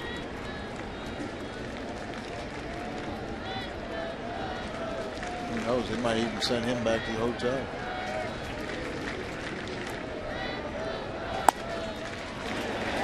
Base hit out to left. Look how far deep Marte was. This is going to be a double. Carpenter on his way to second, in there safely. Marte was playing back on the warning track. Heads-up play by Barmas, the shortstop, as he went. He knew it was going to be a base hit, but he immediately went after that ball, knowing how deep his left fielder was. Just a little flare into left field. And Carpenter, as he always does, hustling all the way, and this time it pays off for the leadoff double. Bang, bang play there, and a good play by Carpenter. He saw how deep he was playing, and then he took the chance when he saw they hadn't fielded it, and good thing he was hustling. I don't think we ever have to worry about that with Matt Carpenter. He is always hustling. He's pretty aware of his situation and surroundings and everything that's going on around him. His third hit, another double. He leads in multi-hits in the National League. He leads in doubles. Going to walk Beltran here. And Alan Craig will take that. Is standing on deck. We'll take that. Well, you can walk Craig again, then you have Manus. We won't take that. Right.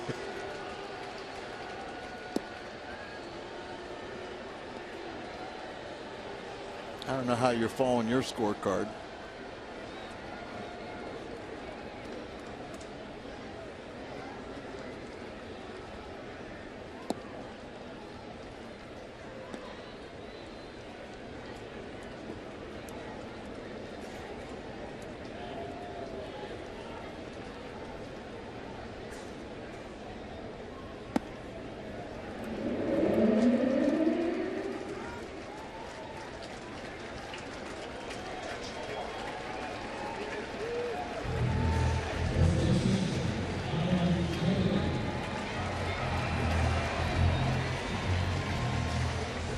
So you'll intentionally walk Craig and bring up Manus.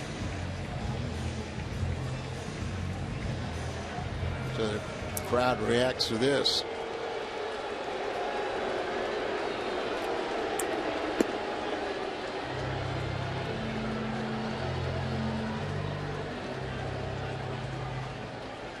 Second time Alan Craig's been walked intentionally in extra innings. Manus hit into that odd double play with a 5-man infield. He deserves the win here, doesn't he?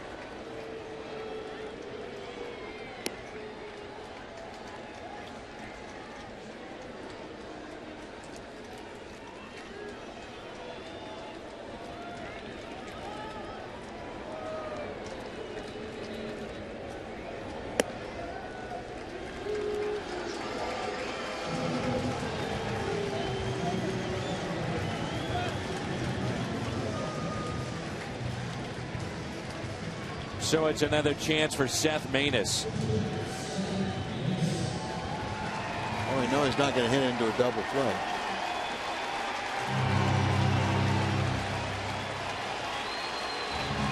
Who knows? Maybe they'll walk him. Maybe he'll wild pitch. Maybe he'll get a base hit.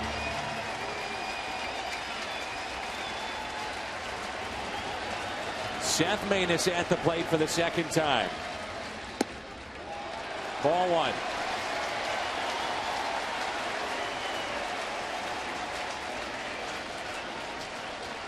Doesn't look helpless up there. 2 outs, bases loaded. The 1-0 pitch to Manus. Good cut. I saw that in the first at bat. He had a pretty good cut and fouled the pitch off. So it's not something that can't just groove a ball in there for him.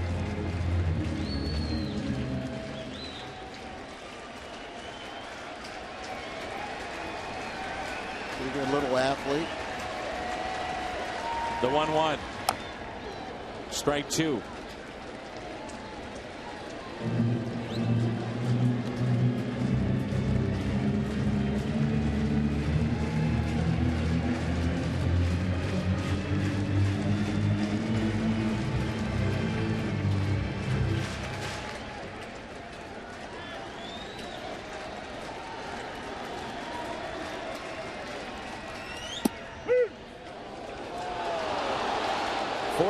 Inning rolls in when we come back.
Game. Couple of strikeouts in his lone appearance this year. Chevy called to the pen. Well, you know, Mike Matheny could have gone with a starting pitcher in that spot, but I guess he liked what he had seen out of Seth Maness the previous at bat. Gave Maness a shot. So comes up short. Like I said, I mean, really, who were you going to bring in? Westbrook, maybe. You know, I mean, I would think a starter would have an opportunity that would be a little bit better than Kelly and Wainwright were already used. Right. So your option is going to be Shelby Miller or Westbrook. Lance Lynn. Yep. It's their last position player. Their backup catcher, Tony Sanchez.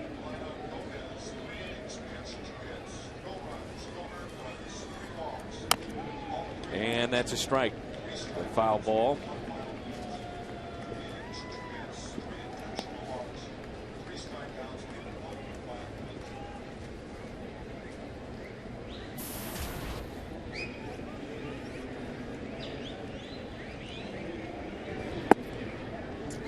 Matt Holliday removed in this ball game.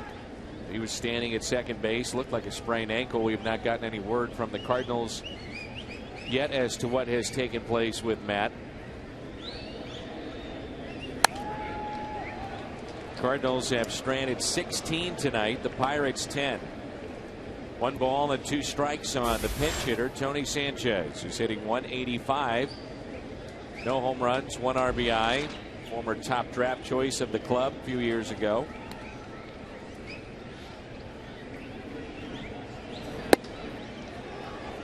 Not to be a little bit high. Not to be the last game in baseball still playing tonight.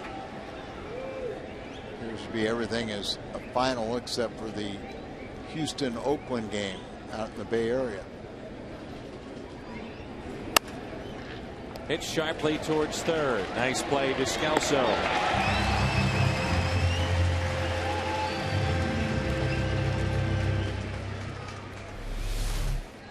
There goes Sam Freeman. Makes him hit the ball. Spin and throw by Descalzo. Well, you have Choate. You've got Waka. We're going to say that he's unavailable. We just don't know for certain. Westbrook has not pitched since Wednesday. He went in that direction. That is well hit. Right center off the bat of Sanchez, and the catch is made.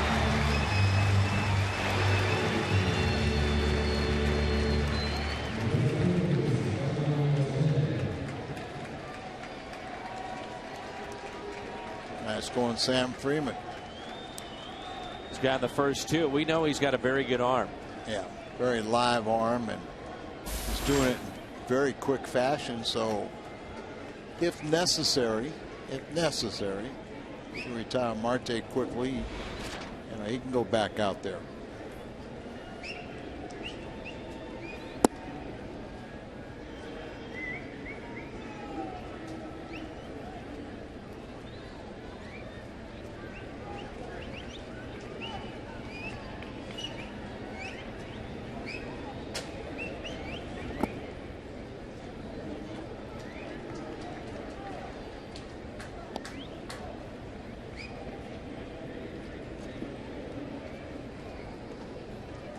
Would be a very tough game for the Cardinals to lose. You think? This would be very tough. Be tough on either side. I mean, think about it though. If you're Pittsburgh and you're essentially then 1 out away, should be with nobody on in the ninth. The way the Cardinals have battled, it'd be tough from their perspective too. Either way. It's the kind of game too, Al. If you win, you don't worry about all the mistakes that took place too. Sure. And because the Pirates have the 3-game lead, they can say, hey, we fought hard, we had a great game, just came up a little short, we'll get them tomorrow. Cardinals would be elated to win this one.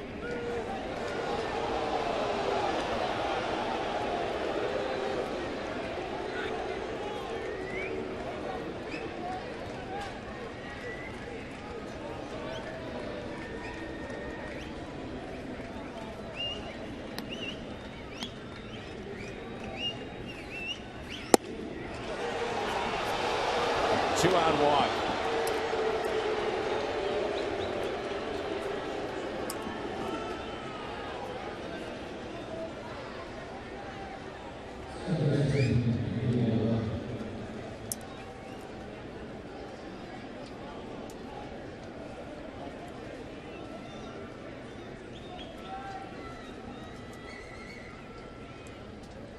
Marte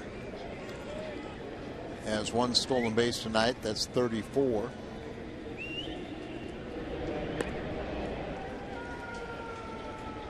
But with 2 outs, Freeman gets a hitter. He can't score.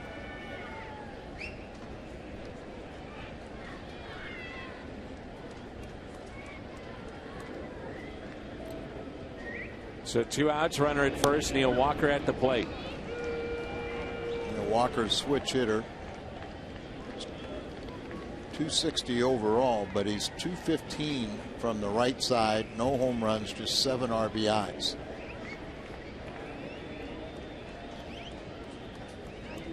Got him. Oof. Had him going the wrong way.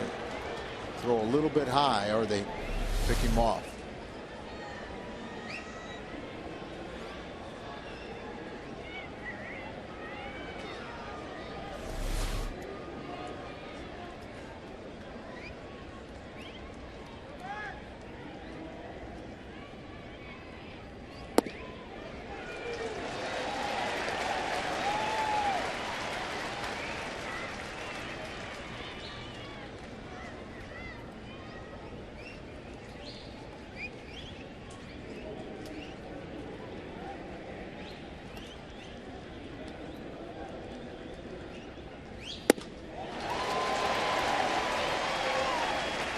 Nothing fancy. 95, then 96 from Freeman. And the fans that are stuck around are having some fun right now.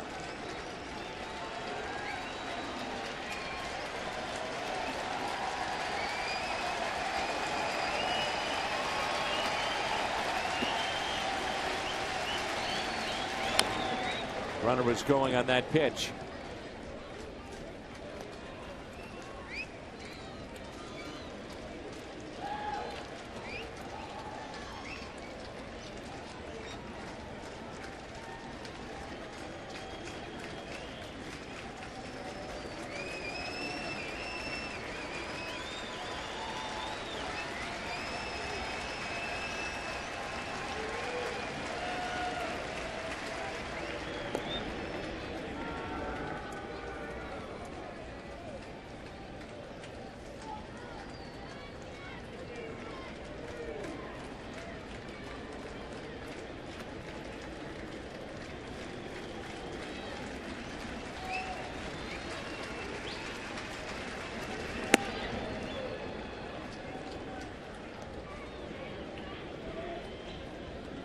One ball and 2 strikes.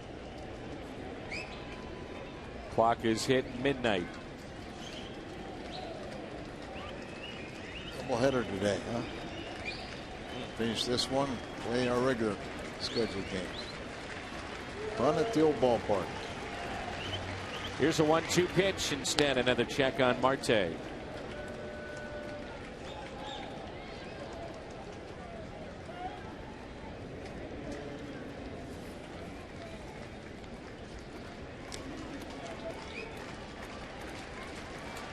Jared Hughes will be the next Pirate pitcher. Runner was going again, and it's fouled back.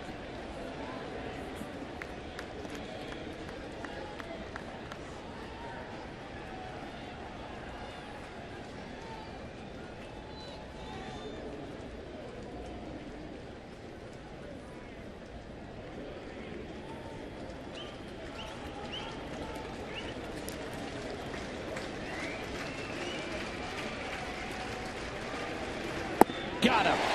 Good work, Sam Freeman.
Has made 3 straight scoreless appearances, covering 4 2/3 innings.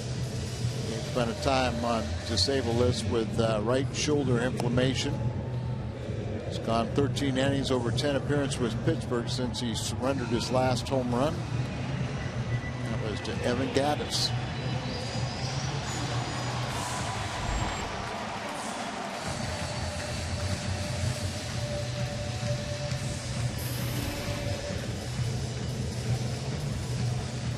Johnson getting his 3rd plate appearance.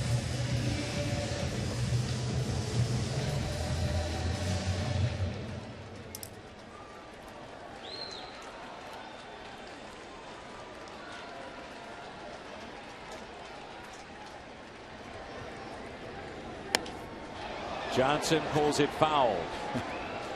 Everybody got a little excited.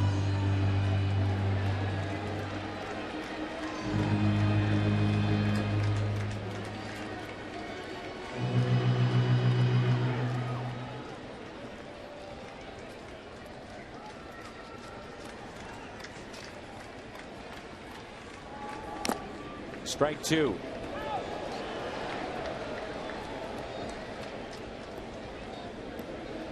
Well, they've used Sanchez, and it's a manager's nightmare when you think about, you know, what's left and who you could put back there. Martin knows the predicament is, and he's just going to have to. And Rob Johnson also standing there knows what he feels like. Just is that one of those shots that get right in between the flaps?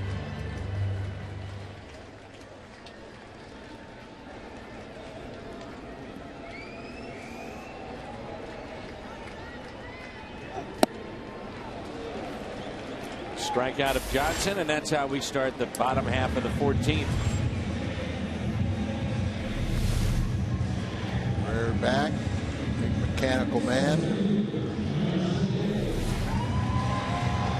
Little slider puts him away.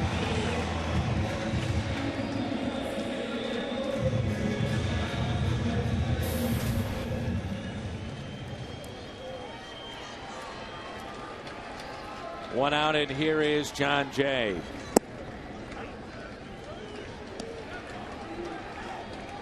Three hits of the night for John Jay.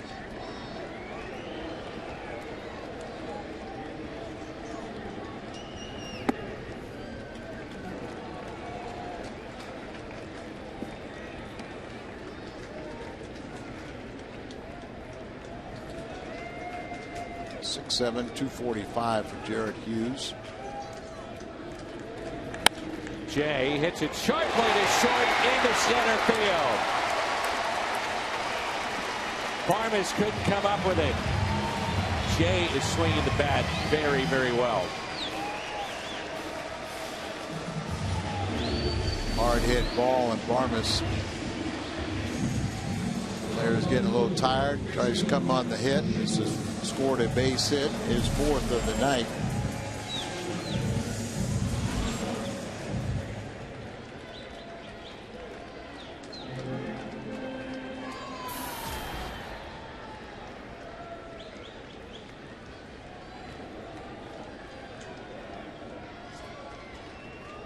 One out and a runner at first.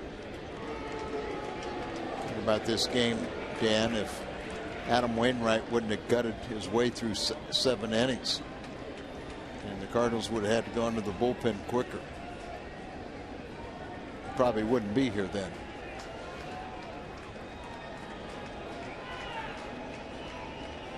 Chambers can just slap it the other way. Look at where Alvarez is. He's a good 10 feet in, being even with the bag. Ron Chambers. Look at that room to the left side. Yeah, they've been playing everybody. You know, they're playing that left-handed batter, playing the third baseman on the line, the right-handed batter playing the first baseman on the line.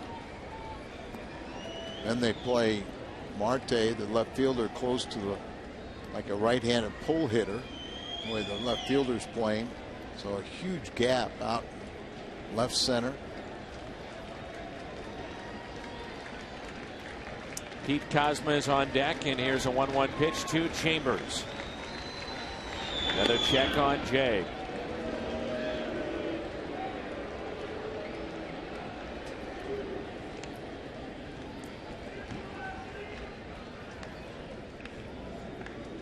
Dodgers win again tonight. Man, are they hot. They beat Matt Harvey and the Mets.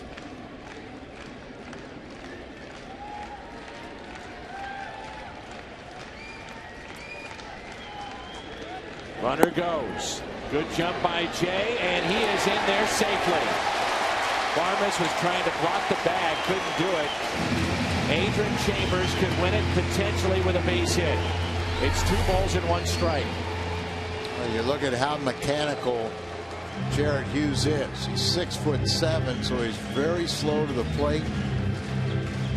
One hop right there, and Farmas has to catch it and then apply the tag. Making sure he got his foot out of the way with him sliding feet first.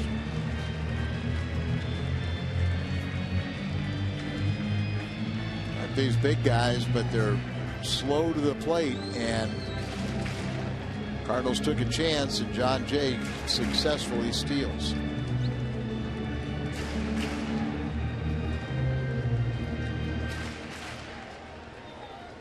Many ways a tough season for Chambers. High expectations coming out of spring training for himself.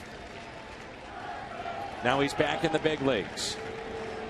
He even admitted that he took the wrong attitude down to AAA. He'd been on the postseason roster the last 2 seasons, Chambers, and upset he didn't make the ball club, and realized that wasn't going to help him get back here, and he had a 4-for-4 game right before he got called up. The 2-1. 2-2. Let's make contact.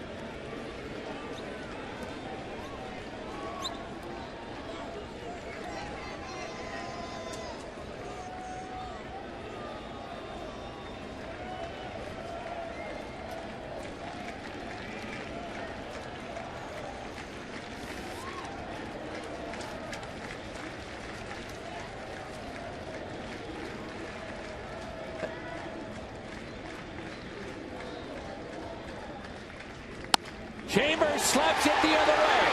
Here comes Jay. Here comes the throw. He is safe. The Cardinals win. Chambers does it in 14.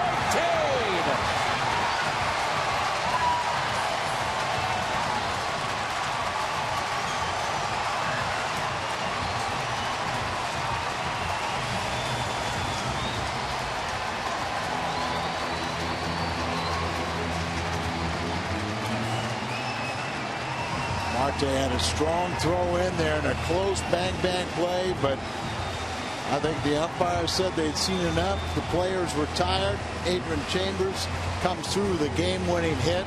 This was a game the Cardinals had to win after they tied it up in the 9th inning and then take it all the way to the 14th inning.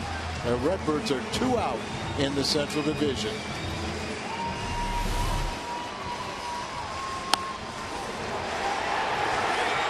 Got John Jay coming home here. Marte's strong throw goes all the way on one bounce. And there you can see it looked like he truly was safe. Marte, who made the critical error in the 9th inning, allowed them to tie it up. And a great slide. Throw just a little bit up the first base line, and he slides in safely with a win.